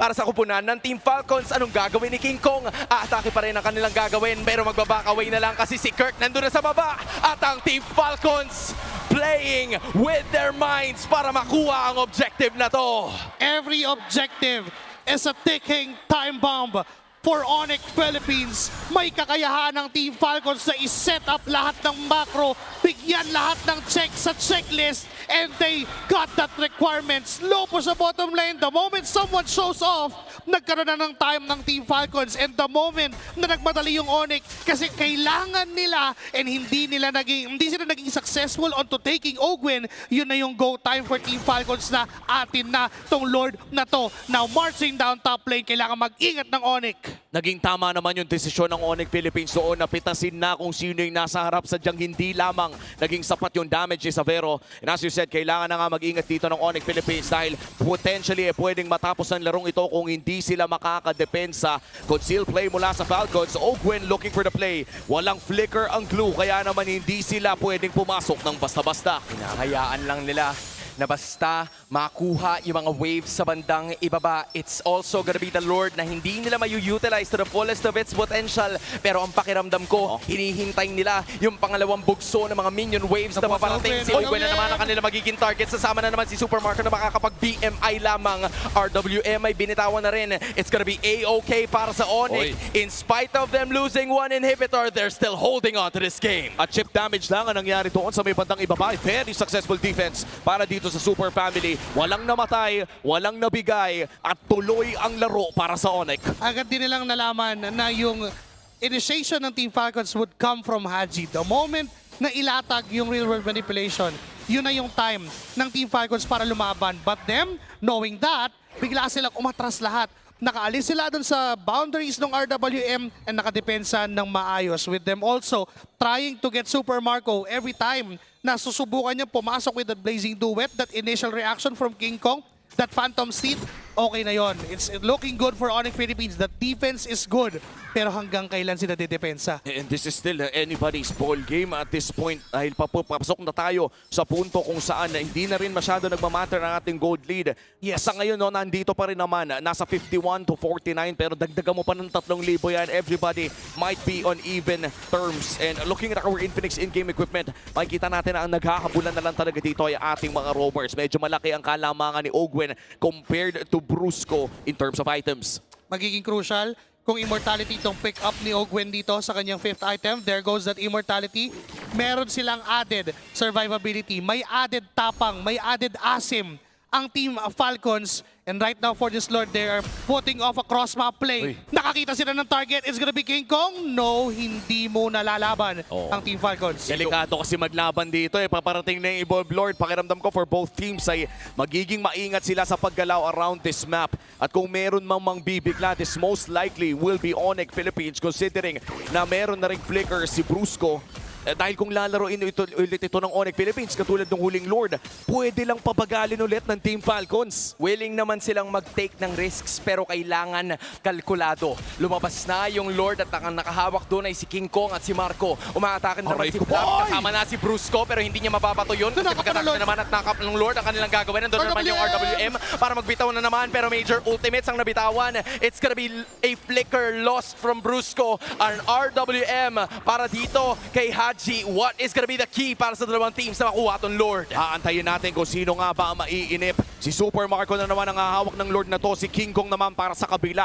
Mas may karapatan ng Falcon sa patagalin ng Lord fight na ito. And Super Friends is already zoning out multiple members. Hindi na ata ipapang-reset ni Flap ang Lord na ito. Pero tingnan mo naman yung targeting na ginagawa nitong si Ogwen. Medyo mapapalalim yata siya ng konti kasi nag-flicker na rin si Super Friends. Habang nangyayari lahat ng yan, baka posibleng targeting sila ng Team Falcons pero si Ogwen na lang ang babagsak. Bombing off immortality. Mabubuhay pa kaya siya? Ando na naman ang ibang mga members sa si Flap. Napagamit na naman ng Winter Crown at ando na rin yung Blazing Duet pero wala pa rin namamatay. Sa koponan ng Team Falcons! Hatsi making the real world manipulation para sa kanilang koponan. Make it a double for the machine. Si Savero ang tatargetin ni Super Marco para flicker pa rin. It's gonna be the rest of them locking forward. Marco focus sa goal. Match point ang Team Falcons. The KDA machine fights them all! 5 ang nakulong sa real-world manipulation! Team Falcons headed by the KDA machine that perfectly layered, perfectly positioned. Real-world manipulation is all what it takes para kunin ang match point. What a macrocentric type! And up to that last moment, nakita ng Falcons ang liwanag para tumungo sa match point. At mapapanood natin muli ang mga highlights ng larong ito. This was a slow tempo game kung saan parehas na gold laners ay gustong makapag-farm. We're looking at a carry, we're looking at a Claude. Dalawa sa mga talagang kailangan ng oras bago pumasok sa laban. Kaya naman naging mas importante pa kung paano nila minanipula ang mga waves natin. Sa tingin ko ay naging crucial para sa pagkapanalo ng Team Falcons. Sobra. Sila yung may lisensya na pabagalin at maghintay ng mga bagay-bagay. Sila yung nakapag-set up ng mga prerequisites na kinakailangan and this man just finished everything off. Haji sa kanyang Eve, bukod sa mahirap na siyang abutin at habulin at puntahan, siya pa yung nagsiset na dito lang mangyayari yung laban. That crucial RWM, cherry on top for Team Falcons. Oo, grabe yun. Para bang may checkpoint na nangyari. Lahat sila napatigil ng saglit. Tigil ka muna, pasilip ng lisensya. And Haji doing that play, hindi lamang yun yung naging highlight ng laro na ito. I think there was also a big time play na sinubukan siyang kitilin ni Brusco pero naging sakto din ang kanyang RWM. Yes, every single micros na ginawa, yung mga decision making all led by the KDA machine. Pinakita niya kung paano gamitin ng Eve sa pinakamalinis na paraan. Oo, at yan o, saktong-sakto. Kakasabi lang natin, nakita agad natin sa ating MVP highlights. Ito yung mga klase ng mga plays na simple lang pero napakataas ng impact. Ang daming nakukulong, ang daming nababawasan. In multiple ends, makikita natin na untouchable ang pwesto ni Haji sa kanyang RWM. Hindi lang yun eh. Nagkaroon pa tayo ng mga combos noon, yung Gatot Katsa, tsaka yung Eve, yung RWM AOG, na yung boundary ng RWM, nandun yung AOG. Ang ginagawa ng Team Falcons, si Flap yung nagmistulang Gatot Katsa, siya yung nasa boundary ng mga RWM. It's either makakatakas ka ng sobrang aga or hindi na talaga at all kasi sa dulo may nag-aabang pa. And we've seen some games mula sa mga glue users in this current playoffs na tila sobrang nahirapan sila kasi every time na merong Kalea matchup dun sa kabila, yun yung binibigyan niya, yung glue kagad yung inuuna para hindi na sila makapag-fronta in that later portions ng ating laro. Pero hindi ganun yung ginawa ni Ogwen. He was more than willing to not only set up, commit his flicker, pero pagkatapos nun, tumagal pa sa laban ng maybe 5 or 7 seconds more para matulungan at makarespo yung kanyang kakampi. And this is by far our longest game sa seryeng ito. Saktong-sakto, malinis, umabot ng 20 minutos ang larong ito. And this is something that we predicted before the game even started. Pinag-usapan natin na ang isang carry at isang Claude ay talagang kailangan ng oras at nabigyan naman sila ng oras. Umabot pa nga sa punto na pinag-usapan na natin kung ano nga ba yung naging diferensya ng item progression ng dalawang hero na ito. But in terms of overall team fighting, parang dun ata nagkaroon ng diferensya between these teams. Yung pinakamalaking diferensya ng carry at ng Claude is that yung carry single target pa rin. Yes, attack speed wise, mabilis tumunaw, bigyan mo 2 segundo, papatay ng pinakamakunat na tank yan.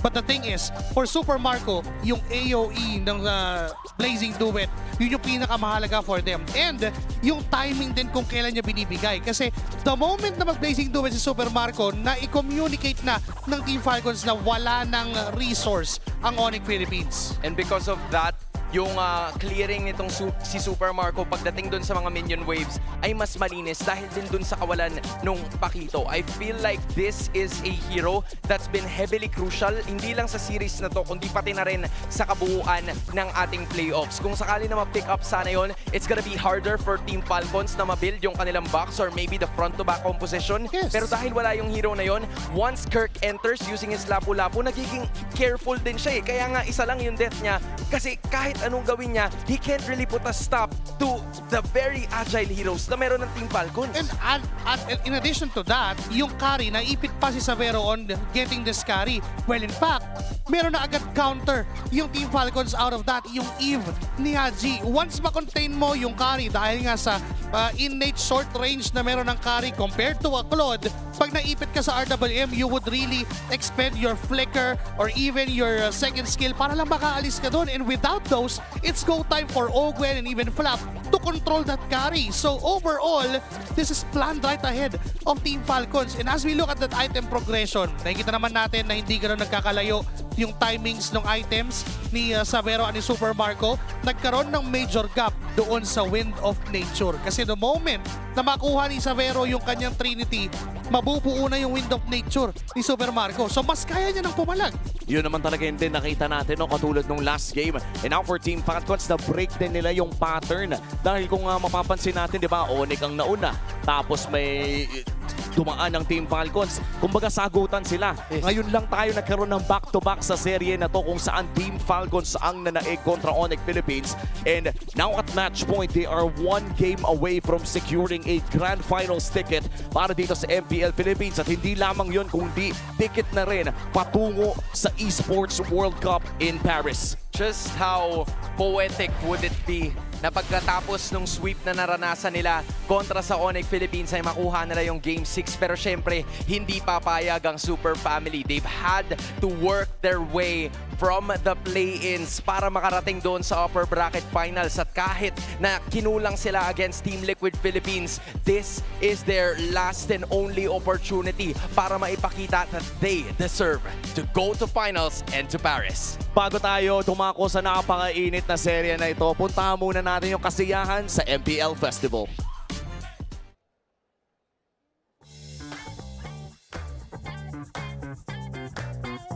Hey there, everybody! Your girl is back here at MPL's Super Fan City at kanina naganap ang mga palaro sa ating stage kung saan naka-receive ng mga freebies ang ating mga super fans from our sponsors like Infinix, Smart, and Clear as well as from Falcon's Nest.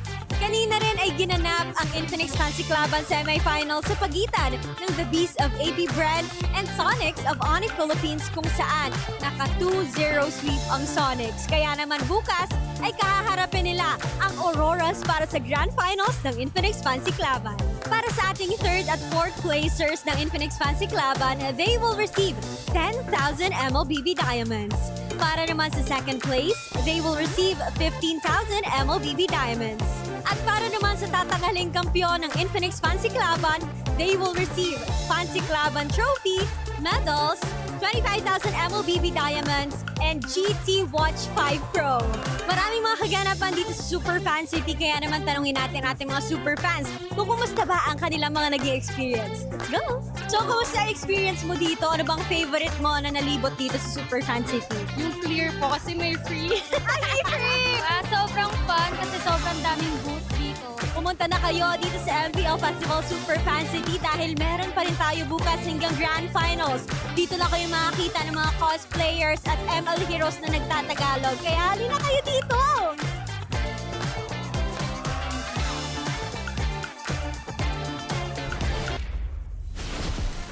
Always great to hear from Odin and of course what's going on in Super Fan City, but here we are. Match point. It's still Wolf and Renmar here, and we were talking about a very specific pick. It was in the EXP lane.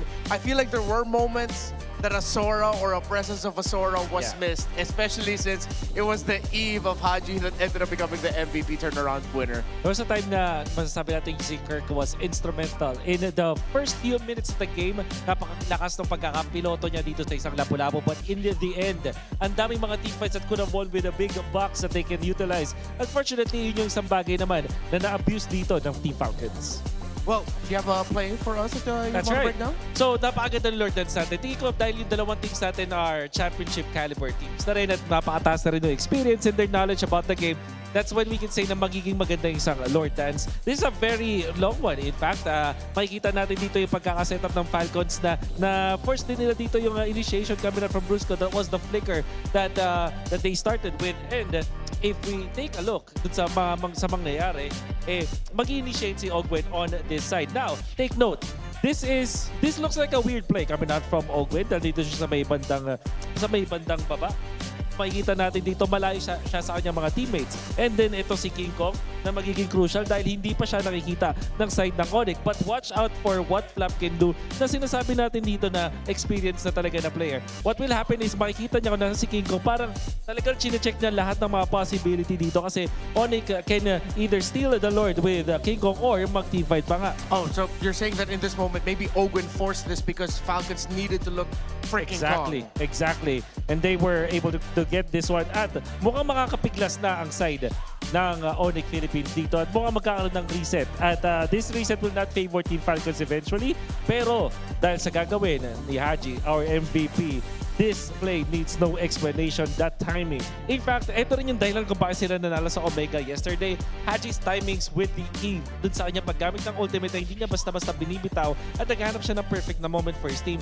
That is what allows Team Falcons to eventually win the team fights. Yeah, he didn't even need to get the kills within his own box. The moment that Immobilize hit, you knew that Falcons could just run down the members of ONIC Philippines. Yep. And then eventually, yung mga ibang members pa dito, like sila Kai, di ba? Napakaganda rin ng performance afterwards, the way that they outplayed at na-counter pa nga yung gustong gawin ng side ng ONIC Philippines eventually. By the way, we have QR codes up in your screen right now, or they're going to be up in the arena. We're going to have QR codes that are going to be popping up. Oh, it's right there next to you. It's right next to you. Yeah, right over there. It's Palag Na To merchandise, of course, our anthem, performed and sang by the lovely Janine Berdine. Early access for the merchandise. Scan the QR codes on your screens. I should get in on that. I just realized, those are. I like the card that she got. Can we get those cards, you think? Can we get those cards? Like the Janine Berdine one? Oo nga naman. Alam mo naman, sobrang na-impress tayo sa performance si Janine Berdine. Alam mo, yung Palag Na To, kaya pa pala siya pag-live. Yeah. When I saw it the first day. Yeah, I love her music. I love her performance of the anthem. was really good. Siya rin naman. Okay din naman talaga si Madam Janine. Respect. Very, very talented. Very talented. Yeah. Okay. Draft was important in the first of 5 games. At ito yung naging lead-up kung bakit nagkaroon ng match point dito ang Team of Falcons. So pansinin natin, nagpapalitan sila ng sides at first. It was actually Team Falcons who chooses itong mga sides natin. Dun sa first game, sila yung home team. So sila yung pumili ng blue side. Yeah. I think the very important thing that, especially that we noticed in game number 5 was, you definitely, of course, it made a lot of sense for you to lean towards Falcons for that draft. For me personally, it was dependent on how they'd be able to handle the early. They got, at least if I'm not mistaken, Turtle 2 after Turtle 1 went to ONIC. Yes. Because it's the Kalea and Juicin that has been problematic for you. Kalea, problematic for a lot of teams because it's Brusco playing it. Of course, in this series, the Juicin of Super Friends.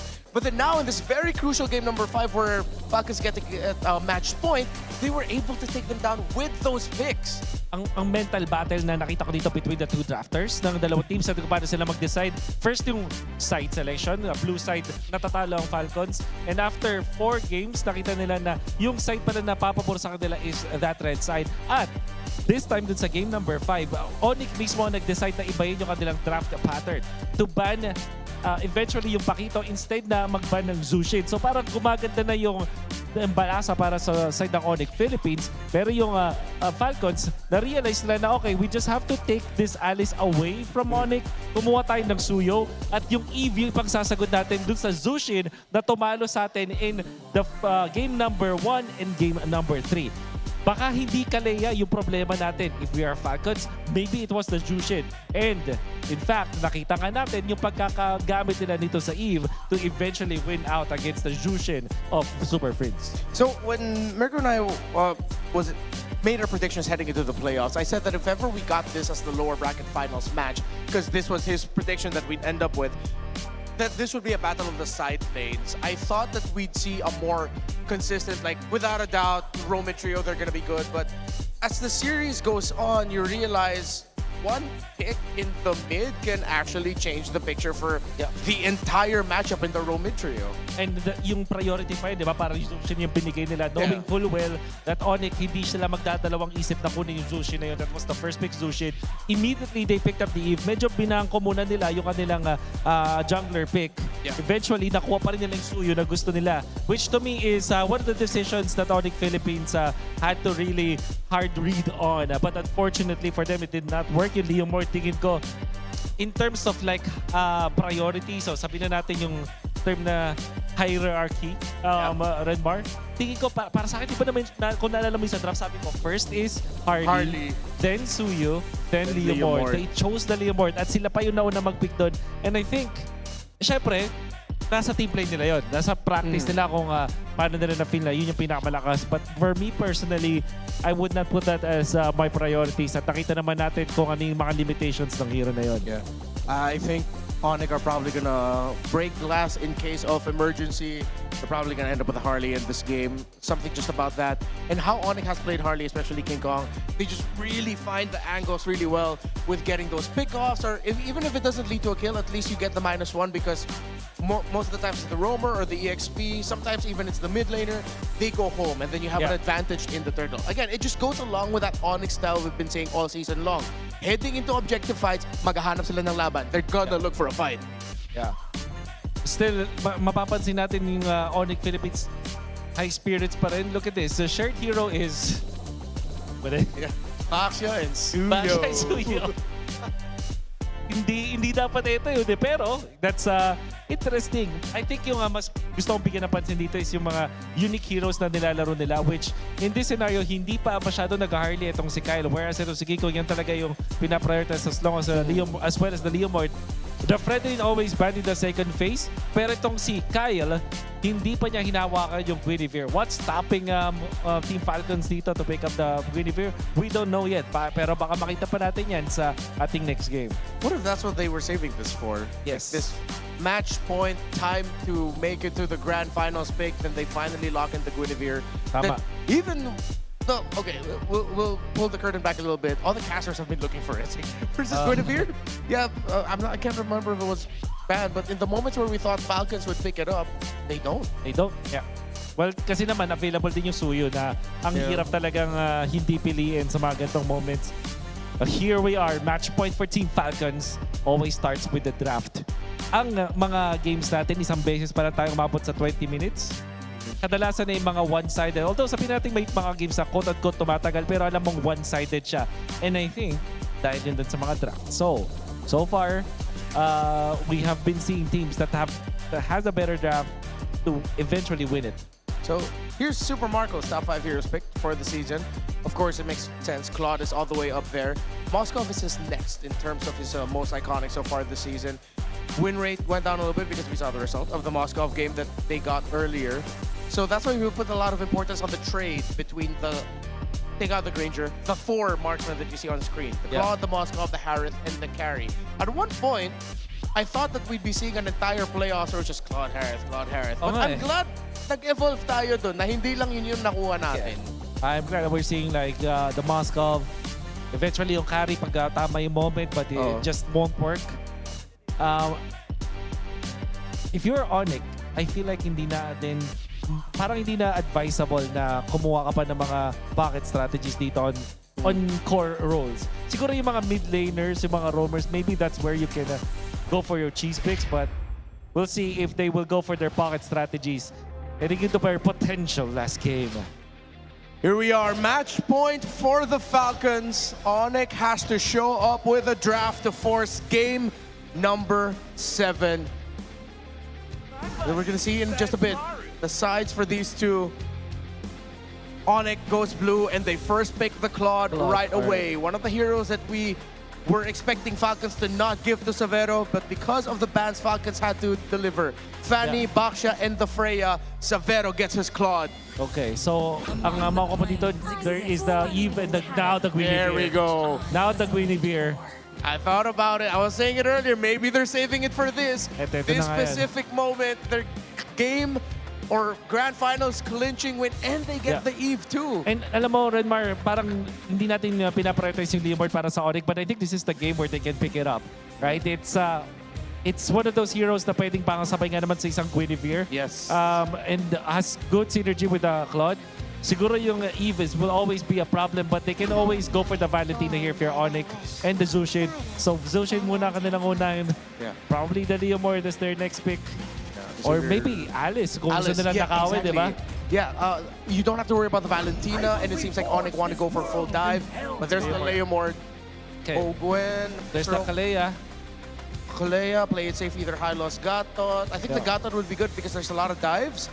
You get that taunt and the Revitalize as well. Revitalize. Alright, so Harith yun, yung ibang sometimes ginagamit siya, pero kasi magic-based yun. So pwedeng piliin yung iba. But yeah, I would have said the Moskov is the better option kung sakali para may late game options din sila dito for Falcons. So well-rounded draft for both teams at yung Tricore ang pinakita ng parehas nating teams dito. Well, they're not technically Tricore pero gold. Tapos mid lane and then the jungler. Roam EXP for both to show their last picks. It's gonna be brutal in the second phase of the draft. You remove Gato at high loss, Kalea, all of those heroes that have our holy trinity of Revitalize / healing. And then you're left with either the damaged ones, the Kali, the Hilda, and then the Cho. Yeah. Okay, so that's 2 picks for both teams. So we're going to be starting with the bans. That is Yuzhong. All right, so that's Yuzhong from Falcons, the respect from their team. Para din mapalakas nila yung kanilang turtle fight. Para sa ONIC, ang kanilang tingnan din dito is the possible roam options din. Like the Gatot Kacha na magiging problema para sa isang Claude. There's also that Sora factor for both teams. At dahil mauuna yung Team Falcons, baka yung ONIC ay magban ng Sora eventually. I think ONIC will probably look at the roamers and Falcons might look at the EXP laners here. Because even if they get the Sora... Oh, no, yeah. No, yeah, it'll be really good.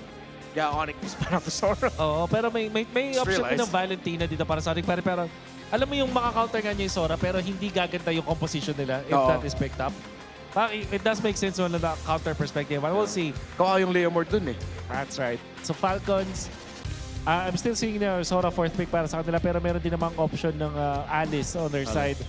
Yeah, so that Kirk doesn't end up with it because it also it combines really well for ONIC. I mean, we've always said a balance would be really good, but even more so now, I think it's warranted ONIC can just go full dive, considering it's the even Moscow that you're worried about. The Khalid gets banned out here for Falcons, one of the multiple roamers that we mentioned earlier. So if Falcons ends up, or excuse me, ONIC ends up banning either the Gatot or High Loss, and then that's going to be bad for them. So I think they want to float those two open, so that just becomes a trade in the roam.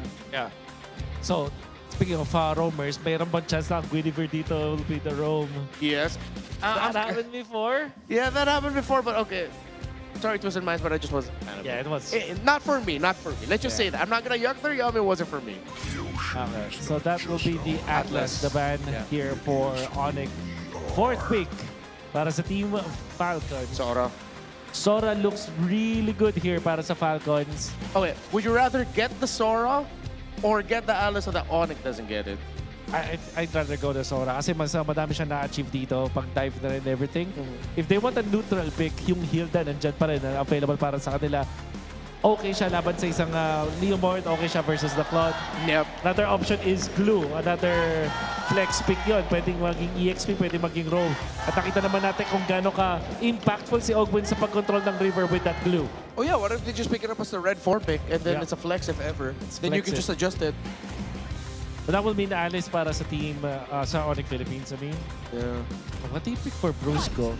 Fight for the So it's in Hilda. Still flex. Still flex. What a pick up. Okay. It makes it so much harder for ONIC to read. Yeah. But they can go Sora if they want to. At the same time, may Lapu-Lapu pa na hindi naman din magkakaroon ng problema dito sa Hilda. I think the Lapu-Lapu is a great addition para sa ONIC. It has the dive that they need. Yung Alice, tingin ko magkakaroon na ng konting problema dito because of the presence of the Hilda in the Moscow. Yep. And the knockups coming out from the control coming out from both Eve and Hilda. Even Guinevere. So tingin ko, Lapu-Lapu na pipili ng ONIC Philippines. And the Gatot Kacha probably. And there it is. That's the Gatot para sa side ng ONIC Philippines. And then they showed the revitalized roamer here. Ogwin can just wrap it up with a high loss. Yeah. Wrap it up in a neat little package. Still go for the Alice. Ooh.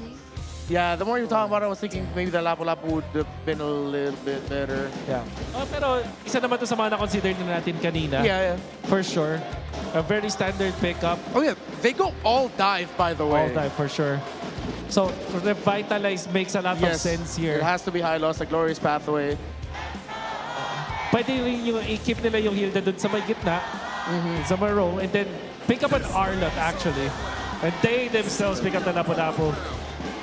Alam mo, I think this is pretty even. Parehas na teams na ito may malakas na lineup. The dive coming up from ONIC is impressive. It's gonna be up to execution. I feel like this is a pretty even draft. Match point for both. Super Fam, ONIC needs your support! Falcons, one more game! Who is going to move forward? Is it Falcons now, or are we going to go to game number 7? Casters, let's go! Papalapit na ata ang prime time sa San Juan sa pagpasok natin ng game number 6 dito sa Land of Dawn kung saan nagtatapat in an elimination match patungong Grand Finals ng ONIC Philippines and Team Falcons. Malalaman na natin kung paano nga ba magpapatuloy ito sa pagpasok ng game number 6. Do or die para sa ONIC Philippines.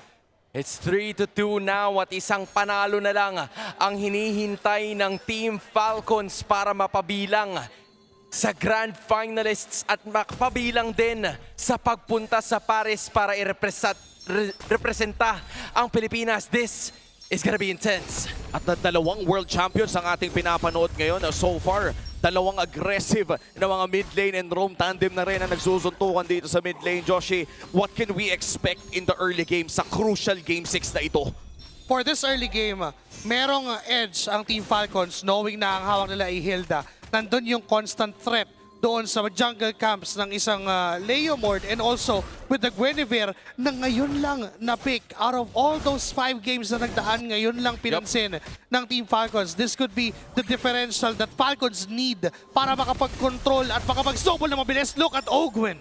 Wow. And katulad nung sinabi mo, no, snowball nga talaga ang hanap ng dalawang ito. And back-to-back Eve games as well para dito kay Haji na napakaganda na naging performance kanina in game number 5. Kaya may expect natin na mainit pa rin ang kamay ni Haji when it comes to this hero. Pero ang pinagkaiba naman ata ngayon ay hindi na hard catch ang gusto ng ONIC Philippines. They have a lot of sustain sa kamay ng Alice ni Kirk at pati na rin sa gatot kacha ni Brusco. And I think I could say the same thing para dito sa koponan ng Team Falcons. They have Ogwen as the roamer na posibleng makapagbigay ng information pero yung palakol niya lang talaga ang magiging mini crowd control skill aside from the real world manipulation na posibleng bitawan ni Haji. Pero as a crowd control skill, ayaw mo na basta-basta gamitin lang yung big ticket ultimate gaya nun. Wow, at nauna pa ang side ng Team Falcons dito at mapepwestuhan na rin ni Flap ang turtle na ito. At dahil nga nauna ang side ng Team Falcons, parang mahirapan nata mag-contest ng ONIC. There's gonna be a bravest fighter already. May iwasan bahagyan itong si King Kong pero napakaganda ng zone ng Team Falcons at makakabutas pa sila ng isa. Posibleng dalawa kasi pinagsama na. Makakatakas ng bahagya itong si Kirk matapos siya gamitin ang Throne of Ruin. But that's a kill and a turtle para sa Falcons. Hindi nagamit yung revitalize si Brusco. Dahil doon sa mini stun and purify. Oy! Pagtatalon! Ang bansag ng Falcons kay Savero. He is down! Saan ang galing yung ganitong klaseng aggression ng Team Falcons? Dahil sa information na binibigay ni Ogwen, knowing nakita niya lahat, kita niya yung mid trio ng ONIC Philippines na pe-prevent nila yung aggression na pwedeng gawin, and look at Ogwen once again. Pero nakakatakas pa rin naman siya at may pagtalo na naman na gagawin si Kyle. Babawian naman siya ni King Kong at yun ay ata ang kanyang magiging katapusan. Dalawa na naman ang jungler, dalawa na naman ang pinagsama si Ogwen. Ang susunod, counter punch mula sa ONIC. Ang ginawa nila para mabababa sa daan-daan lamang ang kalamangan sa gold. At hindi nag-overcook yung ONIC doon. Matapos sila manalo ng team fight, hindi na nila ni-risk na mag-invade sa purple. And yun naman yung hindi nagawa ng Team Falcons. Sila yung nag-overextend. Ogwen, nung nahuli siya nung Unbreakable and even yung buat ni Super Friends, okay na yun for ONIC dahil enough na yung crowd control time na yon para pabagsakin yung Hilda na hindi na nakapag-heal up itong si Ogwen, and eventually nahabol pa itong sila Kyle. And even si Kyle, nung namugat siya, hindi na siya nakatakas. Na-expend niya na yung second phase ng kanyang spatial migration kaya naman wala na siyang way para tumakas against ONIC. Medyo even na nagiging tagpo. 900 gold lead for Team Falcons may seem na malaki yan for the early game, but for ONIC, it's just 1 kill away para makuha yung lamang. At iisang, actually, lahat ng mga battle spells sa ating XP laner sa magiging available sa upcoming turtle fight natin kung saan ang huling pagong ay napunta sa kamay ng Team Falcons ng malinis. Ang tanong ngayon para sa ONIC Philippines ay kung magko-contest ba sila ng maaga dito. Mukhang ang sagot dito ay oo. Ang ganda ng pwesto ni Brusco. Pero magre-reset muna sila nitong pangalawang pagong. Pero yung RWM bibitawan na naman yung Crimson Beacon ay gagawin din para makatakas kahit papano. May ipapatong na naman at atakihin na ng ONIC Philippines. Kasama mo pa yung Throne of Ruin na nagmula dito kay Kirk, pero buhay pa rin si Flap. Sinazone niya na lahat. Ginagawa niya ang kanyang makakaya para hindi siya mamatay at makapagkaroon pa ng oras ang Team Falcons. Pero naubusan siya ng time para mabuhay sa laban na yun. Natutuloy-tuloy na naman ang Team Falcons para makapag-disengage. And ONIC now controls the river. Samahan mo pa yung King Kong na makakapag-secure ng pagong. May Violet Requiem naman. Makakatakas pa rin si Kyle. Walang mapipick off sa ONIC at kuha nila ang pagong. And ONIC with a massive win sa team fight na yun at itutuloy pa ata nila. Hinahanap nila si Ogwen. Phantom Steed na gamit na rin. Looking for the Falcons nest. Pero mukhang hindi na nila papasukin ang jungle pa. Pahinga na muna para sa ONIC Philippines. That's a turtle and a couple of kills. Ganda rin kasi na ginagawa ni Kirk dun sa likod. The moment na pumasok si Flap, na-delay yung pag-take ng Falcons dun sa objective, making it possible for ONIC to turn things around. Power of Wilderness wala kay Ogwen could be a death blow para kay Kirk. Pero nabuhay pa din naman siya. Now looking at Savero. Tinuluyan gamit yung Blazing Duet pero may pantakas pa kaya si Savero. The answer is yes. Dahil nandyan na si Kuya King para umalalay sa kanyang kakampi. Oo, at may Purify pa nga siya doon. So kung sakaling tumama man yung mga abilidad ni Kyle, ay makakatakas pa rin naman si Savero bagamat mapipindot yung Purify. Meron na tayong tig-isang objective para sa ONIC and Falcons. At sa tagal ng laro na ito ng 6 minutes, 1,000 lang talaga yung hawak na kalamangan ng Falcons. Hindi na umalis doon. Napakalaking factor yung ginagawa ni Super Friends na paulit-ulit niyang ginugulo kung sino man yung humaharap from Team Falcons. Kailangan din i-maximize ng Team Falcons yung range na meron si Haji over this Roshin. Kailangan perfect timed perfectly positioned. Lahat ng mga binibitawan na skills in Ogwen must not overcommit. Kapag wala siyang flicker, kapag wala siyang first skill, kasalanan para sa Team Falcons, para kay Ogwen rather, na lumaylay pa itong si Ogwen doon sa kampo ng ONIC Philippines. Because again, we're looking at ONIC with the Gatot Katsa and this Jushin, napakataas ng punish potential. Oh yeah, and para naman sa ating mga gold laner's dito, Joshi, parang magkaiba na naman ang nagiging ruta nila dito in terms of their items. Golden Snap ang rekta dito para kay Super Marco. Meanwhile, para kay Savero, para bang pupunta muna siya sa kanyang corrosion.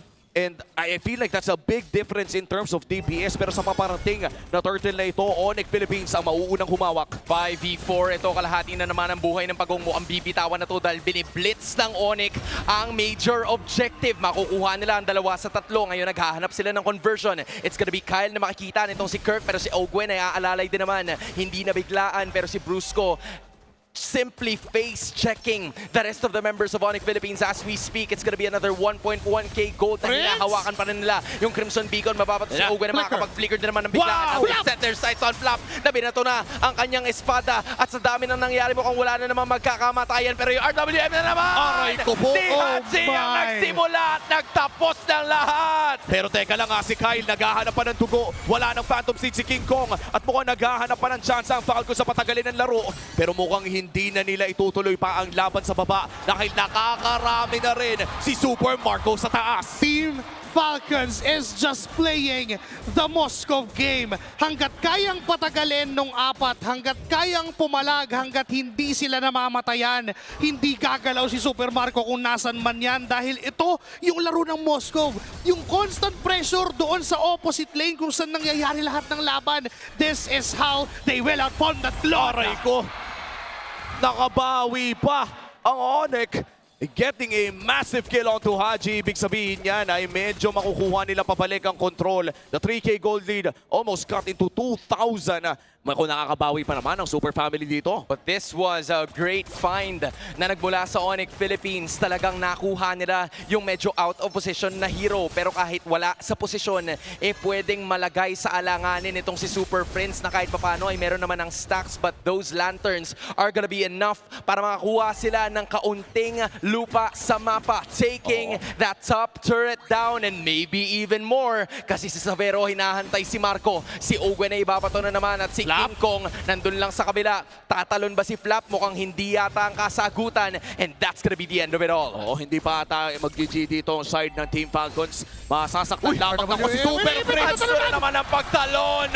Sinama na naman si Super Prince sa hukay. Pero yung talon para makatakas ang ginawa nitong si Brusco. Meron man siyang flicker. Hindi niya yun ginamit kasi alam niya na for the greater good ang major objective. And that's the Lord, I think. Para sa side ng Team Falcons, mahihirapan talaga ang ONIC na lumaban dito nang wala si Super Prince. At napakadelikado kung sakaling i-risk nila mag 50-50. Pero kung gusto ata nila delikado, ilalaban ata nila to. Nilalaban na talaga nila ng tuluyan. Si Kirk na naman na malalatagan ng sandamakmak na damage. Pero nandun na naman ang free hit sa may padalikuran. Yung revitalize na ginamit. Hinati nila ang ONIC. At yung Team Falcons na naman sa tulong ni Flap. The Cannon event is happening for Team Falcons. At ngayon, walang ibang team sa frame para kunin ang Lord na ito.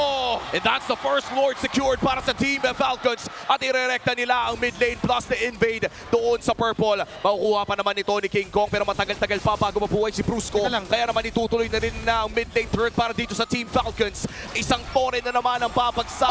Dalawa na naman ang mahuhuli. Si Super Prince, delikado, wait! Pero nabaliktad itong sitwasyon kasi may AOG na naman na bibitawan si Flap. Yata ako naman ang nagutan ng hilinga. Nagsasama-sama na naman ang Super Family dahil ikakasa nila ang laban na ito. What a way to counter-attack. Pero si Kyle ay buhay pa kontra dito sa tatlo na hinahabol na naman siya. Pero wala na yata siyang pupuntahan pa. ONIC Philippines with a crucial counter-attack to stay alive in the tournament. Equalized ang laro dahil sa team fight na yan at makakatipensa pa ang Super Fam. Because of that, hindi mamamaximize ng Team Falcons yung Lord na hawak nila. ONIC Philippines knowing what to do at the rightest moment. Na moment na nakatakas sila doon sa RWM at tinanggal ni Haji yon. It's go time. Nabuhay na rin naman si Kirk. Mataas na yung frontline. Napakakunat na rin. And hindi pa kinakaya ng dami si Super Marco na tunawin lahat ng nasa harap ng ONIC Philippines. That is why they have the license to chase down. At saka kung iisipin, yung 3,000 na lamang kanina at pati na rin yung Lord ay na-cut down na muli sa 1,000. Ibig sabihin yan ay pwede nang lumaban ng ONIC Philippines sa isang patas na 5v5. Kanina-nina lamang ay hindi na nila pwedeng gawin yon, pero dahil sa napakagandang pagpasok ni Kirk doon sa pinakauli nilang teamfight, ay narito na rin ang core items sa kamay ni King Kong. Mahirapan din ang Falcons if they will give up this position for this Lord. 72 seconds pa naman, matagal-tagal pa. For them, kasalanan na magpuwersa ng teamfight dahil lamang pa rin naman sila sa control sa mapa. But for ONIC Philippines, if they happen to find an opening, if they happen to find someone na matatarget, even if it's Wulap or Ogwen, it's go signal for them to try and take this position for this Lord. Savero baiting himself doon sa bottom lane, tapos may nakahandang King Kong Super Friends at Brusco sa tabi. Oo, big item progression din para dito kay Super Marco. Available na ang kanyang Wind of Nature. Meanwhile, para naman dito kay Savero ay mukhang re-recta siya sa kanyang Malefic Gun, which means na yung susunod nating teamfight ay hindi pwedeng basta-basta pumasok si King Kong at Savero sa mukha ni Super Marco, considering na meron siyang iilang segundo ng invulnerability sa physical damage. At pasisilip po natin yan sa ating Infinix in-game equipment.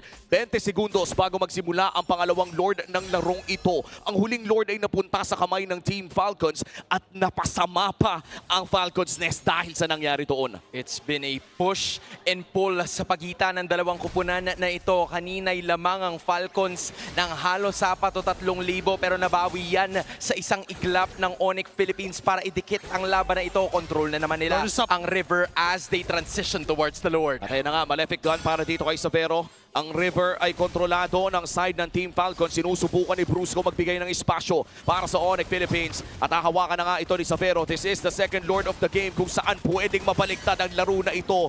Super Marco na sa gilid at kita siya ng ONIC. Pero nangangalahati na ang buhay nitong Lord. Is it gonna be enough time para makapag-dish out sila ng damage?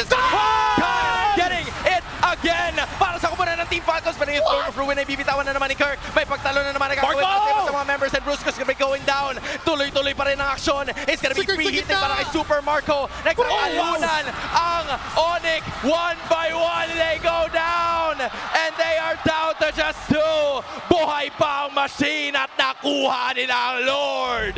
Crucial retribution mula kay Kyle, and that perfect timing can give them a ticket to the Grand Finals! At ito na ata yun, ang alab ng damdamin ng Team Falcons, ang pagliyab at pagsayaw ng Team Falcons patungo sa base ng Super Fam! Kumakapit pa rin ang ONIC, buhay na ang halos 4. Kakayanin kaya nila na gusto ng makatapat ang iba sa mga members ngayon ng Team Falcons, pero nag-dish lang ng damage. Tapos biglang nawala si Ogwen. It is still a-okay. Biglang bumabalik sa ONIC. Nawala na naman si Flap. At nandun, just like that, 2 heroes have been taken down and ONIC is still alive. Primetime MLBB, 14 minutes in, akala ng lahat ay kaya nang makuha ng Team Falcons ito, pero nakahanap ng pwesto ang ONIC Philippines. Pamatay, sunog mula sa ONIC Philippines, getting the 2 sustain heroes na kinakailangan ng Team Falcons para dun sa mga clashes. It's good sign from ONIC, a breather. At sila naman ngayon ay may lisensyang lumabas. Kaya nilang lumaban. Wala pat matagal. Nandyan na si Ogwen, pero 5 seconds pa para kay Flap. Uy, Kirk! Medyo malalatagan siya. Damage siya naman ng HP. Doon naman yung RWM, pero makakatakas siya ng mabilisan. Hindi makakarespo kaagad ang iba sa mga members ng Team Falcon. So doon hihinto ang laban. Again, 2 inhibitor turrets are finally down, pero 10-10 ang ating kill score. So team fights are of the essence. Medyo mahihirapan na team pa ang side ng ONIC Philippines sa susunod na Lord fight natin a minute from now. Joshi, kung titignan natin ang mga inhibitor turrets, lahat ng yun ay stacked against ONIC.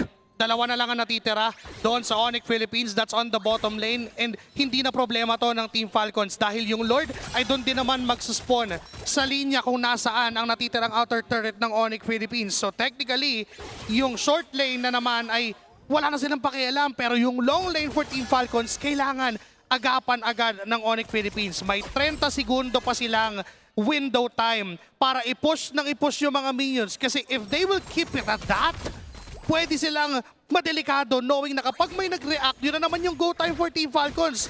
Classic 101, Lord Dance 101, yun lang ang gagawin and it's a Moskov game we're talking about. Oo, pwedeng itimbre ng Team Falcons yung Moskov doon sa long lane at mas lalong mape-pressure ang ONIC at mawawala ng oras sa mag-contest sa upcoming Lord fight natin. But in terms of item progression, Savero already securing the Wind of Nature as well. So at least kung sakaling papasok si Super Marco ay hindi niya kailangan intahin ang lahat ng bawas na manggagaling sa bulletproof. Sa ngayon ay mabagal muna ang takbo ng sayaw ng Lord na ito. Pero may conceal ng ginamit si Brusco at hindi siya makakahanap ng target. Pero ang gagawin nila ngayon ay transition towards this major objective. Hawak yan ni Savero. Baba sa 30,000 or should I say 30,000 ang HP nitong Lord at nandun mahanapin si Kirk pero isa lang. Si Flap lang kanya malalatagan ng HP. Si Kirk ngayon pinapalimutan na iba sa mga members pero doon naman si King Kong para kunin ang Lord na ito.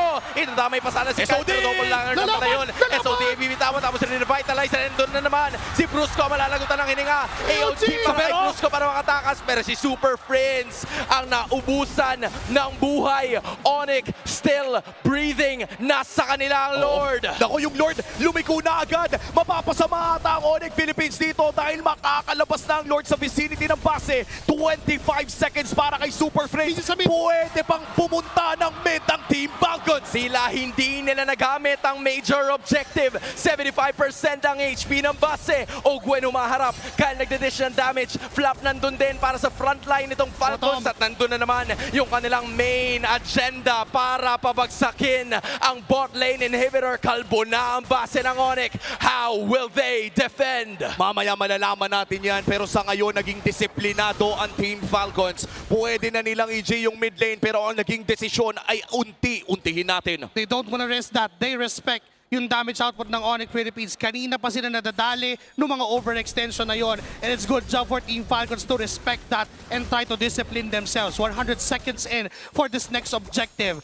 The only thing na kayang manalo ng ONIC Philippines dito sa next na Lord fight na to ay ma-address ng maaga yung mga minion waves just like what they did doon sa prior na Lord fight. Nakuha nga nila yung Lord pero they have to quick disengage kasi mataas din naman ang chase mechanics na meron ng Team Falcons. Looking at this instant replay na kung saan hindi na nakalapit si Kyle all because of Super Friends and Kirk. It is perfect for ONIC Philippines but the way na lumaban pa sila at sinubukan nila that split second differential and that SOD na kumonekta mula kay Super Marco, it is go time for Team Falcons. Oo, at kamunti nga pa nga mait ng minions on the side of ONIC Philippines dahil napatagal yung pagstay ng ONIC sa loob ng sarili ng gupat. Para sa handset, kalbo na ang base ng ONIC Philippines. In this elimination game number 6 ay mahihirapan sila mas lalo na sa susunod na Lord fight dahil 3 waves ang kailangan nilang tignan with a Moskov on the side of Team Falcons. In terms of macro advantages ay lamang na lamang talaga ang Team Falcons. Ang laki. If we're gonna measure that real-time win percentage, it's still at 70% for Team Falcons, knowing how they control the map and even the state of the game. Looking at it, ONIC Philippines, kailangan nilang panghawakan din yung kanilang mga immortalities. They have to invest on that kasi hahaba ng hahaba yung team fight and they have to win that extended team fight. At yung extended team fight na yun parang hindi, ang hirap din pasahin kasi kung sino bang mananalo dahil hindi natin alam kung biglang tatama yung Violent Requiem dito ni Kyle o kung manghuhuli ba si Ogwen. Haji, just delaying that real world manipulation. Ang daming ginagawa ng mga manlalaro sa larong ito, world-class MLPP, in a way na hindi mo alam kung kailan nila ilalabas sa tamang panahon ang mga barahan nila. And Womi, lagpas 20 minutos na ang ating laban. This goes to show you na mas dahan-dahan na ang approach ng parehas na kupunan kahit lamang ng 3 inhibitors at sandamakmak na tore ang kupunan ng Team Falcons. Hindi sila pwedeng magpadala. Nandun na naman si Savero sa baba. This might be the blitz that Team Falcons is gonna go for. Information is finally there. It's gonna be a 5v4 situation at mamadaliin ito ni Super Marco and the rest of the gang. Pero Super Prince and Kirk, tinutulak sila palayo at mukhang reset na naman ang kanilang gagawin. hintayin nilang makabalik itong si Savero. Surgical ang gagawin ng Team Falcons dito. Kulang ang oras ng ONIC Philippines. They have to make a decision now. Kailangan nilang kunin tong Lord. Hahawakan ni Kirk pero na-reset yung wave sa baba. At ay unti-unti na. At mukhang lilipat sila ng target dito pero mabilis na naka-eskapo. Si Marco, itong si Super Prince. Tignan nyo si Marco. May binabalak na planong masama pero instead lilipat na lang sila dito sa kabila. Nandun na naman yung SOD. The Prince goes down. Idadamay na yata nila yung iba. Andun yung AOG para sana makatulong pa dun sa iba. Pero tingnan mo naman yung minions na nandun sa may banda ibaba. It's still Super Marco dishing the damage. Brusco throwing it all. At siya ay babagsak din. Kirk is gonna be retreating. King Kong and Savero looking to defend. Pero ito na yata ang katapusan.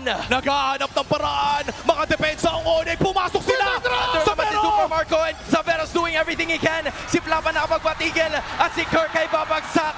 Nagpasiklab na sa Maynila pero hindi pa doon matatapos. Gumaling pa sa Cambodia.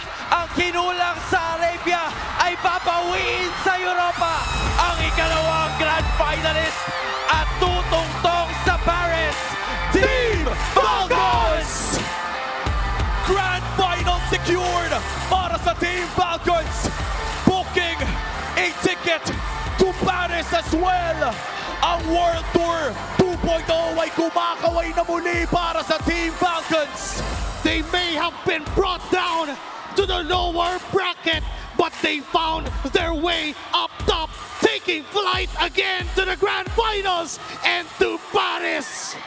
And this is perhaps one of the best MLBB series na mapapanood natin. Ang nag-aantay sa Team Falcons ay Team Liquid Philippines, the final boss of MPL PH. Para sa ONIC Philippines, dito na nagtatapos ang kanilang journey sa playoffs, finishing at third. At kailangan na nila munang magpahinga. Hindi makakalipad ang ONIC Philippines sa ngayon pero naging napakaganda ng kanilang journey looking back at their regular season. Many have doubted Savero's ability to play in the Philippines pero pinakita niya sa buong mundo na ang Indonesian na goaltender ay kayang-kayang pumalag in one of the biggest stages of MLBB. Pero babalikan na natin ang ating highlights para sa game number 6. This was a seesaw battle. Hindi natin alam until umabot na sa punto na sinasakal na ng Falcons ang ONIC.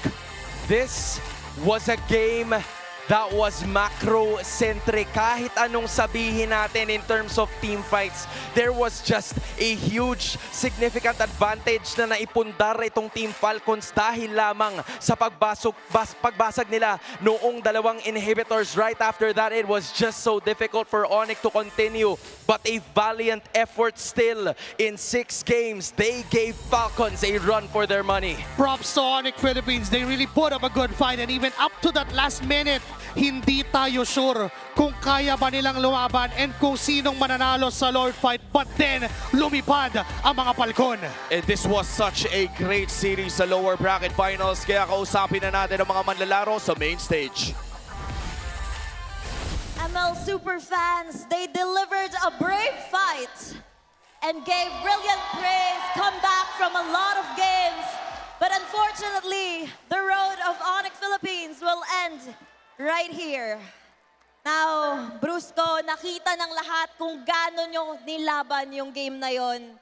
Yung puyat, yung sakripisyo, para kayong dumaan sa butas ng karayom. Ano ngayon, at lahat ng yon nangyari kasama ang buong team ng ONIC Philippines. Ano ang message mo sa 4 na teammates mo ngayon?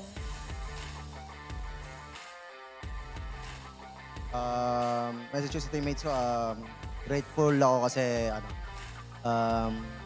sila yung naging kakampi ko. And proud ako sa kanila na lagi akong tutulungan sa mga pag nanadown ako ganun. Kaya super grateful talaga ako. And that fight is something to be proud of, Denise. Grabing puso at tapang. Things are very emotional here right now, super fans. Kirk, just how proud of you are you sa boys? Alam kong it's very heartbreaking for you, but sobrang dami nitong silver linings. Grabe yung pusong pinakita nyo. How proud are you sa isa't isa? Gaano ka-proud ka sa pinakita nyo? Super proud ako sa team kasi simula regular season, walang naniniwala sa team namin. Kaya eto, super proud ako. Now, Savero, I would like to, congratulate you dahil grabe yung ipinakita mo for your first season here in the MPL Philippines. Everybody here is so amazed with what you've shown. What do you want to say to all the MPL superfans?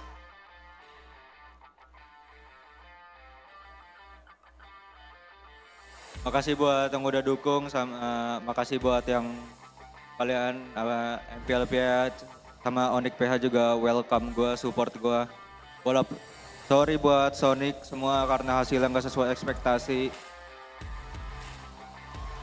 Makasih buat semua yang udah dukung.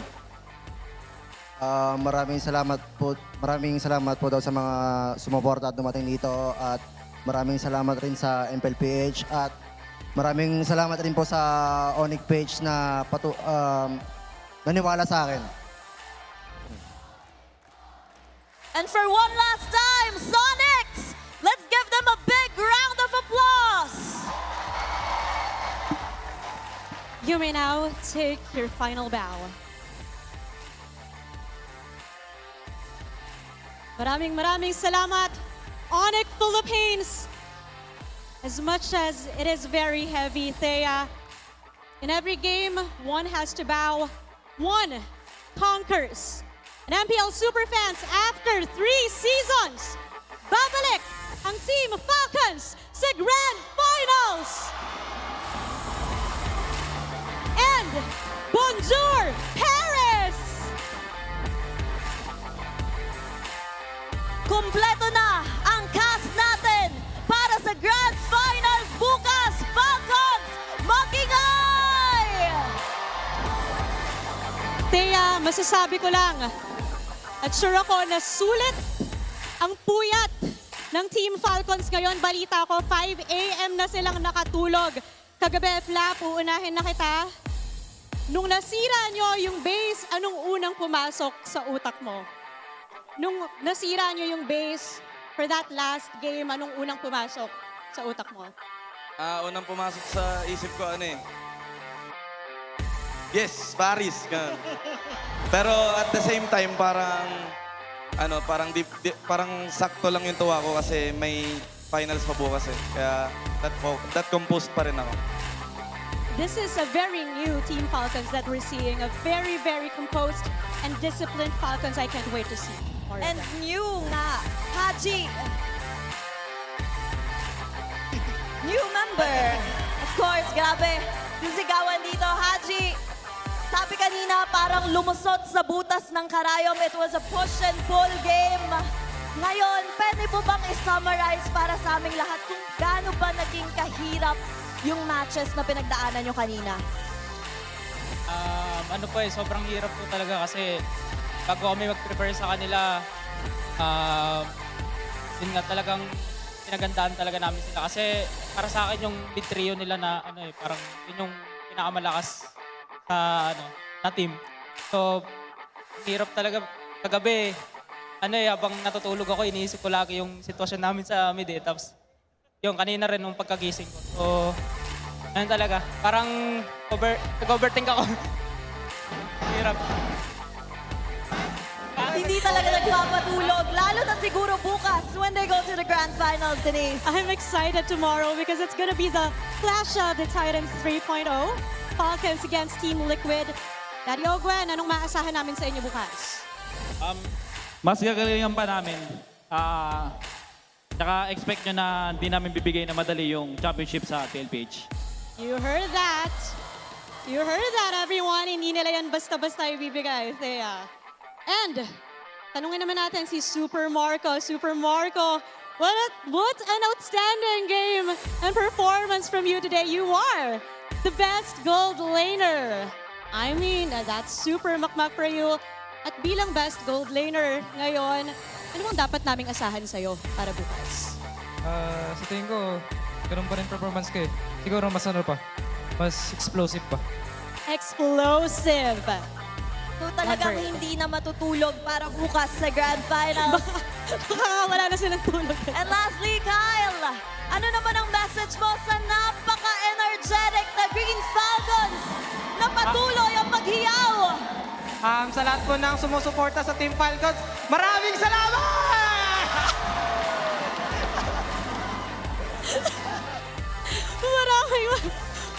maraming salamat! At maraming salamat, Team Falcons. You may now take your bow. And you may now take your walk-up victory to the Grand Finals and to Paris! Inabot man sila ng 3 season, Thea, bago makabalik ng Grand Finals. But hey, the Green Falcons are so back, Thea. And kabang-abang talaga ang magiging matchup bukas between TLPH and Team Falcons. Pero bago tayo pumunta sa Grand Finals, balikan muna natin ang nangyari sa last match. Casters, palag na to.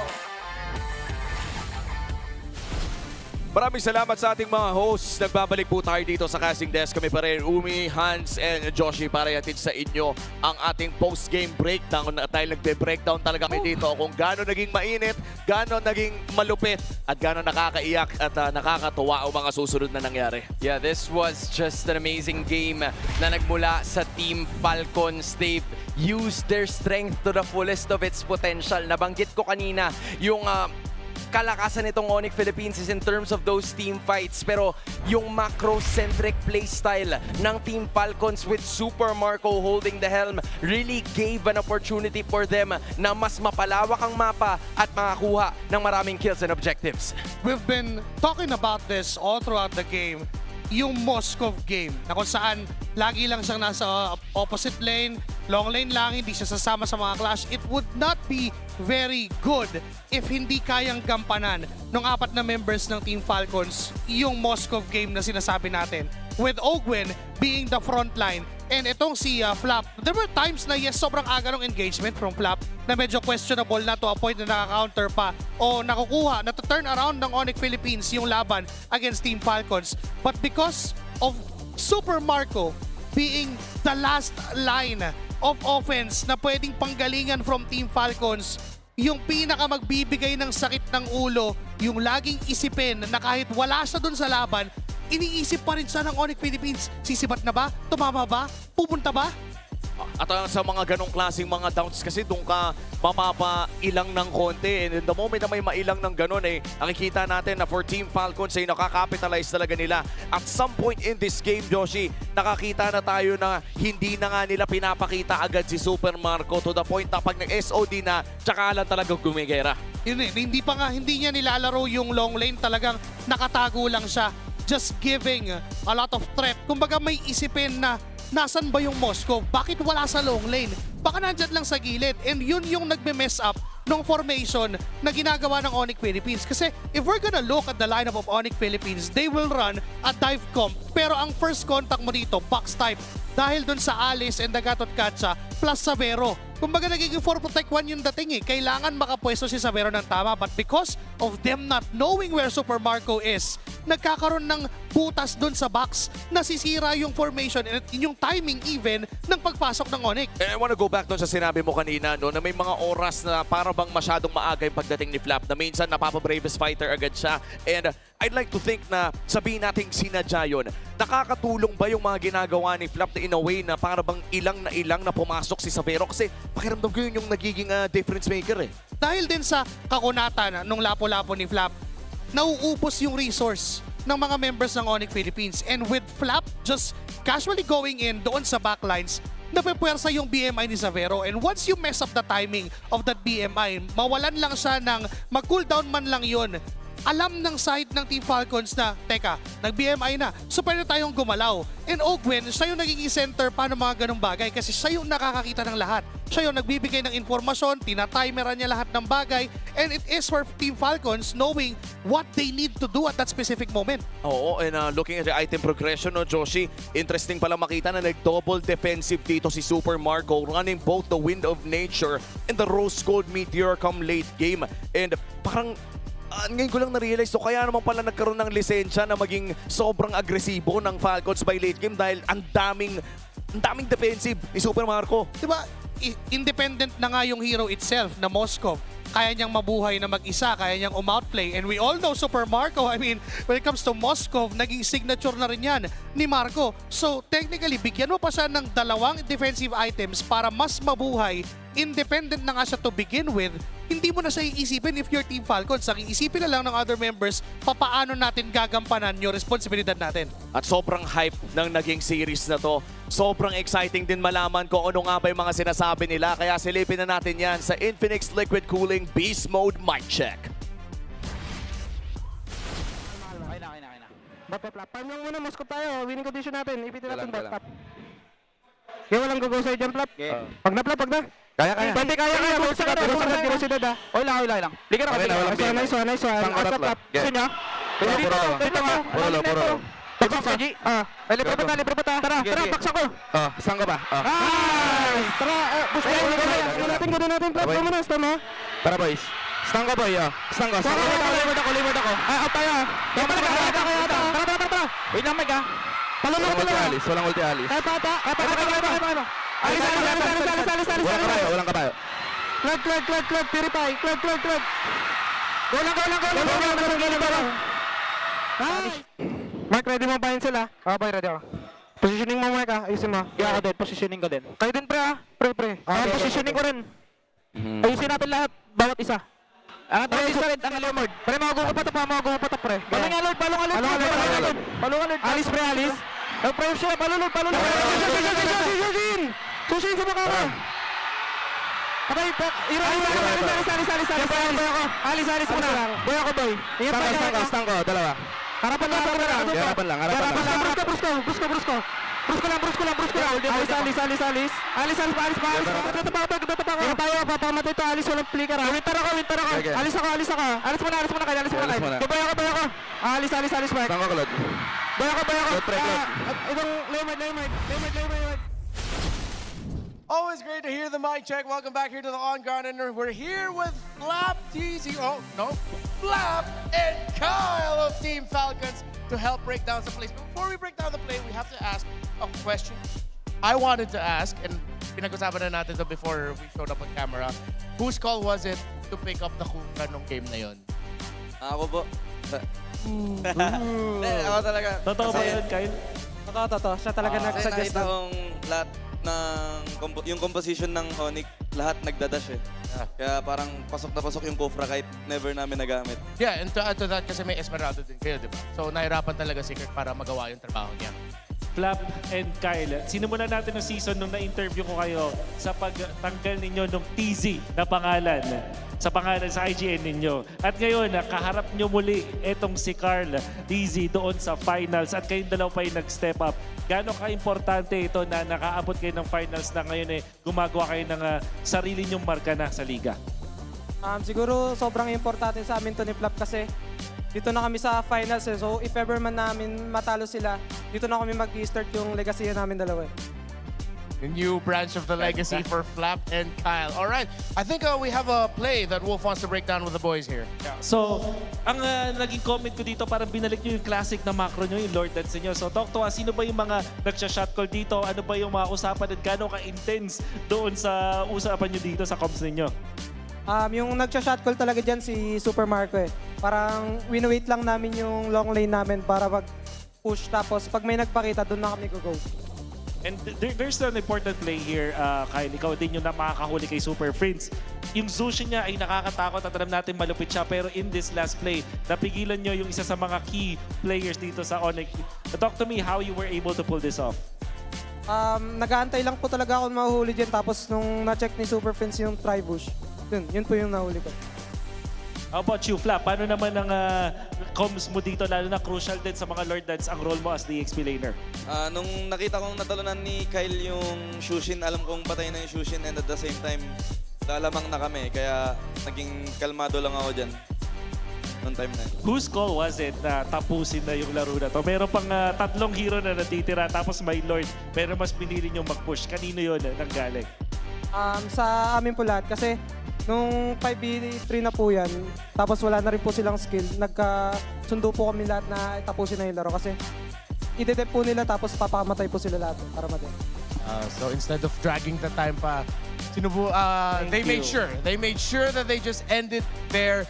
Now, of course, going up against ONIC, sinabi niyo naman kanina na mahirap talaga kalabanan yung ONIC, of course, with a 4-2 score. For each of you guys personally, what specific aspect of ONIC na nahirapan kayo the most? Siguro po nahirapan kami sa ONIC yung sa early game nila. Parang sobrang lakas nilang sa early game. Sobrang dominating nila. Kaya, ayun.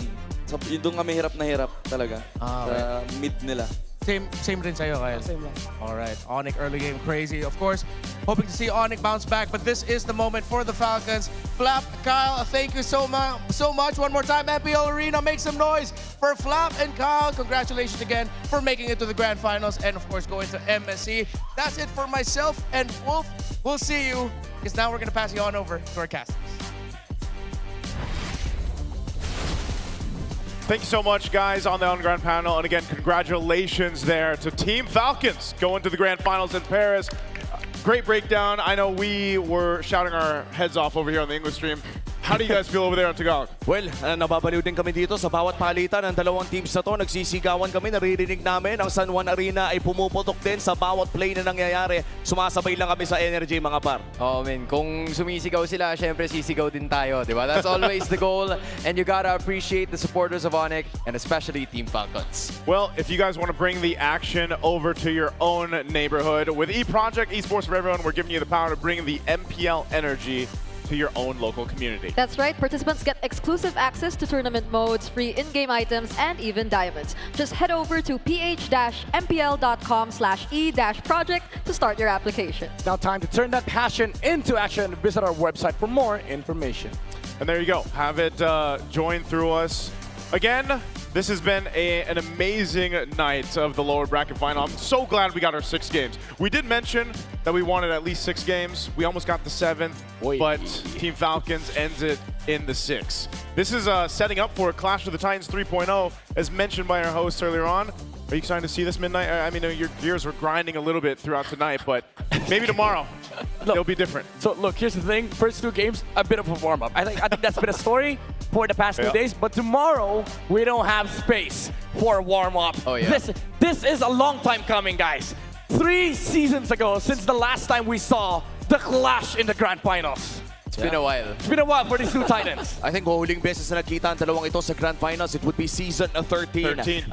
Kung saan Falcons AP Bren pa ang team ng Falcons noon. And for Team Liquid Philippines, ito na yun eh. Kumbaga, sila ang nanaig nung time na yun.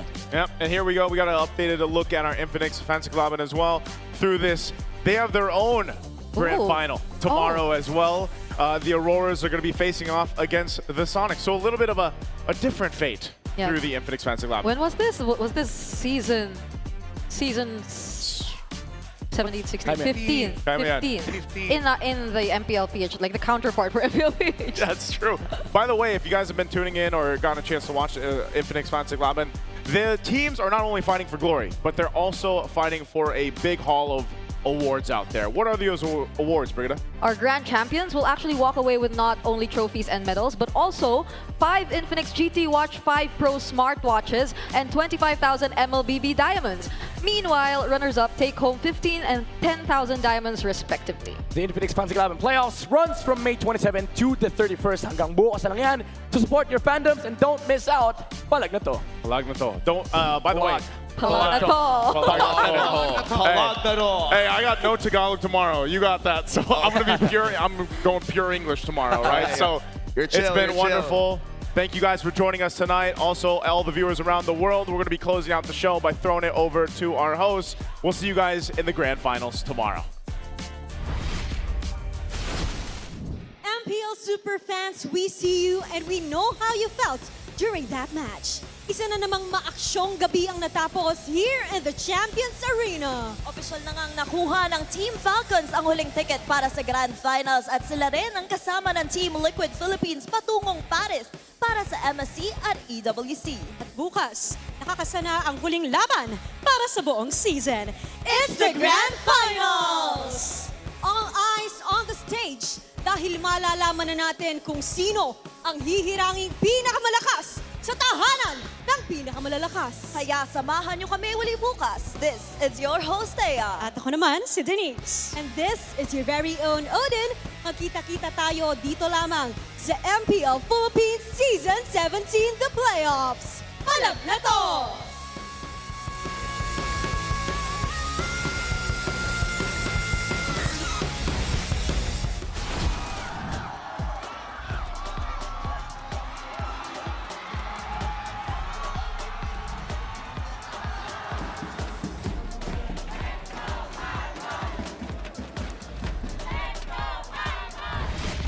The 17th season of MPL Philippines is brought to you by the following sponsors. Infinix, the official gaming phone partner, the power behind every madlang gamer. Smart, the simply reliable connectivity partner of the MPL. Our partner in esports, Clear Men. And our strategic partners, TT Racing, Fairy, and SIP. Don't miss any MPL action by following our official Facebook and subscribing to our YouTube channel. Follow MPL PH on TikTok for more content. Catch the MPL PH Season 17 playoffs live at the San Juan Arena. Grab your tickets now via the official MPL PH website, Palag Na To. MPL Philippines is monitored and supervised by the Games and Amusement Board.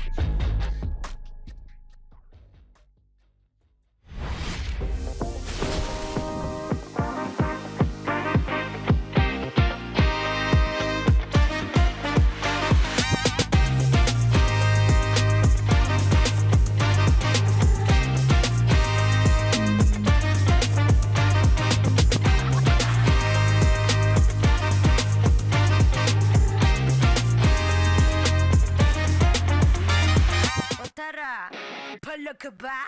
Palo!